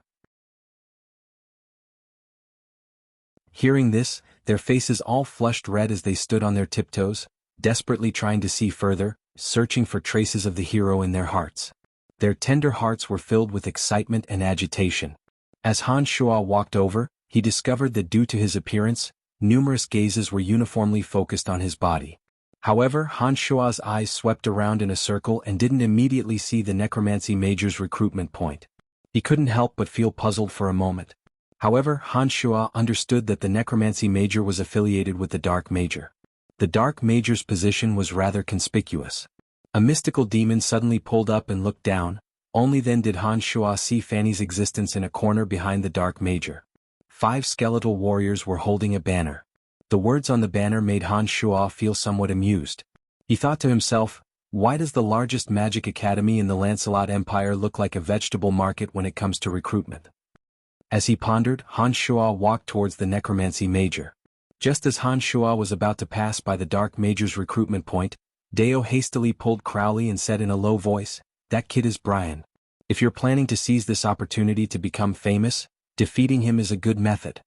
Crowley followed Deo's line of sight and couldn't help but be speechless. "Deo, are you mistaken? Is this kid really a necromancer? Why do I feel that he's even taller and more muscular than a barbarian warrior?" Deo was somewhat at a loss for words, his expression ugly as he explained, "That's right, it's him. However, it's said that he also practices a mystical martial technique and last time defeated Brute Merchant Alliance's Leah Kane." "Crowley, you're not afraid, are you? He also practices a kind of martial technique?" Crowley stared blankly for a moment before letting out a mischievous smile and saying, "This kind of inattentive mage is the easiest to deal with. If you didn't mention this, I really would have some misgivings. Now that you mention it, I can be at ease." Han Shuo walked towards the necromancy major and was a little surprised by the gazes of so many people in the surroundings. He didn't expect that his appearance would actually cause so many people to be startled. The light major's recruitment point was located in an extremely conspicuous location. Han Shuo easily discovered Ami's existence through a mystical demon. When Han Shuo passed by the light major's recruitment point, he couldn't help but nod his head in greeting to Amis, who was leisurely sipping his tea. Amis was one of the three heavyweights of the Dark Mantle and could be considered as Han Shuo's immediate superior. In addition, Amis was also Emily's blood brother. Whether it was official or private, Han Shuo had to show some respect when he saw Amis. Amis, who was originally sitting there leisurely sipping his tea, didn't dare to be the slightest bit arrogant when he saw Han Shuo nod his head in greeting. He actually stood up from his sitting position and returned a greeting to Han Shuo with a smile. With Ami's position in the Lancelot Empire, to be so respectful towards Han Shuo, this upstart, caused Voigtlander beside him to be somewhat astonished. Recalling Ami's advice to him just now, Voigtlander suddenly understood something. On the contrary, he looked towards the Dark Major's side with some schadenfreude. Seeing Crowley's restless appearance, Voigtlander started to watch a good show. Facing Ami standing up to return the greeting, Han Shuo was similarly astonished. No matter how he looked at it, with Ami's status, returning the greeting by sitting there was already giving Han Shuo face. He really didn't expect that Amis would actually stand up to show respect to him. This meant that Amis treated Han Shuo as someone on the same level as himself and didn't have the intention to treat Han Shuo as a subordinate. Otherwise, no matter if it was his age or his qualifications in the Dark Mantle, there was no need for him to stand up to return the greeting.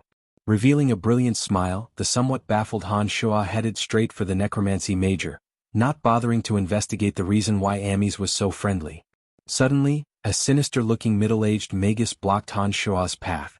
Crowley glanced at Han Shuo's body and suddenly said, "You must be Count Brian? Let me introduce myself. I am Crowley, a graduate of the Dark Major of the Babylon Academy of Magic and Force. I have always been fascinated by the exploration of magic and have only recently returned to the Lancelot Empire. If you have something to say, just say it." Han Shuo creased his brows and didn't wait for Crowley to finish his string of words, directly interrupting him. Crowley's expression froze, his expression somewhat awkward. He didn't expect that as a noble count Han Shuo would actually rudely interrupt his speech. This caused Crowley to stare blankly for a moment.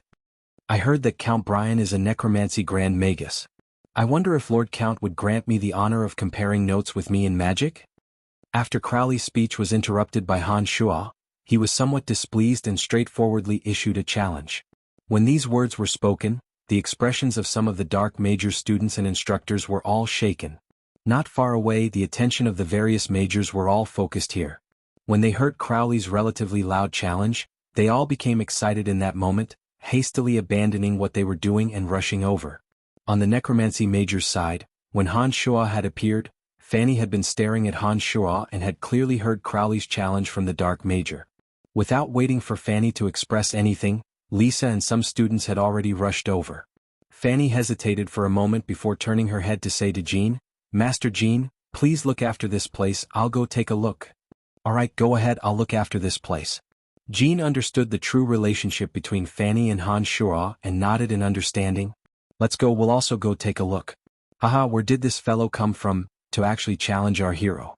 The new necromancy major students who had heard of Crowley excitedly ran over. Amis, who had just sat down, fiercely spat out a mouthful of tea. He looked awkwardly at Voigtlander, who had been sprayed all over him, and said with an embarrassed smile, Sorry, I really guessed correctly that fellow. He wanted to take the opportunity to stand out, hee. It's fine. My lord is indeed formidable. Voigtlander used a tissue to wipe the tea stains on his body as he flattered Amies with a smile. How would he dare to blame Amies?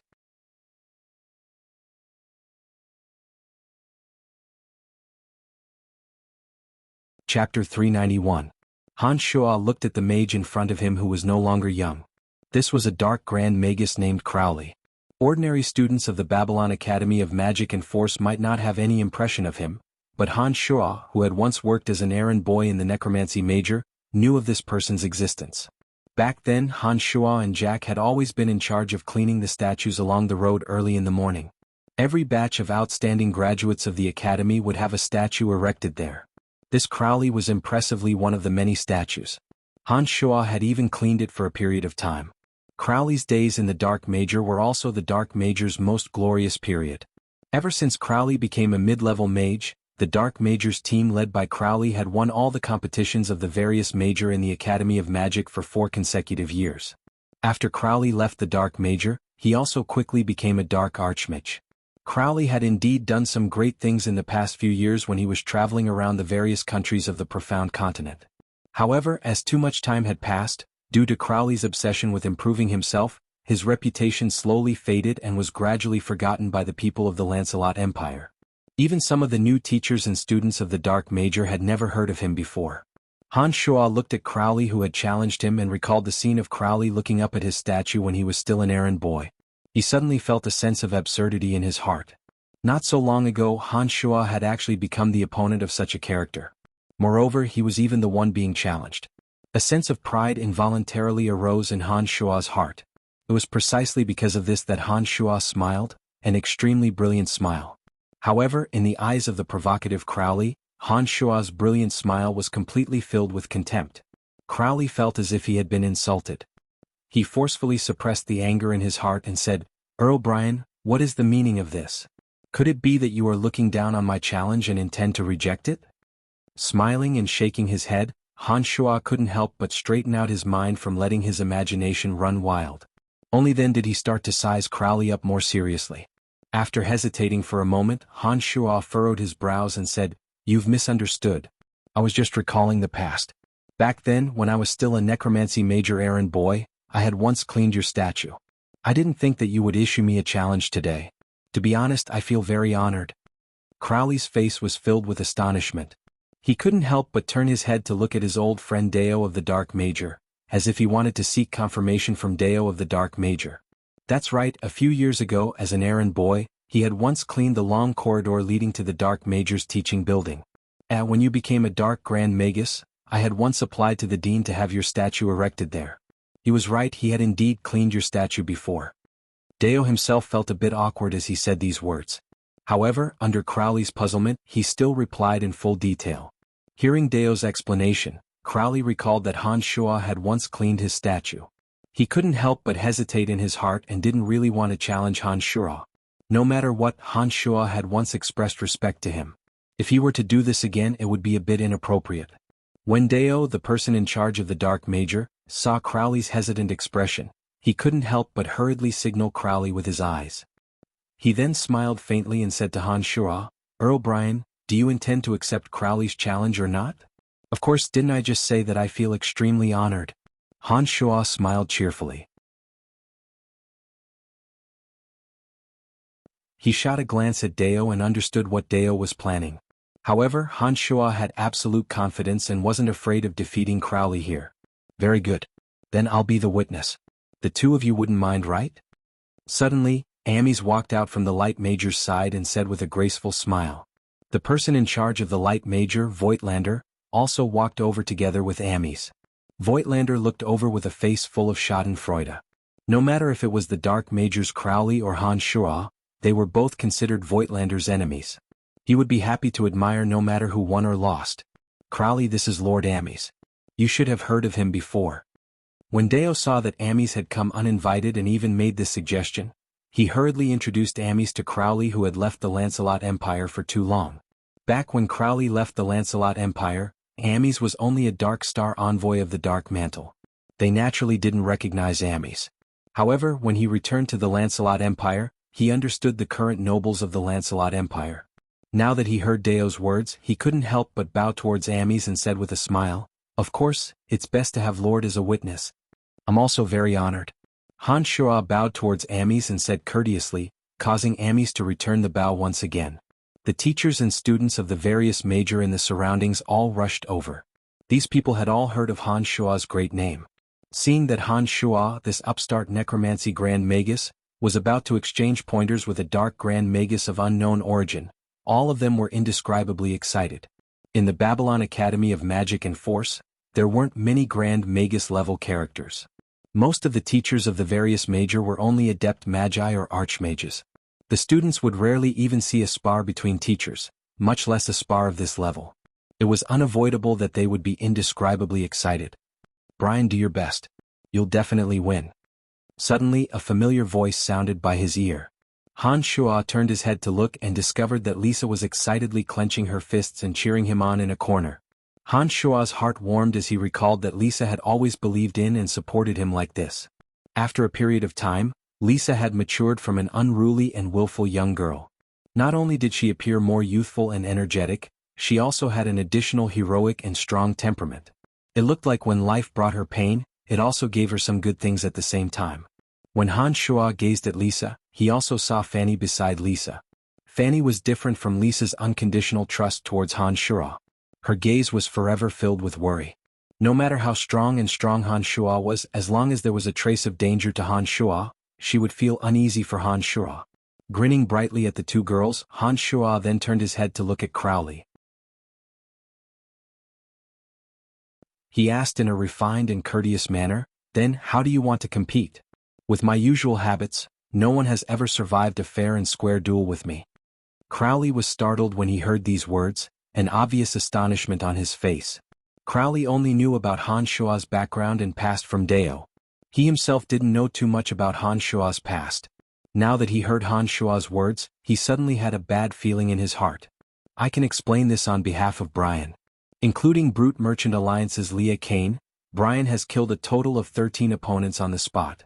And let me remind Mr. Crowley, Brian also killed the Redbud Knight's Dragon Knight Celt. I'm afraid you don't know, so I'm telling you in advance." Amy saw that Crowley was somewhat astonished and knew that he might not be too clear about Han Shuo's past, so he couldn't help but remind him. Hearing Amy's words, Crowley's heart trembled once again. His gaze towards Deo carried a bit of anger. Deo saw Crowley's angry gaze towards him and obviously felt a bit guilty. He awkwardly turned his head away. After hesitating for a moment, Deo suddenly opened his mouth. "Forget it. The two of you are actually considered to be members of our Dark Major. Let's not compete on such an auspicious day, so as to avoid harming the harmony." Under Crowley's furious gaze, in addition to Amy's reminder, Deo finally realized that he had been blinded by anger. Crowley was invited to the Dark Major. If he was killed by Han Shuo's hands, Deo would definitely be scolded to death by others. Perhaps even the teachers and students of the Dark Major would push the blame onto him after the matter was over. "Mr. Crowley, I think it's better to forget it." Mr. Deo's words are reasonable. "Let's not harm the harmony, you guys are still considered to be on the same side." Amy smiled faintly and said to Crowley, "No, I still want to compare notes with Count Brian." Crowley was in a difficult position to back down from everyone's gazes, so he braced himself and insisted. At this moment, a white light flickered in the center. Babylon Academy of Magic and Forces Dean Emma appeared. She looked at Han Shuo and Crowley respectively and said with a smile, "Comparing notes in magic is a common method for mages to improve themselves. However, there's no need for enemies to fight to the death. Brian, today is the annual recruitment. You wouldn't be thinking of not giving face to your alma mater, right?" "Of course not, I was just joking earlier." Anyway, it's just for fun. If Mr. Crowley doesn't mind, how about we change to another place?" When Han Shuo saw Emma appear, a friendly smile immediately hung on his face as he invited Crowley. Crowley clearly heaved a sigh of relief as he laughed dryly and said, "I've left for too long and I'm not too familiar with this place. Where do you think is more suitable?" "Don't choose, let's go to the Dark Major's #1 training ground. There's a large-scale magic barrier inside. You guys just have to be careful and don't harm the harmony." When Emma saw that Han Shuo didn't take it seriously, She also heaved a sigh of relief and said with a smile. In this way Han Shuo and Crowley both agreed. The student recruitment meeting was suddenly halted midway. When Han Shuo and Crowley entered the large-scale training field, the teachers and students of the various faculties also hurried over.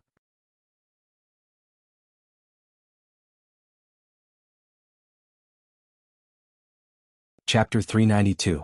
The Dark Major's #1 training field was extremely spacious. The spar between Han Shuo and Crowley had attracted many teachers and students to come and watch. Ames and Dean Emma were among them as witnesses. In addition, the two of them were responsible for ensuring everyone's safety. The training field was set up with a boundary to prevent the might of magic from leaking out. With Emma's help, a small space was set up, allowing everyone to hide inside and watch. The recruitment outside was temporarily halted. Dean, on such a day, why are you willing to let the two of them spar? Ames and Emma stood together. Ames, who was dressed in a pure white robe, looked scholarly and extraordinary as he asked Dean Emma with a smile. Emma shot a glance at Ames, who had just walked out of the Babylon Academy of Magic and Force. Back then, when Ames was cultivating in the Light Major, Emma was already the person in charge of the Space Major. In the Babylon Academy of Magic and Force, Emma could be considered as Ames Senior. Hence, Ames had some respect for her. Crowley was arrogant and haughty in the past. I see that he hasn't changed much after such a long time. Dampening his spirit isn't a bad thing. In addition, Brian has just become a necromancer archmage and shouldn't have a good grasp of necromancy magic yet. A friendly spar between the two of them would actually help the two of them improve. Emma explained to Ames with a benevolent smile. Her face was covered in wrinkles. Then, who do you think will emerge victorious? Ames thought for a moment before asking again. I think you should be clearer than me on this point. Emma shot a glance at Ames with a smile that wasn't a smile, hinting at something as she said. Ames laughed softly when he heard this, nodding his head and not saying anything else. As one of the three heavyweights of the Dark Mantle, Ames was well aware of Han Shuo's recent accomplishments. In the baptism of blood and fire, Han Shuo, this necromancer who had grasped miraculous martial arts, had already accomplished many great things that were unknown to others. In addition to the Redbud Knight's commander, Dragon Knight Kelt, Ames had also learned some information about the several fights between Han Shuo and the Church of Light's Cardinal Koss. Han Shuo was able to kill Light Grand Magus Ferguson before becoming a Grand Magus. No matter how one looked at it, Han Shuo's chances of winning were much higher. This time, the reason why Ames was interested in coming over was because he wanted to personally witness Han Shuo's improvement. Actually, the outcome of the battle wasn't a pleasant surprise for Ames. Han Shuo was naturally able to defeat Crowley. This was something that both Ames and Emma were well aware of. Every major excitedly looked at the two Grand Magi in the center. The necromancy majors Fanny, Lisa and the other students' eyes were even brighter. Their gazes focused on Han Shuo's body, not moving even for a moment, wanting to clearly see each and every one of Han Shuo's movements. In the Lancelot Empire, it's not that there aren't any Grand Magi necromancers. However, those people are all infatuated with the exploration of magical knowledge and rarely show themselves in front of others. This might be the only chance for your generation to witness a Grand Magus necromancer in action. No matter what, watch carefully. Although Fanny was worried about Han Shuo, there was nothing much to say since things had already developed to this point. As the necromancy major's teacher, Fanny was extremely serious as she taught the new and old students. Even Fanny herself was completely focused. Master Fanny, don't worry. We will seriously watch Brian in action.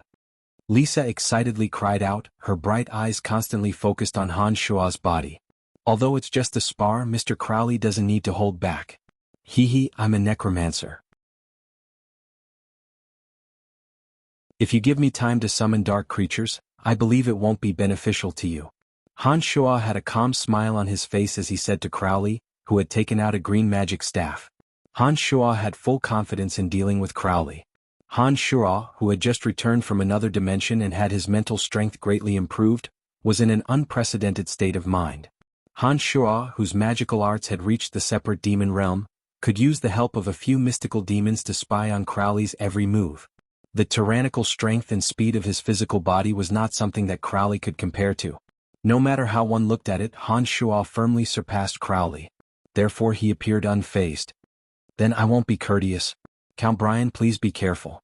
Before entering the training field, Crowley, who had heard from Deo and Ames how terrifying Han Shuo was, did not underestimate Han Shuo just because he was older. Instead, he treated Han Shuo as the strongest opponent in his life, not daring to lower his guard at all. After Crowley's words fell, the magic staff in his hand emitted a dark grayish-brown luster as he chanted an incantation. The dark magical elements in the training field suddenly became lively like little spirits. As Crowley slowly chanted his incantation, 6 enormous hands of death suddenly formed around Han Shuo and fiercely pressed down towards Han Shuo in the middle. Crowley, who was in the Grand Magus realm, was indeed extraordinary. His first move was already the powerful hands of death. Moreover, he even made 6 of them at once. It was obvious that he treated Han Shuo as a formidable opponent in his life. Those 6 hands of death were much more vivid and lifelike than the ones that Emily had condensed. The 6 incomparably enormous hands of death even had some fine lines on the palms, as if they were the hands of some dark creature. The thick and long fingers also had sharp hook-like nails, appearing extremely terrifying. It could be seen that Crowley was extremely cautious and did not immediately attack Han Shuo. He only nimbly manipulated the 6 hands of death to inch closer to Han Shuo. While slowly giving Han Shuo terrifying pressure, it could also be considered as abiding by the rules of exchanging pointers. When Han Shuo saw the 6 hands of death pressing in step by step, he understood that Crowley indeed did not have the intention of fighting with his life. It was really just purely exchanging pointers according to what Emma said. This made Han Shuo, who was originally prepared to deal with any sudden changes, have a better impression of Crowley. Taking out the white bone staff, Han Shuo chanted a necromancy spell, Soul Vortex. Suddenly, hundreds and thousands of wraiths appeared and rapidly spun in the air in front of Han Shuo's chest, creating a vortex that absorbed the surrounding magical elements.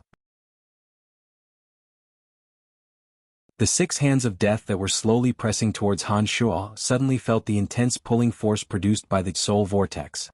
One by one, they involuntarily fell into the Soul Vortex in front of Han Shuo's chest. Soul Vortex was a necromancy Grand Magus level magic that Han Shuo had just grasped. This necromancy magic used the power of wraiths. In the netherworld, the power of a single wraith was negligible. However, when hundreds and thousands of wraiths were pulled by Han Shuo's mental strength and formed the Soul Vortex that was in accordance with the law of necromancy, it could produce an extremely great power. Towards some peculiar magic that contained magical elements, this Soul Vortex could produce an intense pulling force, pulling those magic attacks into the vortex and using the hundreds and thousands of wraiths to grind them down bit by bit. In addition, if a creature with a soul was pulled into the Soul Vortex, the Soul Vortex formed by the hundreds and thousands of wraiths could directly bind the creature's soul and drag its soul from the profound continent into the netherworld. Once a creature of this world was dragged into the netherworld, its soul would never be able to find its way back. To the people of the profound continent, creatures that were dragged into the netherworld were considered dead. After the Soul Vortex was formed, Han Shuo's mental strength was like thousands of strands of silk that entered the magic, aiding in the operation of the wraiths and the vortex. The powerful pulling force increased with the infusion of Han Shuo's mental strength and the operation of the vortex. The 6 hands of death that were slowly pressing towards Han Shuo suddenly became as heavy as 10,000 pounds. Like a stream returning to the sea, they slowly entered the Soul Vortex. Crowley and Han Shuo were separated by a short distance, so he wasn't affected by the pulling force of the Soul Vortex. In addition, the pulling force formed by the Soul Vortex was only effective against attacks formed by magical elements and creatures with souls. It had no effect on ordinary material objects, including physical attacks. When Crowley saw that the 6 hands of death were actually all sucked in, his expression became even more grave. He understood in his heart that the strength of Grand Magus Necromancer Han Shuo was indeed extremely frightening. The disappearance of the 6 hands of death caused Crowley to be even more cautious at the same time. The cyan magic staff in his hand started to slowly emit a dark light as he chanted an incantation. When Crowley finished chanting an incantation, the cyan magic staff pointed towards Han Shuo. A mysterious contract suddenly linked him and Han Shuo together. Dense dark elements suddenly condensed together and madly surged into the space around Han Shuo. Han Shuo's body tightened and he was actually unable to move. Not only his hands, feet, and even his mouth seemed to be covered by someone. The dark element was like a rope that bound Han Shuo tighter and tighter. Dark imprisonment was a high-level dark magic. It used mental strength to gather the dark element and form a contract with the enemy, firmly imprisoning the opponent and causing the enemy's body to be unable to move. Suddenly, apart from being able to circulate his mental strength and magical yuan in his body, Han Shua's physical body was firmly bound by the dark element. During this process, Crowley once again waved the green magic staff in his hand. 5 balls of destruction slowly condensed and formed, slowly inching towards Han Shua. Crowley revealed a trace of pride. This was the magic that he was most familiar with and most confident in. However, Han Shua, who had just advanced to Grand Magus Necromancer, definitely wouldn't have as strong a mental strength as him. Dark imprisonment was actually a contest of mental strength. For example, the high-level Dark Grand Magus Crowley could completely use dark imprisonment to lock down a mage with a lower mental strength than him, causing them to be unable to move. He had seen through the weakness of Han Shua, who had just advanced to Grand Magus Necromancer, and believed that Han Shua's mental strength definitely wasn't as abundant as his. That was why he suddenly used dark imprisonment. When Han Shua was locked down by dark imprisonment, he had a trace of pride in his heart. He thought to himself that this Brian was actually so careless and was actually locked down by dark imprisonment. Emma and Amis at the side were staring at him. In addition, Crowley only wanted to make use of Han Shua to become famous and didn't plan on killing Han Shua. Therefore, after the balls of destruction with great destructive power formed, Crowley didn't immediately shoot towards Han Shua with lightning speed. Instead, he slowly approached Han Shua. "Duke Brian, you've lost. Admit defeat before the balls of destruction hit you." Crowley had a face full of confidence as he smiled and looked at the motionless Han Shua from afar, speaking with a smile. When these words were spoken, the surrounding spectators were in an uproar. It was obvious that they didn't expect such a situation to occur. Those youths and maidens that came to the necromancy major because of Han Shua's fame all revealed doubtful and hesitant expressions. This caused Lisa to suddenly angrily say, "What's with your gazes? How could Brian possibly lose to this old fellow?" Lisa's fiendish appearance actually intimidated these little fellows, causing them to jump in fright. They couldn't help but turn their heads away, not daring to look at the enraged Lisa. This was to prevent Lisa from being unable to control her temper and taking action against them. Crowley is Crowley after all. He saw through that kid's weakness in mental strength and didn't wait for him to summon his undead creatures before using the prison of darkness to lock him in place. Who would have thought that Crowley would really win? The person in charge of the Dark Major, Deo, was somewhat unable to suppress his joy. His voice was even higher than usual as he explained to the surrounding Dark Major teachers and students.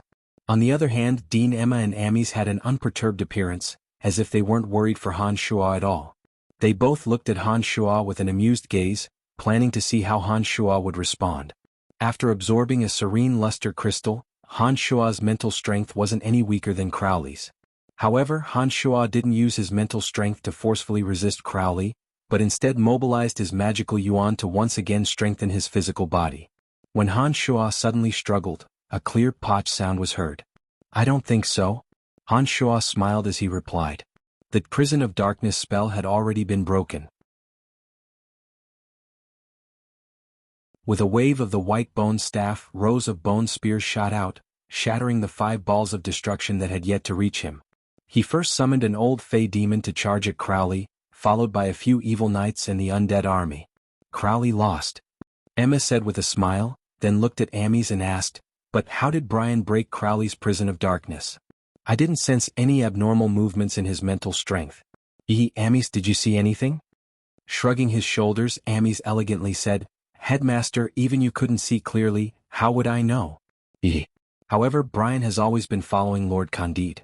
I believe that with your relationship with Lord Candide, you should be clearer than me about his situation." Amis had focused his attention on Han Shua just now to see how he would deal with it. He didn't doubt that Han Shua would win because a person who could defeat Celt and Red Archbishop Koss was definitely not someone that Crowley could deal with. However, what made Amis astonished was that he couldn't see how Han Shua won even though he had focused all his attention. However, the only thing that Amis could be sure of was that Han Shua indeed didn't use mental strength. That's right, it must be that mystical martial technique. This fellow has such frightening strength just by relying on martial technique. In addition to his strength as a Grand Magus Necromancer, it looks like the Lancelot Empire will indeed be his in the future.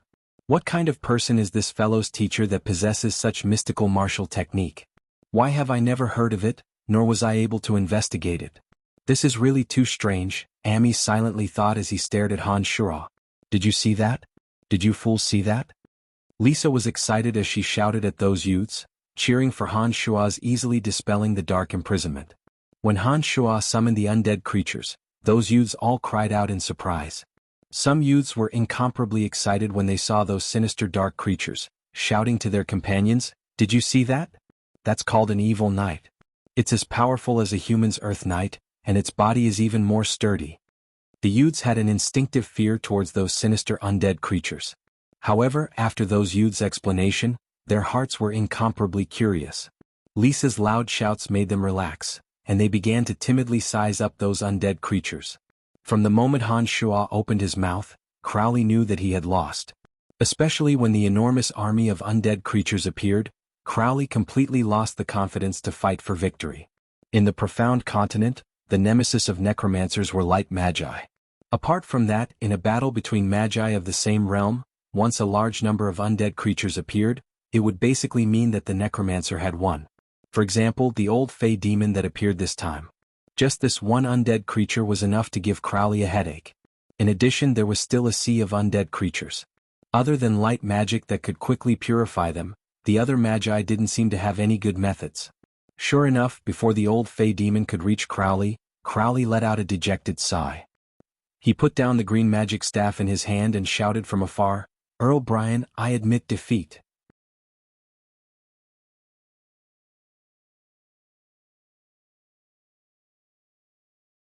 Chapter 393. The old fey demon with its sharp claws had already rushed in front of Crowley. Hearing this, Han Shua's mind moved and all the undead creatures instantly froze.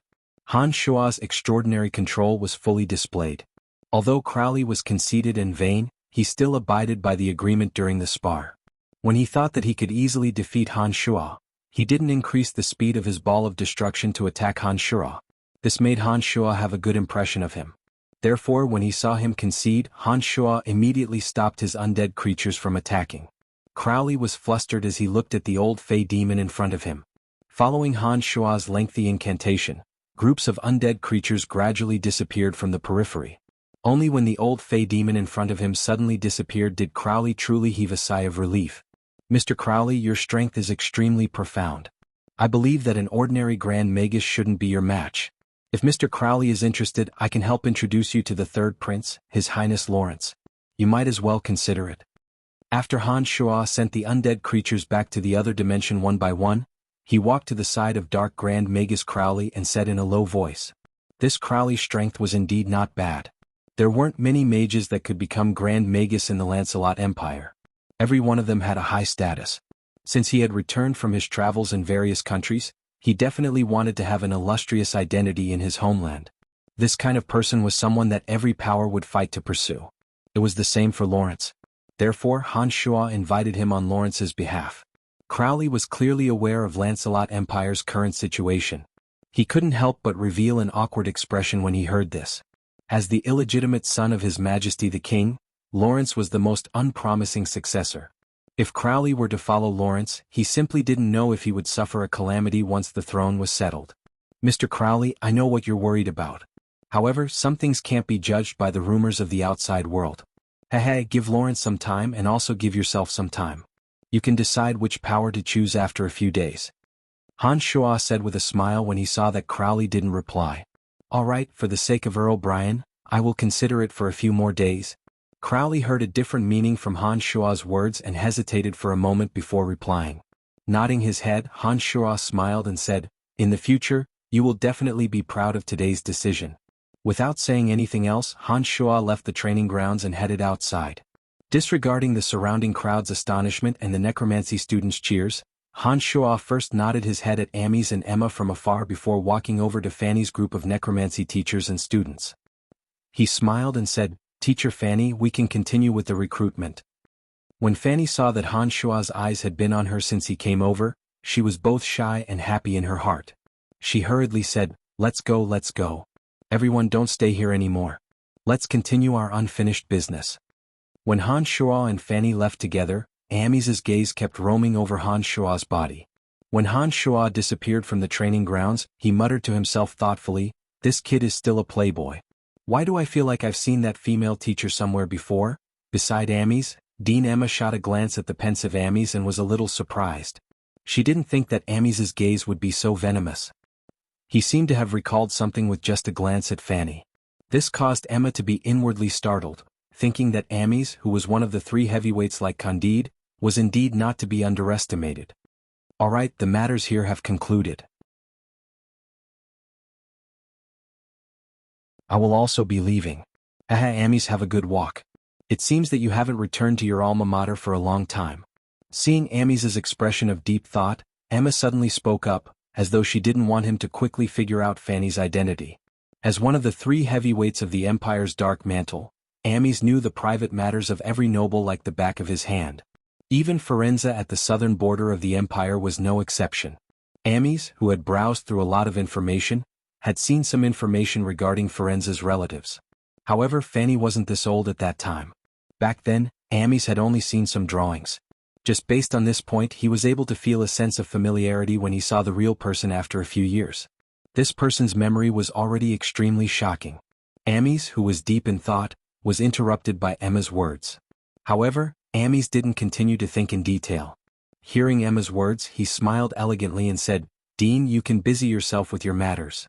I will just take a walk and will leave in a while." Emma smiled and nodded. With a flash of white light, she disappeared from the spot. After Emma left, Amis couldn't help but glance at Crowley, who had just walked out of the training field. He suddenly said, "Mr. Crowley, you better carefully consider Marquis Brian's words just now. Haha, as an alumnus, I still hope that you can make the right choice." Marquis? Crowley, who was tasting the bitter taste of failure, raised his head and saw that the one who spoke was Amis. Thinking about the contents of Amis's words, he couldn't help but feel puzzled. "Yes, Marquis Brian. Just today, His Majesty has already officially conferred the title of Marquis to Brian. All the big and small towns around Brettel City, including some of the bandit areas that he has occupied, will become Marquis Brian's territory. Furthermore, I'm afraid that no Grand Magus of the same level can defeat him. It's not shameful for you to lose to him. You don't need to be too concerned about this matter. Instead, you should properly think about what he has just said to you. That's all he has to say. It's up to you whether you want to listen or not." Amis smiled as he explained. Without waiting for Crowley to ask any more questions, he left with the 2 swordsmen. "Marquis, he's actually a marquis," Crowley muttered to himself. Then, his eyes slowly lit up as he muttered to himself, "This Amis, as His Majesty's Hand of Darkness, must know something. It seems that apart from failure, I've also gained something from this trip to the Academy. I need to properly consider it." While Crowley was unable to decide on which side to rely on in the future, Han Shuo and Fanny's group had already arrived at the Necromancy Major.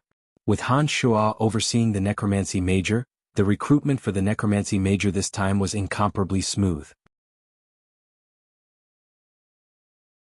In the end, there were actually more than 50 students who joined the Necromancy Major.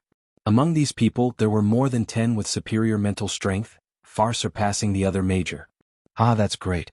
According to the rules of our academy, according to our academy's regulations, as long as the number of students in a magic major exceeds 100, then this major can become an independent and completely self-sufficient major. Master Fanny, we currently have a total of 132 people. We can completely apply to the dean to become independent of the dark major." Jean couldn't help but laugh out loud in excitement after arranging all the information. Hearing Jean's words, Fanny's brows were also filled with joy. A faint smile appeared at the corner of her mouth as she said, "That's right, our necromancy major can now completely become independent and no longer be a vassal of the dark major. This shouldn't be a problem." "That's great, I've long had enough of the faces of those fellows from the dark major. This way we no longer need to mix with them in the future. Our necromancy major is the necromancy major and no longer a branch or vassal of any major." Lisa was extremely excited as she loudly shouted. Lisa's voice was extremely loud and transmitted far away. The dark major and necromancy major weren't far apart, and the person in charge of the dark major, Deo, had obviously heard Lisa's purposeful shouting. However, Han Shuo was currently at the necromancy major's side, and Crowley had just been defeated by Han Shuo. In addition, Deo had learned from Crowley that Han Shuo had already become a marquis. This made Deo even more afraid to provoke Han Shuo. Although he was extremely unhappy in his heart, he didn't dare to say anything else.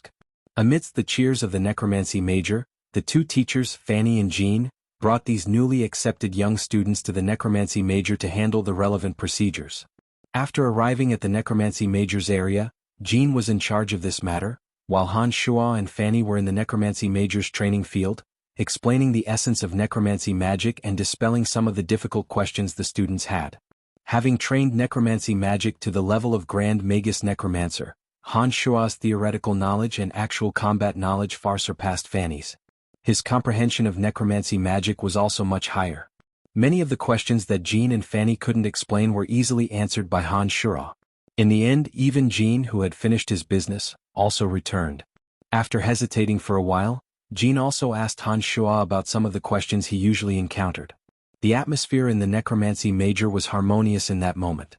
Due to Han Shuo's existence, the necromancy major's status in the academy had also risen. It was as if from this moment on, the necromancy major, which had always given people the impression of being weak, no longer existed.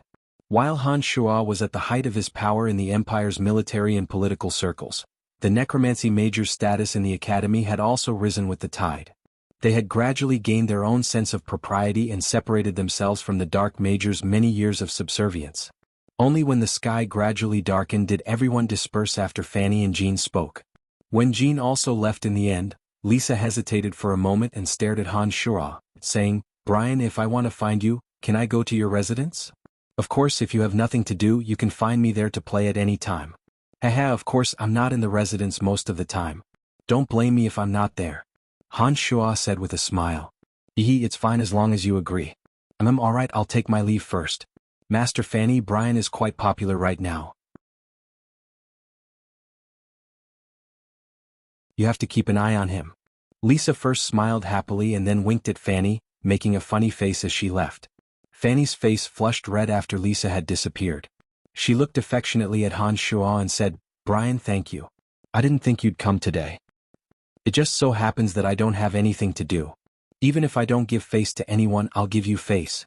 If you really want to thank me, don't just say it. I usually prefer people to express their gratitude through action." Han Shuo chuckled evilly and looked at Fanny with a smile. Fanny first rolled her eyes at Han Shuo in embarrassment, then hesitated for a moment and said in a low voice, "Then, what kind of action do you want me to show my gratitude?" Han Shuo suddenly appeared in front of Fanny and lowered his head to look at Fanny, whose blush had spread to her fair neck. He extended a finger to point at the corner of his mouth and said with a light smile, "Take the initiative to kiss me as thanks. You perverted fellow. You've already become a great noble, why can't you change your lustful heart?" Fanny was greatly embarrassed and couldn't help but punch Han Shuo's chest, pouting coquettishly. Come on, who asked teacher to be so beautiful and alluring? Haha, my soul has been hooked by you. If I don't show my lustfulness to you, then who should I show my lustfulness to?" Han Shuo grinned cheekily as he moved his mouth closer to Fanny, clinging to Fanny. Fanny's mood had never been better today. In addition, she really liked Han Shuo.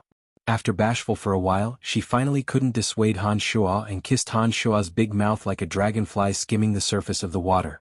However, when Fanny moved away, she was hugged by Han Shuo and his big mouth kissed her forcefully.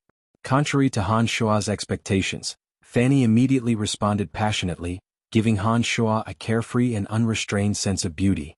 Overwhelmed by the favor, Han Shuo's two hands started to become disobedient again, roaming all over Fanny's moving and wonderful body. When Han Shuo kissed Fanny until she was out of breath and her body was incomparably hot from Han Shuo's actions, she finally pushed Han Shuo away with a light moan and gasped for breath. She moved a bit further away from Han Shuo with a blushing face and calmed down her full breasts. She said in a sweet voice, "Brian, my father is about to arrive at Asen City. If you don't see him this time, he said he'll bring troops to attack your Bretel City." Her words were like a bucket of cold water being poured over him. Han Shuo abruptly came to his senses and asked Fanny with a frown and a wry smile, "You told your father my identity?" Nodding her head, Fanny hurriedly explained with a red face, "He kept asking and even investigated. I only told him because I knew I couldn't hide it from him. In addition, you might not know my father's identity. Don't think that he was joking. My father is different from ordinary people, he's capable of doing anything." "I know. Your father is the true master in the eyes of the people of the southern border, the madman who dared to beat up any great noble of the empire at His Majesty's private banquet, Forenza of the Howling Legion, right?" Han Shuo took a deep breath and said while looking at Fanny, How did you know? When did you know?" Fanny was taken aback and exclaimed softly, "A few days ago when I just returned from Bretel City, Dean Emma told me when I came to the academy to look for you. Han Shua honestly explained to Fanny, then said with a headache, "All right, when your father returns I will go with you to see him." Han Shua knew that since Firenze was aware of his background and his relationship with Fanny, he couldn't avoid this person. Currently, Emily and Phoebe had already caused Han Shua to be badly battered. He didn't know what the two girls were talking about and hadn't come out until now. If Fanny were to be added into the mix and the three girls found out about this matter, who knew what kind of chaos would ensue? Emily was the daughter-in-law of the Betteridge family. Her brother was one of the three heavyweights, Amis. Behind Phoebe was Sacred Swordmaster Carell. Fanny's father, Firenze, was even more famous for being a madman who was difficult to provoke. Once this matter was completely exposed, just thinking about what Han Shua would have to endure would give him a headache. "Don't worry, my father loves me the most. He won't do anything to you.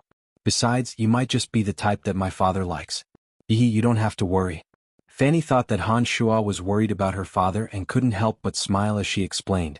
Han Shua nodded his head with a bitter smile and said, "All right, I understand. It's getting late, I'll take my leave first." "All right, I'll send you off." Fanny's mood was obviously better after she saw that Han Shua had agreed to see her father. She happily approached Han Shua and with a blushing face, tiptoed and gave Han Shua a light kiss on the cheek. Only then did she pull the infatuated Han Shua and said, "Let's go, I'll send you off." Han Shua, who had been kissed by Fanny, suddenly made up his mind. No matter what happened in the future, as long as Fanny was willing to follow him, no matter if it was Firenze or Sacred Swordmaster Kola or Amis, no one should think of interfering with his matters. If it really came to a point of no return, he wouldn't hesitate to use force to resolve it. After making up his mind, Han Shua no longer had a headache. With the mentality of dealing with the situation as it came, he chatted and laughed as he walked outside with Fanny. "All right, I'll be heading back first." Han Shua turned around and said to Fanny with a smile before heading back to his own mansion. After Han Shua left, Fanny returned to the necromancy major alone. Halfway through, Amis happened to be returning and coincidentally saw Fanny. When Amis saw Fanny again, the sense of familiarity became even stronger. He frowned as he watched Fanny disappear from his sight. After a while, Amis, who was deep in thought, was suddenly startled and lightly exclaimed, "She can't really be that madman's daughter, right?" "My lord, what's wrong?" One of the sword masters beside Amis asked. "No, nothing. Let's go, quickly return to the dark mantle with me. I have some matters to investigate." Amis replied and his footsteps suddenly became hurried.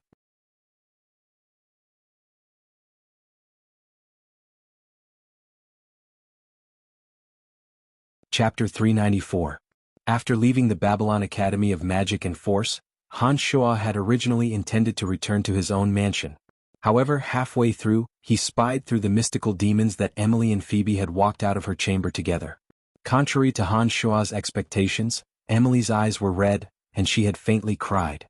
Phoebe, who had originally come to denounce Emily, wasn't as unforgiving as Han Shua had imagined. Instead, she continuously tried to persuade Emily. The two held hands and were even more friendly than when they were in the Valley of Sunshine. The red-eyed Emily continuously wiped the corners of her eyes with a tissue, her face filled with sorrow. Phoebe gently held Emily's arm in a friendly manner and sighed, "Elder sister, I was rude. I didn't know that elder sister's life was actually like this." "Forget it, Phoebe. It's already not easy for you to forgive elder sister. I am indeed responsible for this matter. A freak combination of factors just had to happen." Sigh.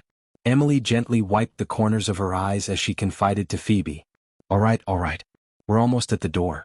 Elder sister should return to the room and not let others see your current appearance. Everything was that fellow's fault. It has nothing to do with you, elder sister. I'll just settle the score with him. I shouldn't have messed around with elder sister." Phoebe persuaded Emily, forcing her to return to the room. "Thank you, Phoebe. You're a good girl. No wonder he likes you so much." After entering the room, Emily held Phoebe's hand and said sincerely, "Sigh, I didn't expect elder sister's life to be even more bitter than mine. I originally thought that as the daughter-in-law of the Betteridge family, and with a brother who wields great power, you would definitely be much happier than me. Forget it. Let's not talk about it anymore. I'm going back first. It's getting late, elder sister should rest well." After saying this, Phoebe let go of Emily's tightly clasped hands and walked away from Emily. Han Shua, who had clearly seen the conversation between the two through a mystical demon, was momentarily filled with doubts. He had originally thought that even if the two of them didn't make a scene, they would at least be at each other's throats and taunts. Who would have thought that this would be the final outcome? Han Shuo changed his direction midway and headed straight for the Betteridge family. Emily, who had just cried, needed consolation. No matter what the situation was, Han Shuo did not wish for Emily to get hurt. He had already made a decision in his heart, so his speed was very fast. Han Shuo had been busy in the academy for a long time. The sky had already darkened by the time he came out, and there were fewer and fewer people on the streets now. The night had silently descended. Han Shuo was like a ghost in the dark night, a wisp of smoke drifting along the desolate streets as he silently flew towards the Betteridge family. Han Shuo did not pay any attention to Phoebe, who had boarded the carriage and left. He only separated out a mystical demon to keep an eye on her movements and safety. From the conversation just now, it seemed that Phoebe's emotions were still rather stable and there shouldn't be any problems. Only the red-eyed Emily needed consolation the most at this time. Han Shuo naturally knew what was more important. The Betteridge family's defenses could be considered tight. However, to Han Shuo, who possessed a mystical demon, these defenses were similarly of little use. Easily avoiding the guards, Han Shuo silently arrived at Emily's door. Emily's magical barrier was still present in the room. Han Shuo did not forcefully barge in, fearing that Emily would misunderstand and resist. Instead, he lightly pressed against Emily's door and knocked on it. "Who is it?" Emily called out softly from within the room as the sound of footsteps gradually approached. "It's me," Han Shuo shouted in a low voice. Emily's footsteps had obviously quickened, and she had already arrived in front of the door in the span of a breath.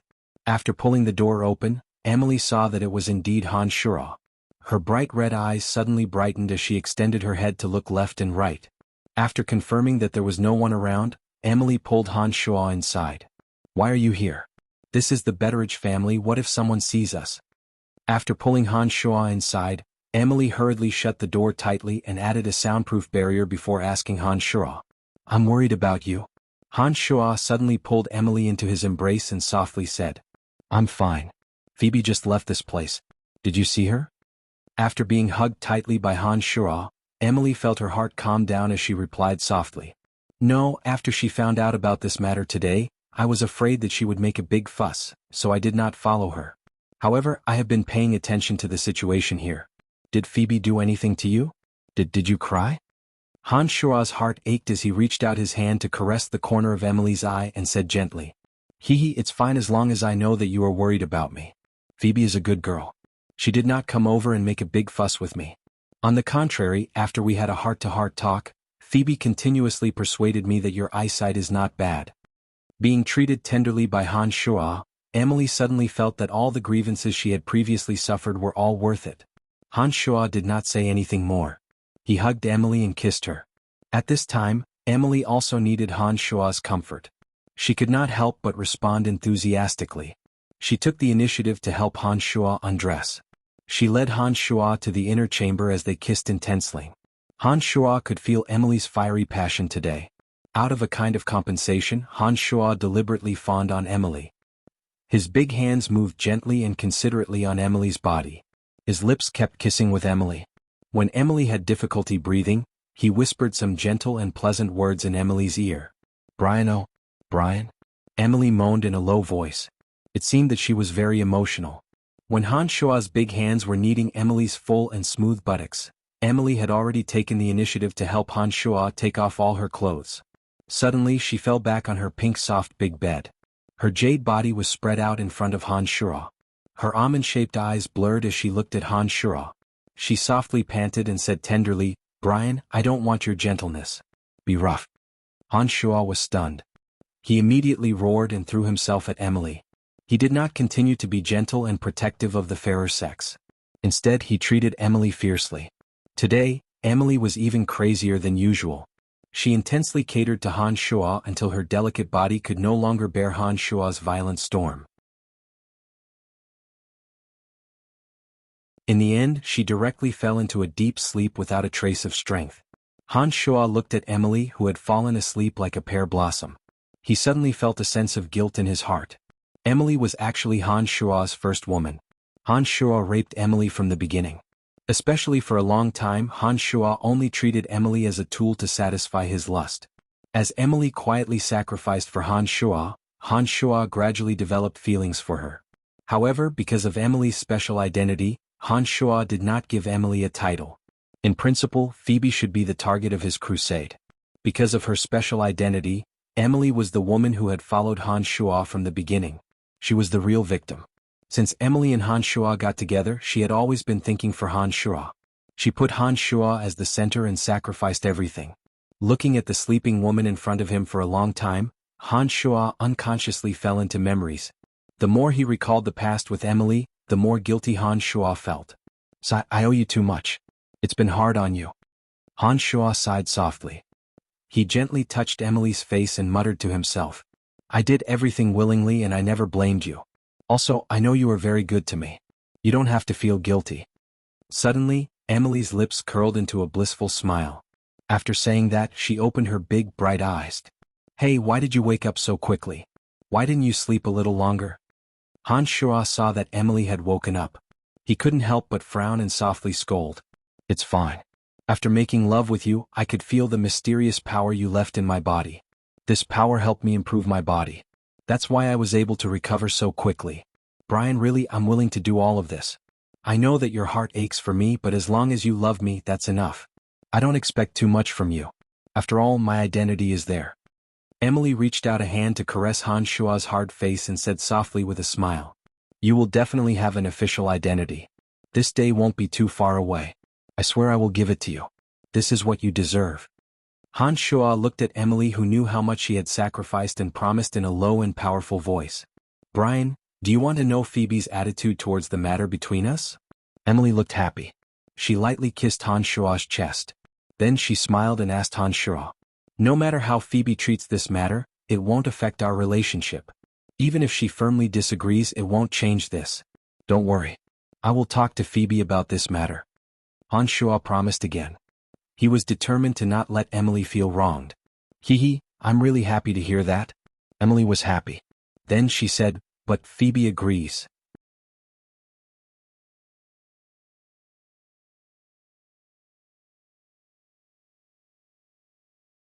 Chapter 395. Agree? Agree to what? Han Shuo stared blankly and asked in confusion. Of course I agree to the matter between you and me. Emily exclaimed happily and explained, I told Phoebe everything about the two of us. I especially emphasized the fact that I couldn't show my face due to my identity. Also, I told her about how my husband suddenly died on the battlefield when I had just joined the Betteridge family. Phoebe even tried to persuade me for quite a while after listening to me. Han Shuo was stunned. He suddenly felt that Phoebe was indeed reasonable. However, Emily had stayed in the dark mantle for so long and was indeed very intelligent. To be able to make Phoebe acknowledge her identity with just a few words was enough to prove Emily's ability.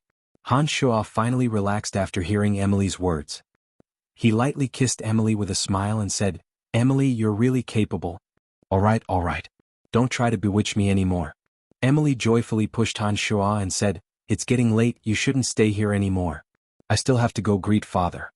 Hearing Emily mention the Betteridge family's patriarch Han Shuo thought for a moment and asked Emily, Oh right, which prince does Han favor? I don't know. Perhaps it's because father has retired from the military for too long. When the empire was in turmoil, father didn't appear in the eyes of the empire's military and government.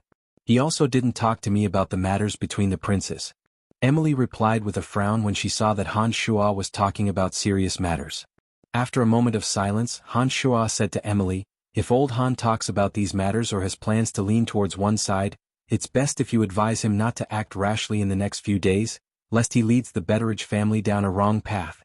Emily was startled and asked in surprise, Why would you say that? No one is optimistic about Lawrence. However, if nothing unexpected happens, the throne should be Lawrence's. For the next few days, just wait and see. I think it won't be long before His Majesty makes a big move.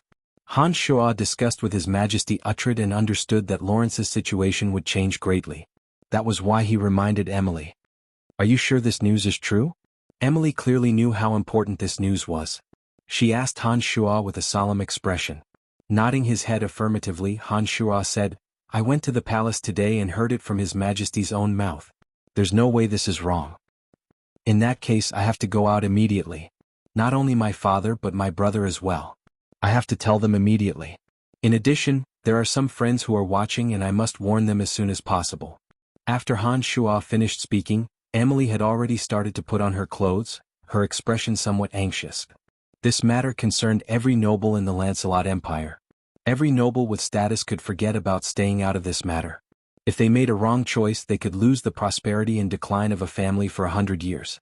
They had no choice but to treat this matter with caution. Seeing Emily so anxious, Han Shuo could understand. Standing up, Han Shuo gently helped Emily put on her silk robes. He also helped Emily tidy up her messy long hair, which was a rare occurrence. He even helped her put on some rouge amidst Emily's blissful sweet smile. Finally, he opened his mouth and said, "All right, be careful on the road." Emily obediently waited for Han Shuo to finish helping her with everything. Only then did she move her fragrant lips closer to Han Shuo and gave him a light kiss. She smiled coquettishly and said, "I know. Don't stay here for too long. This is the Betteridge family. I'll be leaving now." Han Shuo replied with a smile and tidied up his clothes. When Emily walked over to old Han's side, Han Shuo silently left the area. As soon as Han Shuo returned to the mansion, he immediately sensed the dense killing intent on Balanz's body.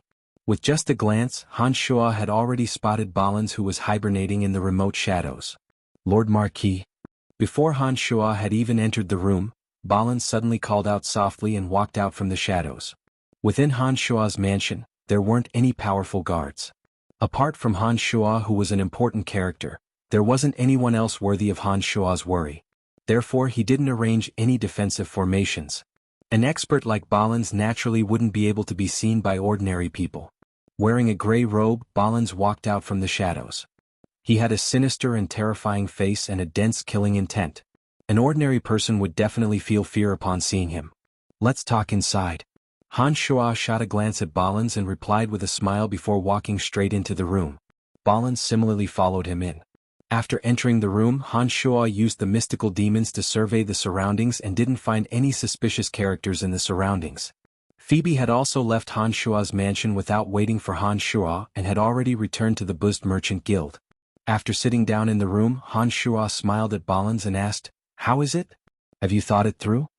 Nodding his head, Balanz had an excited expression as he replied, "Yes, I want to learn that martial technique from you. Lord Carell has already agreed. It's just that Lord wants to meet you."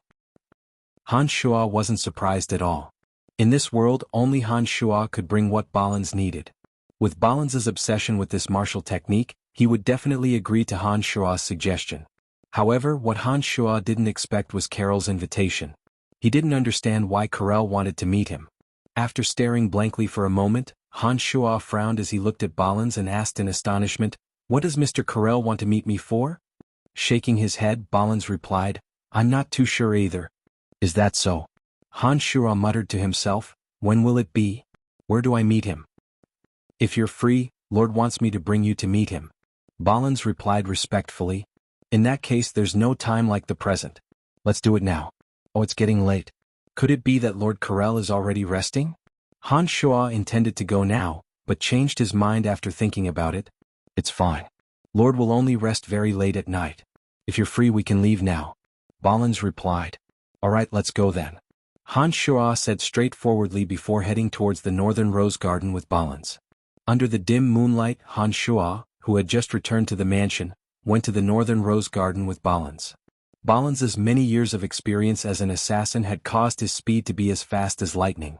In addition, he was used to walking in areas where light couldn't reach.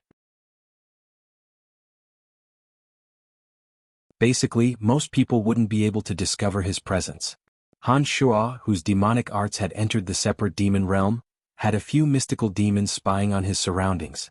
With a few mystical demons keeping a panoramic view of the surroundings, Han Shuo was like a drifting spirit, openly roaming the streets without fear of being discovered.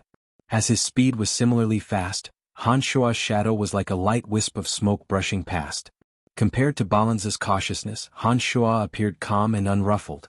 With the mystical demons, Han Shuo could easily avoid areas where people roamed. Moreover, he wasn't far from Balanz and wasn't left behind by Balanz in the slightest. Only when they entered the northern rose garden did the two simultaneously slow down.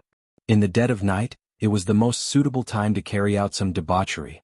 On the streets leading to the northern rose garden, Gorgeous carriages were stealthily approaching, with a few stewards and servants gracefully leading the way. Their destination was the Rose Garden. As a famous brothel in the Lancelot Empire, the Northern Rose Garden's business was extremely good. With Sacred Swordmaster Corel overseeing this place, the safety of this place was second to none in the Empire. Lawrence was also extremely adept at management, forcefully turning the Northern Rose Garden into a nest of ecstasy.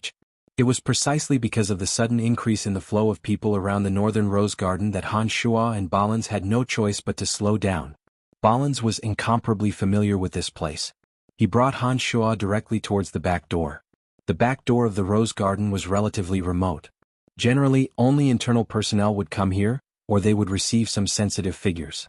Those nobles seeking pleasure wouldn't pass through here. Han Shua and Balans, on the other hand, were happy and relaxed. Balans, since you've decided to join my faction, there are some things I need to explain to you first. As Han Shua and Balans walked towards the back door, Han Shua smiled at Balans and said, "Please speak." Balans' tone towards Han Shua was very respectful. "Balans, don't be too courteous. In the future you don't need to call me Marquis. You can just call me Senior. Our sect is called the Heavenly Demon Sect. There aren't many people in the entire Profound Continent who know of us. Our master was once an expert from another plane, and only came to the Profound Continent by chance. After teaching me this martial technique, he turned into a demon and left." Han Shua lowered his voice and made up a series of lies. Balans listened attentively. After waiting for Han Shua to finish his series of narration, Balans said with astonishment and excitement, "I didn't expect Master to actually be so amazing. He's actually an expert from another plane. No wonder he has such a miraculous martial technique that has never been heard of in the entire Profound Continent. It's such a pity that I don't have the chance to meet Master. Master's strength is unimaginable to the average person. I will teach you the martial technique of the Heavenly Demon Sect on Master's behalf. With your aptitude you will definitely achieve great things. Don't worry, the application and concealment of the killing intent will be the most basic Heavenly Demon secret art. Not only will you be able to quickly grasp it, you will also possess even more powerful killing moves." Han Shua solemnly vowed to bewitch Balans. The demonic art that Han Shua imparted to Balans was called the God-slaying demonic way. It wasn't considered an orthodox cultivation method for demonic cultivators. Even if Balans cultivated it to the extreme, he wouldn't be able to reach Han Shua's achievements. However, for Balans, if he could familiarize himself with and master this demonic art, his strength would indeed improve substantially. However, this kind of improvement was a little like pulling a seedling to help it grow. It was purely using the dense killing intent surrounding Balans to greatly improve his strength. However, it couldn't be like the demonic art that Han Shua cultivated step by step, which had unlimited possibilities for improvement. What Han Shua needed was a junior who could help him eradicate dissidents, and not someone who could contend with him in demonic arts. Therefore, no matter how much Balans grew, he wouldn't be a threat to Han Shua's position. "Senior, thank you." When Balans was about to enter the Rose Garden, he respectfully bowed to Han Shua. Han Shua wasn't in a hurry to enter the Rose Garden. After receiving Balans' bow, he smiled and said, "You haven't officially entered the sect yet, so I can't immediately teach you the Heavenly Demon Divine Art. After I meet Mr. Corel, I will help you handle the initiation ceremony. After you officially join our Heavenly Demon Sect, I will help you be reborn and then teach you the martial techniques of our sect." "I will listen to Senior." Balans was already quite old, but he was still respectful to Han Shua and didn't dare to slight him in the slightest. Smiling and nodding, Han Shua said, "All right, bring me into the Rose Garden." Balans brought Han Shua all the way to the secret room that Lawrence had entered previously. After opening the passage, Balans brought Han Shua all the way down. After passing through some complicated paths, Balans finally brought Han Shua to the spacious space where he met Sacred Swordmaster Corel last time. In a spacious white space, Sacred Swordmaster Corel was sitting on a boulder. Although the tall and big Carol's hair was white, he was full of vigor. His kind gaze was leisurely looking forward. After seeing Han Shua enter, Corel smiled and said, "Little fellow, you really aren't simple." After Balans brought Han Shua over, he himself withdrew. Currently, only Han Shua and Corel were left in the entire space. When Han Shua saw Corel praising him so much, he couldn't help but smile and say, "You're overpraising me? You gave that divine weapon Starry Sky to Phoebe. It's good that you have this intention, very good." Corel smiled and said, "As for the matter of you teaching Balans, I won't ask. You don't have to worry. I have never treated Balans as a servant. He has always had his own freedom. This time he was so excited to learn martial arts from you. You must have something that attracted him. I will respect his decision. Then why did you summon me here? Han Shua's expression relaxed as he asked with a smile. I only wanted to see how the old astrologer Madame Grace predicted that you would bring prosperity to the Lancelot Empire. What exactly do you intend to do for the Lancelot Empire? Carol's eyes brightened as he stared at Han Shua and said with a smile. Han Shua was suddenly enlightened. He finally understood why Uhtred would speak and behave in such an odd manner.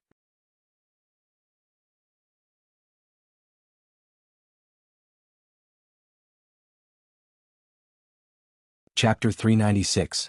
So everything was because of old astrologer Grace's divination. It seems that I will really become a noble of the Lancelot Empire in the future? Last time at the Dark Mantle headquarters, Grace had looked at me with such a peculiar gaze. Could it be that she had seen something at that time? After hearing Carol's words, Han Shua suddenly understood something. He creased his brows and thought for a while before smiling bitterly at Carel and said, "To be honest, I've only just learned of this news. I don't have any intentions of doing anything for the Lancelot Empire. I'm only thinking of what I should do for myself." Carel laughed involuntarily when he saw Han Shua's honest reply. Perhaps, when you're helping yourself, you've unknowingly helped the Lancelot Empire complete the change of authority and complete the expansion of its territory. For example, you helped Lawrence seize the throne, or your ambitious conquest of the 7 Grand Duchies. These are actually your own actions, but the final result is that you've changed the structure of the Lancelot Empire. After hearing Carol's words, Han Shua couldn't help but ponder for a while before suddenly realizing that Carol's words were reasonable. When he descended into this world, he was considered a citizen of the Lancelot Empire. Han Shua felt that his life in this country wasn't bad. He also had friends and loved ones in this country. In this way, while Han Shua realized his ambitions, he could also be considered to have helped the Lancelot Empire. Haha, a great personage is indeed a great personage. What you said is indeed reasonable. Han Shua looked at Carel and complimented him without the slightest bit of concealment. When Carel saw Han Shua flattering him so brazenly, he looked at Han Shua with a somewhat strange expression. A trace of a smile appeared at the corner of his mouth as he said to Han Shua, "Phoebe is my most beloved disciple. Your relationship with Phoebe can be considered to be settled. In addition, Lawrence is also my disciple, so we aren't considered outsiders. There isn't much difference between Balans following you and me. I'll tell you some things. Elder, feel free to speak of your teachings. I will definitely remember your words." Originally, Han Shua was a little worried that Carel wouldn't let Balans learn martial arts with him. Now that he heard Carol's words, he felt that it was right. With Carol's relationship with Phoebe and Lawrence, he and Han Shua really weren't considered outsiders. Walking together with him, Balans could be considered to be on the same side as him. However, Han Shua faintly understood that the reason why Balans only came to find him today was most likely because Carel had obtained information from old astrologer Grace and understood that he and Lawrence were the future hope of the Lancelot Empire. That was why he was willing to let Balans learn martial arts with him. Seeing that Han Shua's attitude was sincere, Carel smiled and nodded, saying, "You might have learned a bit about Balans's background from Lawrence. Back then, when Balans was an assassin, his hands were truly stained with blood. After so many years, Balans's bloodthirsty habits haven't diminished at all. I hope that you can guide him towards the right path and not let him become a crazy and irrational killing tool. Can you promise me this?" It seemed that Carel treated Balans pretty well. Not only did he respect Balans's decision and allowed Balans to leave him, he was also worried about Balans's future. However, after practicing the god-slaying devil path taught by Han Shua's goal was to nurture Balans into a tool to eradicate dissidents. However, with the correct demonic arts, Balans wouldn't lose his rationality and become a madman who only knew how to kill. Han Shua hesitated for a moment, knitting his brows as he pondered.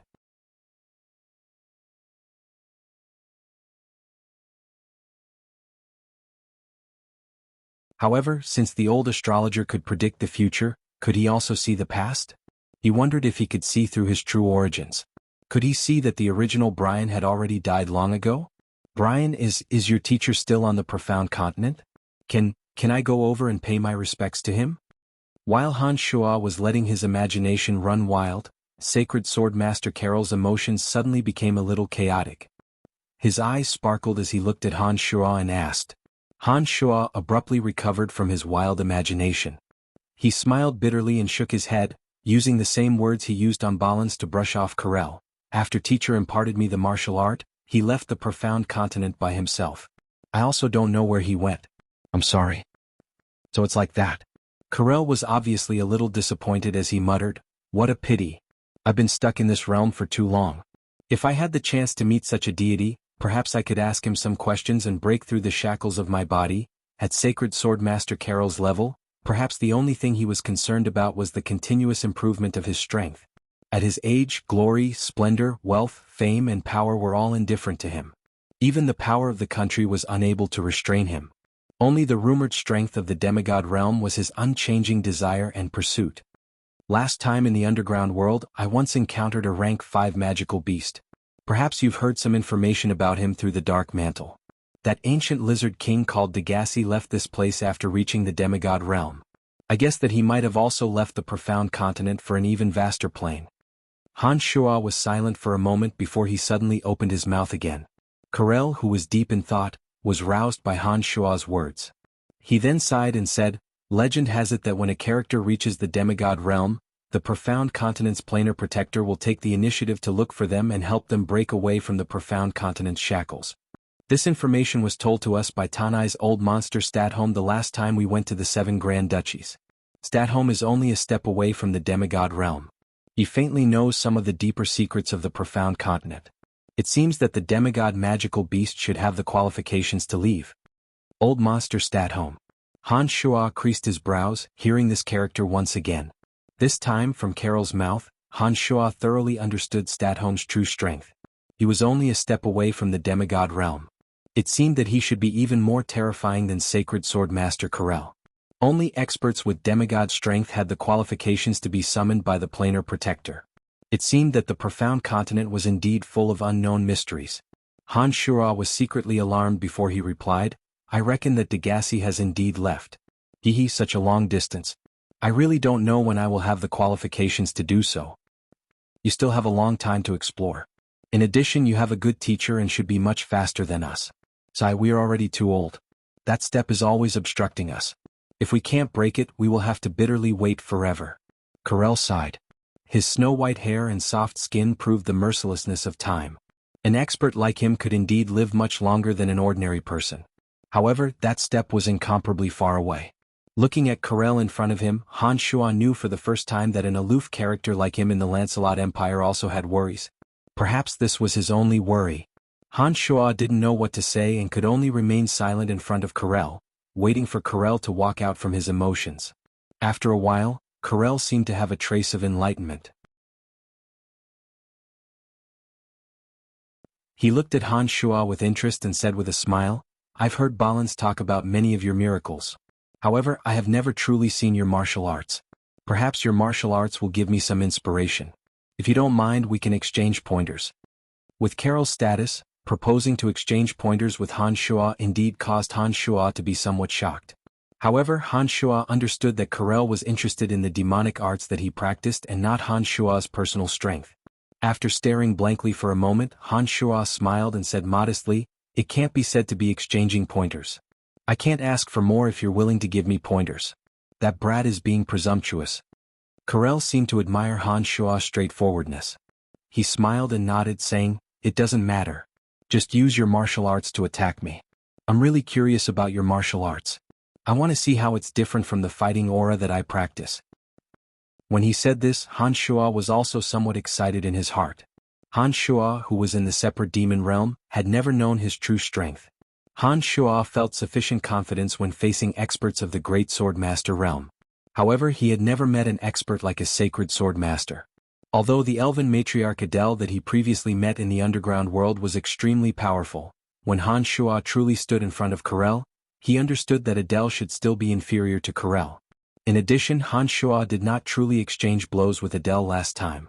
He purely used the evil nature of demonic arts to suck Adele to death by harvesting yin to replenish yang. He did not exchange blows with Adele with real swords and spears. Perhaps through this exchange with Sacred Sword Master Corel, Han Shuo would be able to truly understand the current position of the separate demon realm. It would also be good for him to have an accurate judgment the next time he meets a powerful enemy. Therefore, when Han Shuo heard that Karel wanted to exchange pointers with him, he was indeed somewhat excited. The martial arts that I practice is called demonic arts. It has some similarities to fighting aura, but its nature is somewhat different. Perhaps you will be able to sense it in a while. Han Shuo took a few steps back.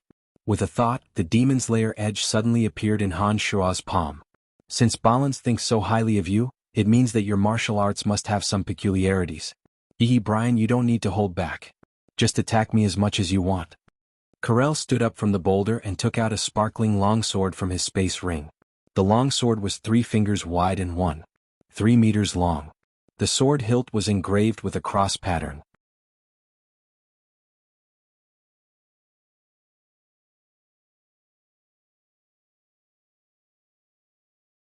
Chapter 397. Han Shuo was fully aware that someone who had cultivated fighting aura to Karel's level would definitely have terrifying strength. Furthermore, Han Shuo was preparing to use Karel to test his true strength and did not hold back. Demonic Yuan poured into the Demon Slayer edge, catalyzing the Demon Slayer edge's innate malicious spirit energy, causing the Demon Slayer edge to suddenly erupt with a soaring killing intent.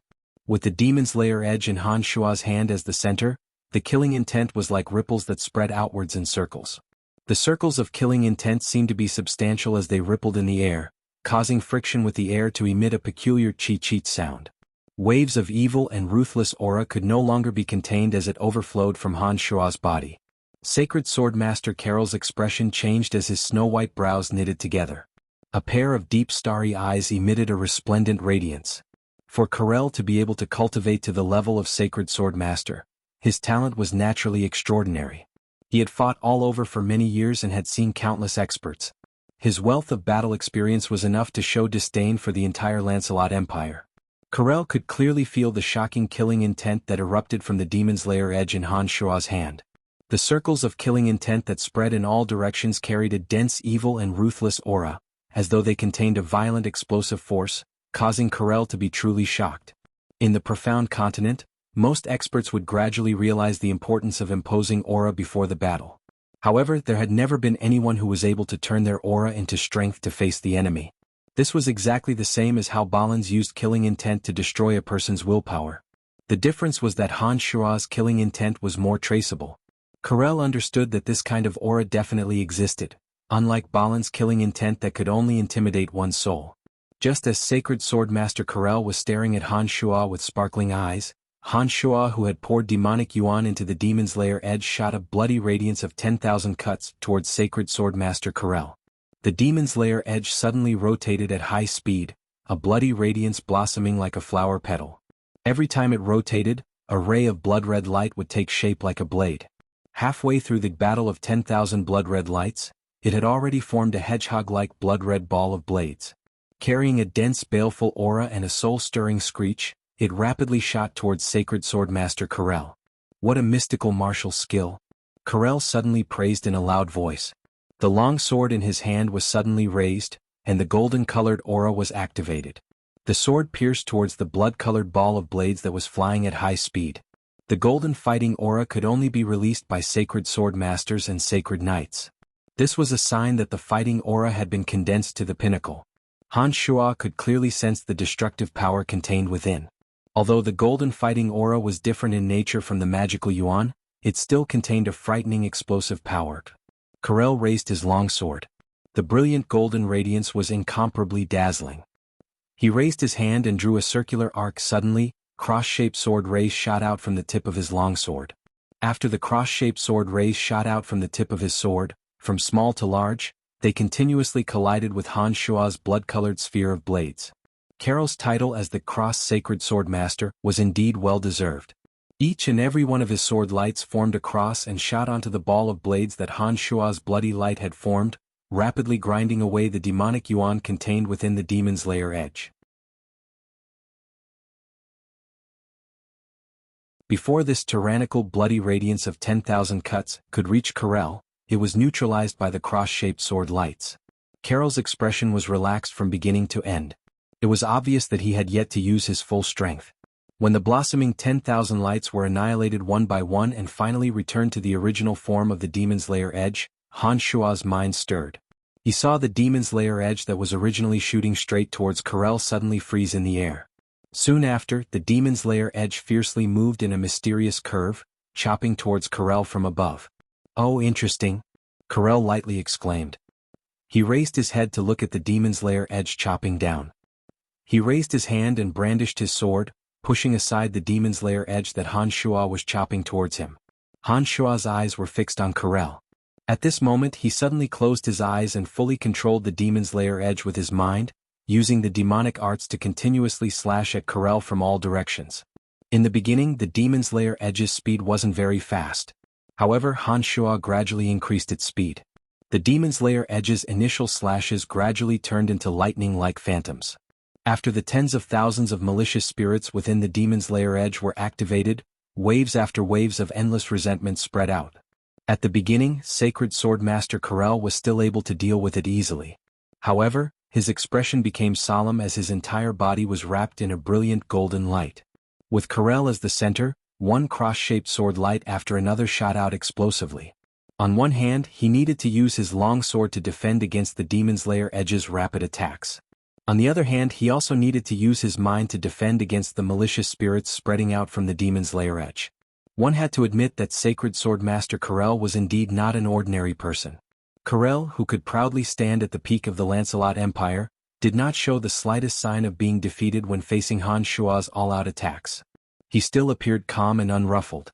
Han Shuo had depleted half of his demonic yuan. Seeing that Karel still did not show any signs of fatigue, he once again infused the mystical glacial spell fire into the demon's lair edge. Blossoms of purplish-red spell fire were attached to the demon's lair edge with every slash of the demon's lair edge. The energy of extreme cold and extreme heat continuously fluctuated, causing many troubles for Karel. In the end, the 12 mystical demons materialized, turning into sinister and terrifying demonic faces as they attempted to enter Karel's body from every opening. Karel let out a soft cry of surprise before suddenly shouting, "It is indeed miraculous. This martial technique is indeed different from any of the cultivation methods on the profound continent." Facing so many attacks, Karel still had the leisure to shout loudly. Shortly after, the long sword in his hand suddenly shot out a resplendent golden light. An enormous cross-shaped sword light suddenly appeared, carrying an unstoppable force as it spread out in all directions. For a moment, a fierce explosion actually occurred with Karel as the center.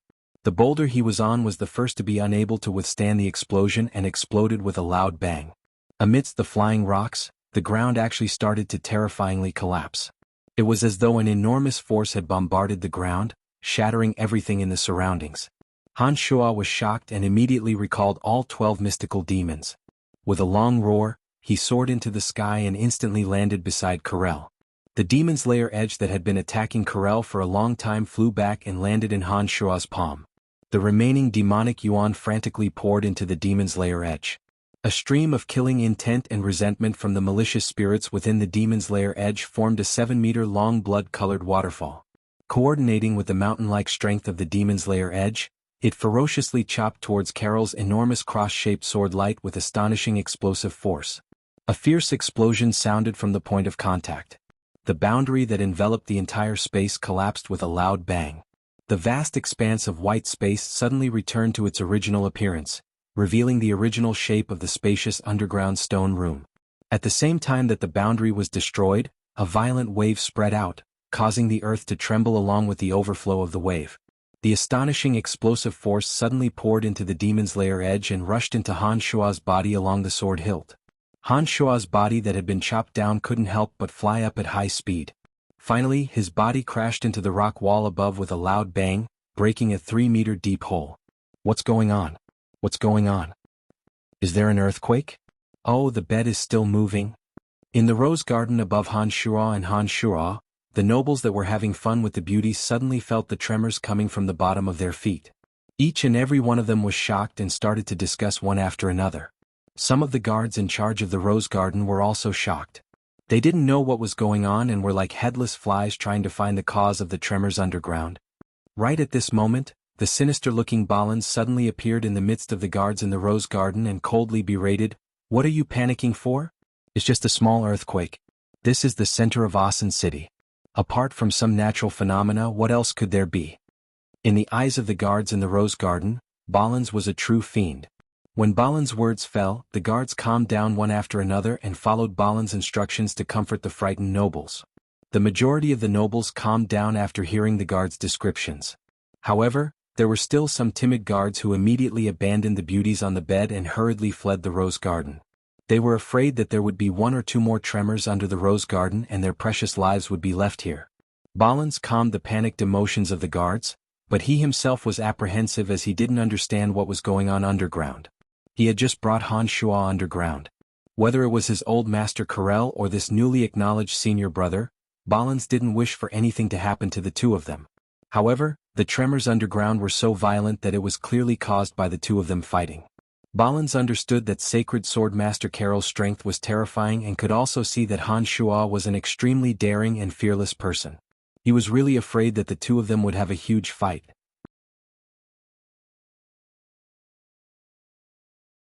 After waiting for the people above to calm down with great difficulty, Balins hastily headed to the secret underground area. The flustered Balins had just entered the underground area and had yet to arrive at the area where Corel was when he heard Carol's hearty laughter. When Balins heard Carol's laughter, his heart suddenly relaxed before he was somewhat apprehensive. The spacious stone room where Corel was located was surrounded by a complex enchantment set up by a space archmage.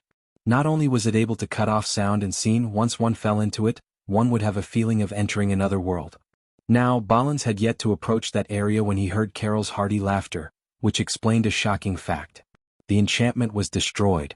When Balins confirmed this fact, he hastily entered that spacious stone room. The scene that entered his eyes was beyond his expectations.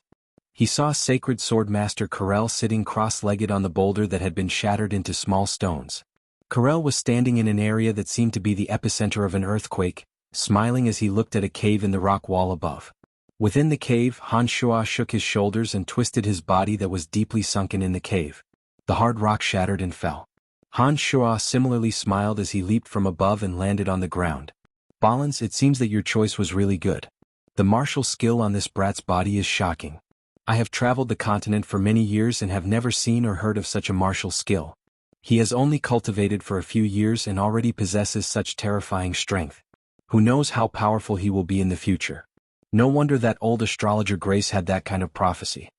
Sacred Sword Master Corel smiled as he looked at Balins, who had walked in, and praised him. Facing Sacred Sword Master Corel, Balins appeared to be very respectful as he opened his mouth and said, "I have seen senior brother's martial skill before. It is naturally very mystical. What I have bitterly studied for many years but was unable to comprehend, he has long been able to skillfully use it. Moreover, it has far exceeded my imagination." Han Shuo leaped down, his bones crackling. When Han Shuo moved his muscles and bones, traces of blood-colored black radiance flowed on the surface of Han Shuo's skin like electric arcs. Shaking his neck, Han Shuo smiled and said, "Mr. Carol's reputation is indeed well-deserved. It seems that you have yet to use your full strength.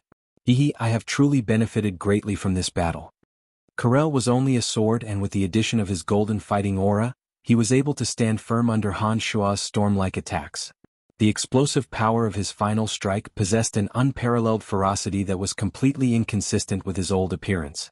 This truly shocked Han Shuo. The older the ginger, the spicier. Han Shuo understood that he shouldn't be able to defeat Corel just by relying on the demonic arts of the separate demon realm. However, if he summoned necromancy magic Little Skull and the other 4 elite zombies, he was confident that he could defeat Corel. After experiencing the last trip to the other world, Han Shuo knew that Little Skull's strength was not ordinary. "I have yet to use my full strength. Didn't you also not use necromancy magic?"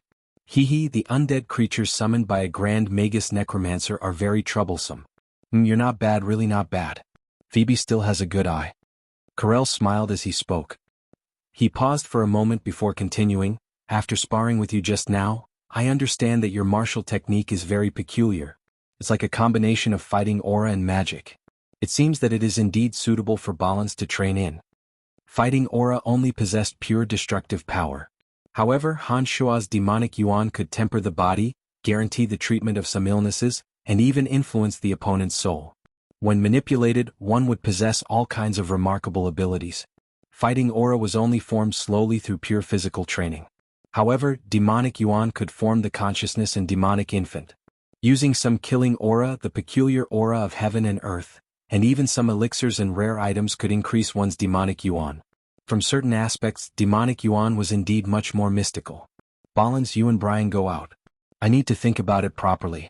I have gained a lot from this battle. Carell smiled as he instructed Ballins while Han Shuo was deep in thought.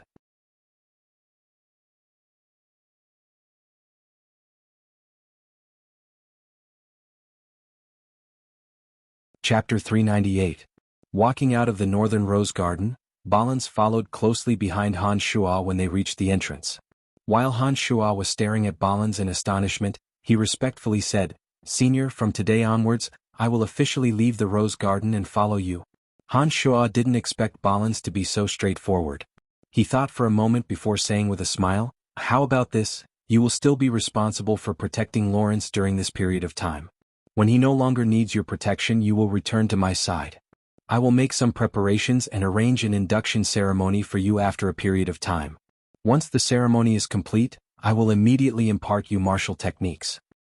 "Alright then. Since it's like this, I will continue to protect Prince Lawrence."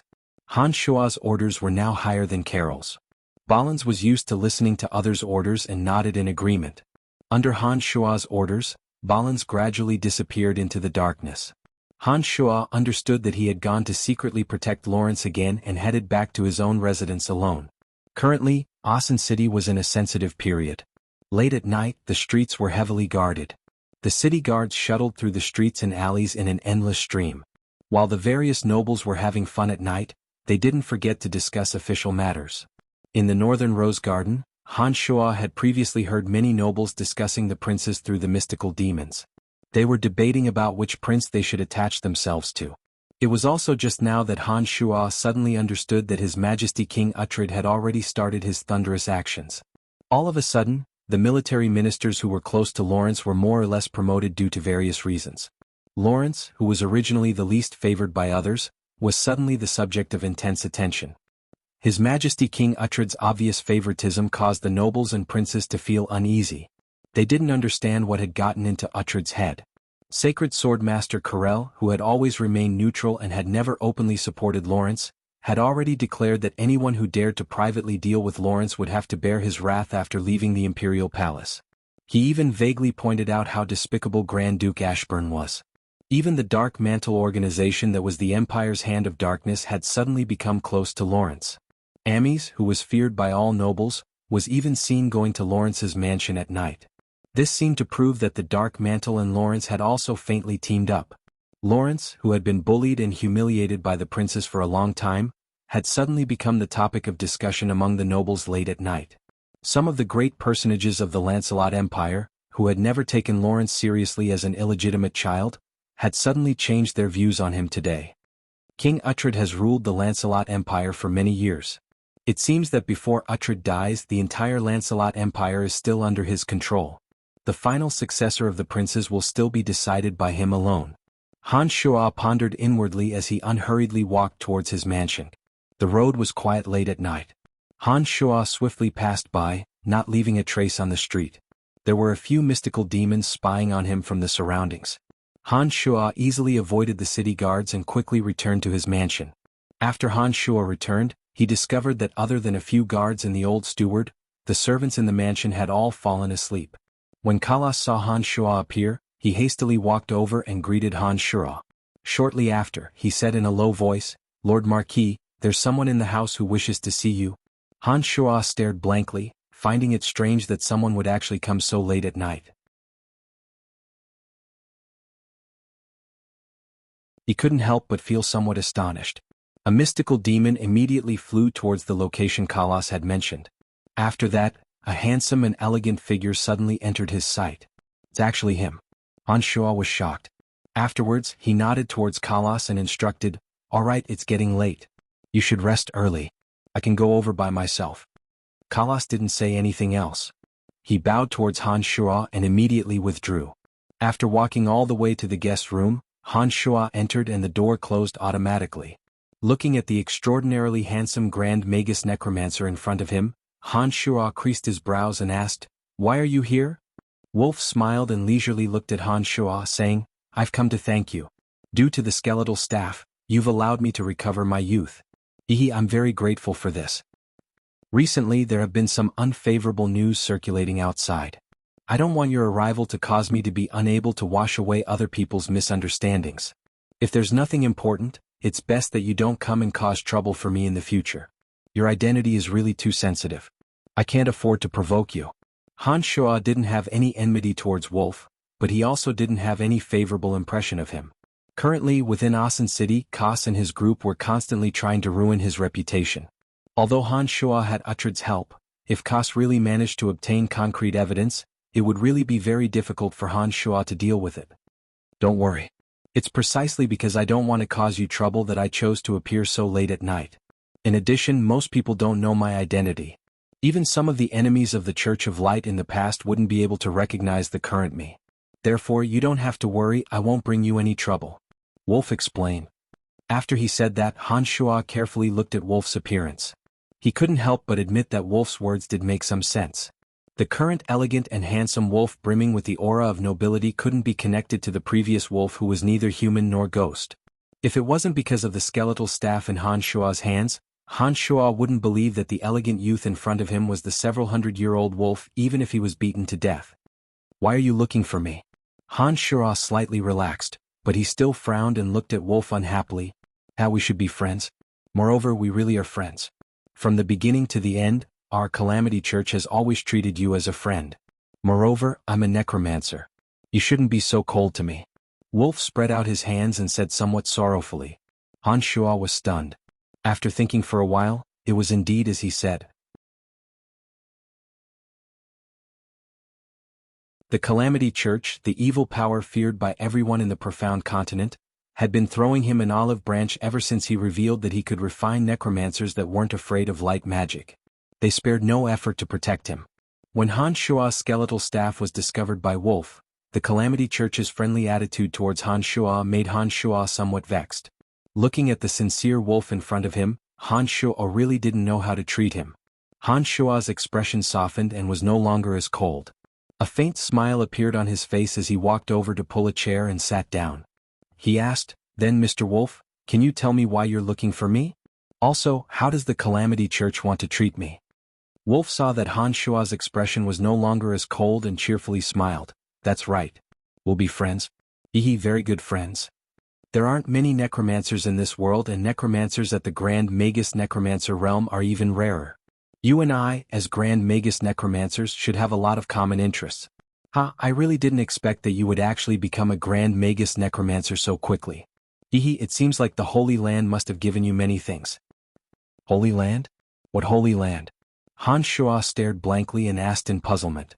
Wolf seemed to know that Han Shuo would ask him this and straightened his body upon hearing the question.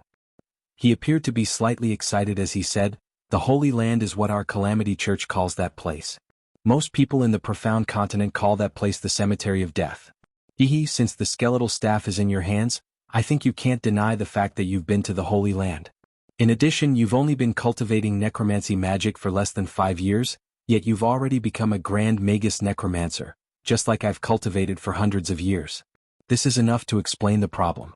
There are also undead creatures that aren't afraid of light magic and other miracles that prove the fact that you've been to the Holy Land.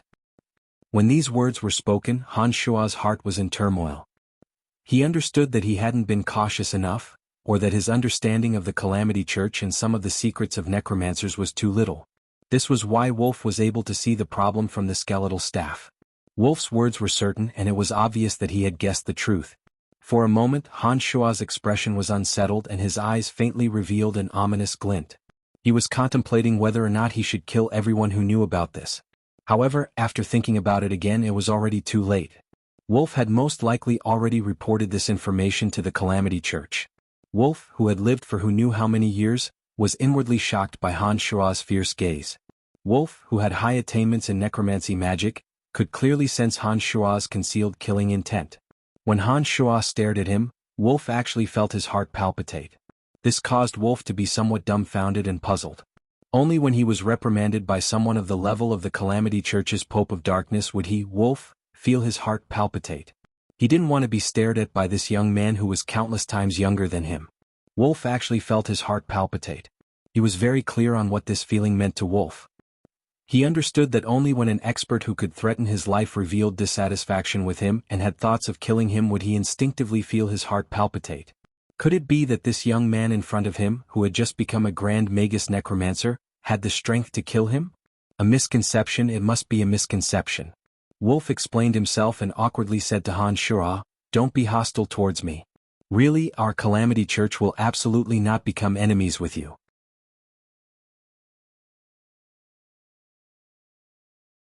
Since the skeletal staff has recognized you as its master, you are our Calamity Church's benefactor. Our Calamity Church will need to rely on you for many things. Moreover, you must be alive. So you're saying that if I died and you could obtain even greater benefits, you would have already made your move?" Han Shuo narrowed his eyes and slowly said as he sized up Wolf. Wolf's expression became even more awkward. After hesitating for a moment, he nodded and said, "If we could kill you and not cause any harm to our Calamity Church, and could even benefit our Calamity Church, I believe that the higher-ups would have already issued the order to kill you, and not to protect and cooperate with you with all their might." Wolf could still be considered frank. It wasn't that Han Shuo hadn't seen the Calamity Church's methods of doing things. The first time he saw Belinda, who was only an alchemist, tried to kill all the living people in an inn without any scruples. She didn't care about the lives of strangers at all and acted as if everything was just as it should be. Snorting coldly, Han Shuo understood that Wolf already knew about the matter of the Cemetery of Death. However, Han Shuo naturally wouldn't reveal any details and once again replied with a straight face, "It's none of your business to interfere in my affairs. You'd better be honest and tell me your intentions for coming here." Seeing that Han Shuo was once again displeased, Wolf hastily explained, "We can temporarily not discuss matters regarding the Holy Land. I've only come this time to tell you some secrets regarding the skeletal staff and the Holy Land. These should be the information you're most eager to know. Didn't you say last time that if I didn't join the Calamity Church, you wouldn't tell me the secret of the skeletal staff? What, you've come all the way here to tell me this information again? I've clearly said last time that I won't join the Calamity Church. You'd better not make a rash decision." Han Shuo said to Wolf indifferently. For some unknown reason, Grand Magus Necromancer Wolf, who was supposed to be aloof and above ordinary people, was incomparably humble when he spoke to Han Shuo. He even seemed to be purposefully trying to curry favor with Han Shuo. "From the moment you picked up the skeletal staff, you've already become a member of our Calamity Church." Wolf thought to himself before explaining with a smile, "No matter. The higher-ups have given the order, so I'll naturally tell you some information regarding the skeletal staff and the Holy Land. However, what I've told you is only what I know. There are still some things I don't know that I can't do anything about." "Since that's the case, it'd be a waste not to listen. Just say it," Han Shuo said faintly. He didn't seem to be as impatient as before. However, only he knew whether or not he was extremely curious in his heart. "Let's talk about the Holy Land first."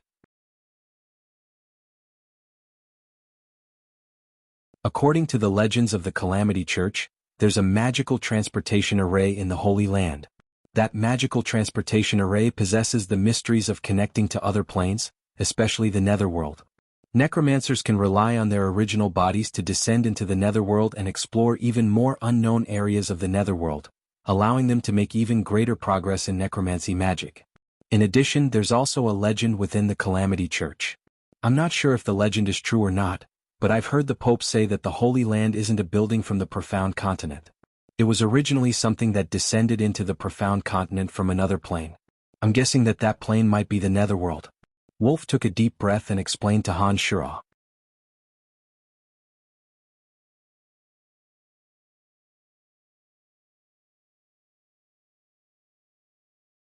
Chapter 399. After hearing Wolf's words, Han Shuo's heart was in turmoil. The Calamity Church should know something about the Cemetery of Death. What he said might be true. The first level of the Cemetery of Death was an ancient magical transportation matrix. It was precisely through this ancient magical transportation matrix that Han Shuo could travel to various places without the slightest restriction of the region. Now that he heard Wolf say that the magical transportation matrix in the center could actually connect to another plane, Han Shuo was indescribably shocked. The ordinary transportation arrays on the continent usually had a distance limit.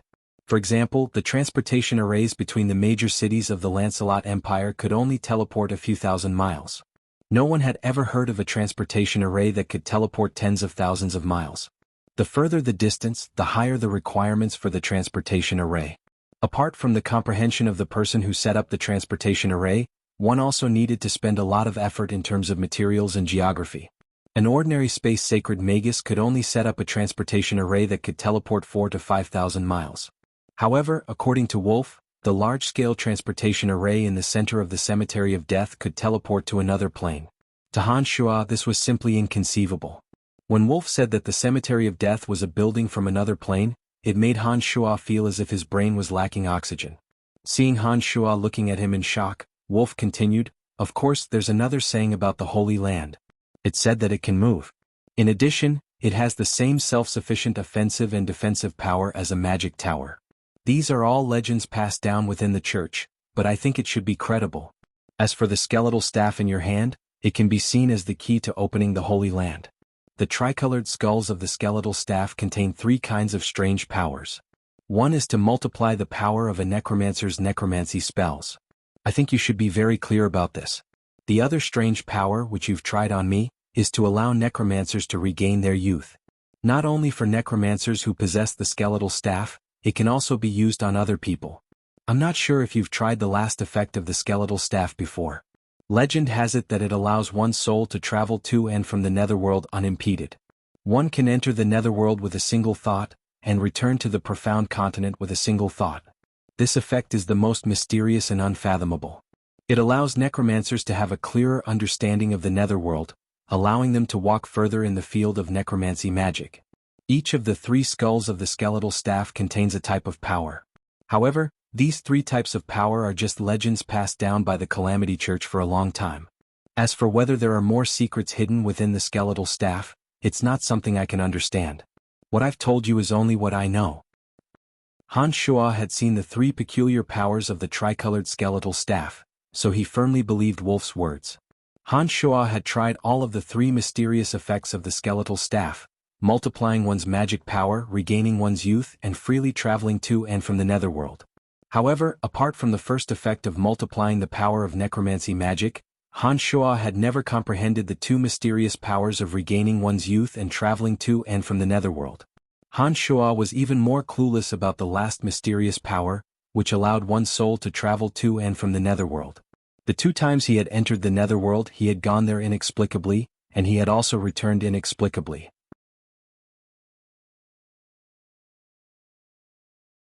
It wasn't like what Wolf had said, where he could travel to and from the netherworld with a single thought.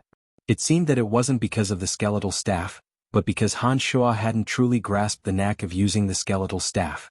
According to Wolf, once Han Shuo truly grasped the power of the skeletal staff, he would indeed be able to travel to and from the netherworld with a single thought and reunite with the souls of Little Skull and the Earth Elite Zombie in the netherworld. He would then be able to easily explore the unknown secrets of the netherworld and ascertain whether the Cemetery of Death was a peculiar structure in the netherworld as Wolf had said.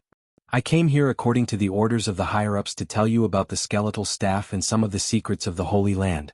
I think that once you know these things, you should have a direction to explore. The Calamity Church will be your solid backing.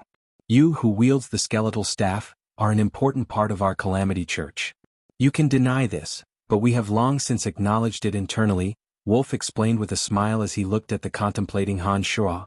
"What you guys acknowledge should be the skeletal staff and the Cemetery of Death, right?"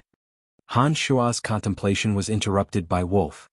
He immediately glanced at Wolf and said meaningfully, "It's all the same. The skeletal staff is extremely useful to our Calamity Church. When you truly grasp all of the uses of the skeletal staff, the higher-ups will personally come to find you." Wolf didn't directly answer Han Shuo's question and continued to speak. "The skeletal staff is very useful to you guys? Is it mainly because of the effects of the last 2 mysterious powers?" Han Shuo hesitated for a moment before asking. Wolf stared blankly and thought for a moment before nodding and answering, "You can say that. I'm not too clear about the specifics, but I do know that there are some powerful existences in the Calamity Church. Due to their old age, their physical bodies have already reached an extremely fragile state. Some of their physical bodies have fatal flaws. If the skeletal staff bestows them with the power of rejuvenation, These incomparably powerful people will make the Church of Light tremble. And you are the one who can bestow them with new physical strength, allowing them to live longer. Therefore your importance to the Calamity Church is self-evident. Moreover, only you can open the Holy Land. In the future, some of the secrets of the Holy Land will similarly need to be opened by your hands.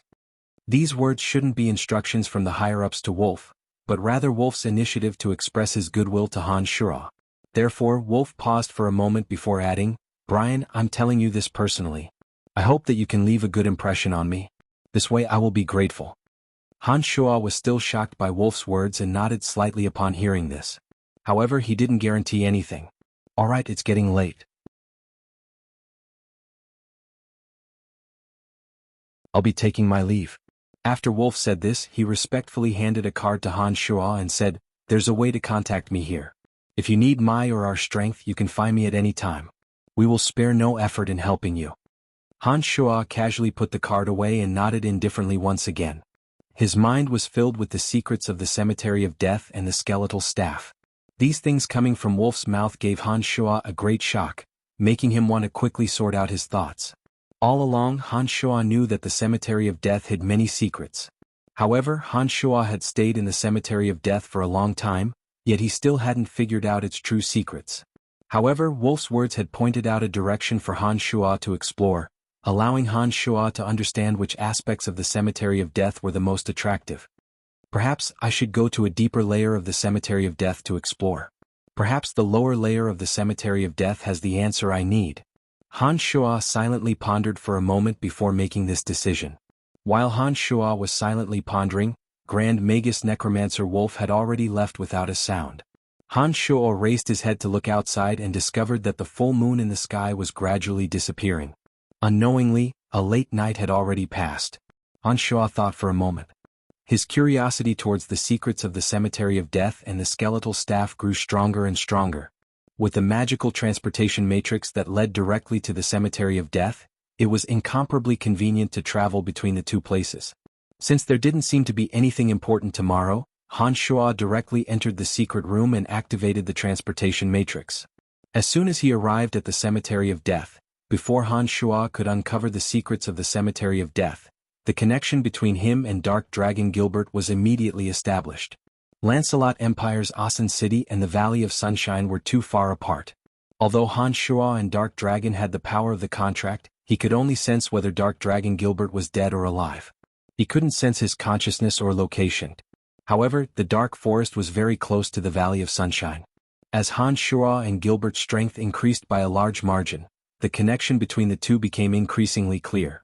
As soon as Han Shuo and Dark Dragon Gilbert established a mental connection, he immediately sensed Dark Dragon Gilbert's urgent desire to see him.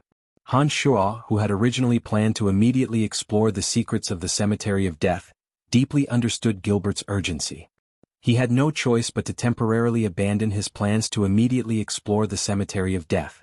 He immediately walked out of the Cemetery of Death and rushed in the direction of the Valley of Sunshine. Along the way, Han Shuo used the art of the demonic Ninth Heavens and arrived at the cliff where the Soul Destroyer mercenary band was hiding in the Valley of Sunshine. Dark Dragon Gilbert had long sensed Han Shuo's presence and was waiting far below. Beside Dark Dragon Gilbert stood a coquettish woman. This woman had a voluptuous figure and a gorgeous appearance. Her long brown hair was braided into 9 small braids that draped over her shoulders. She appeared coquettish and mature, giving off a unique alluring feeling. After Han Shuo came down, this woman was obviously a bit fearful and subconsciously leaned against Dark Dragon Gilbert. Gilbert casually embraced this coquettish woman and explained to Han Shuo, "This is Lania, I conquered her in the Dark Forest. You've seen her before." Hydra. Han Shuo stared blankly and immediately understood. He couldn't help but take another look. Lania respectfully bowed towards Han Shuo and sweetly said, "Master?" Han Shuo didn't ask any more questions about Hydra Lania and only nodded to her.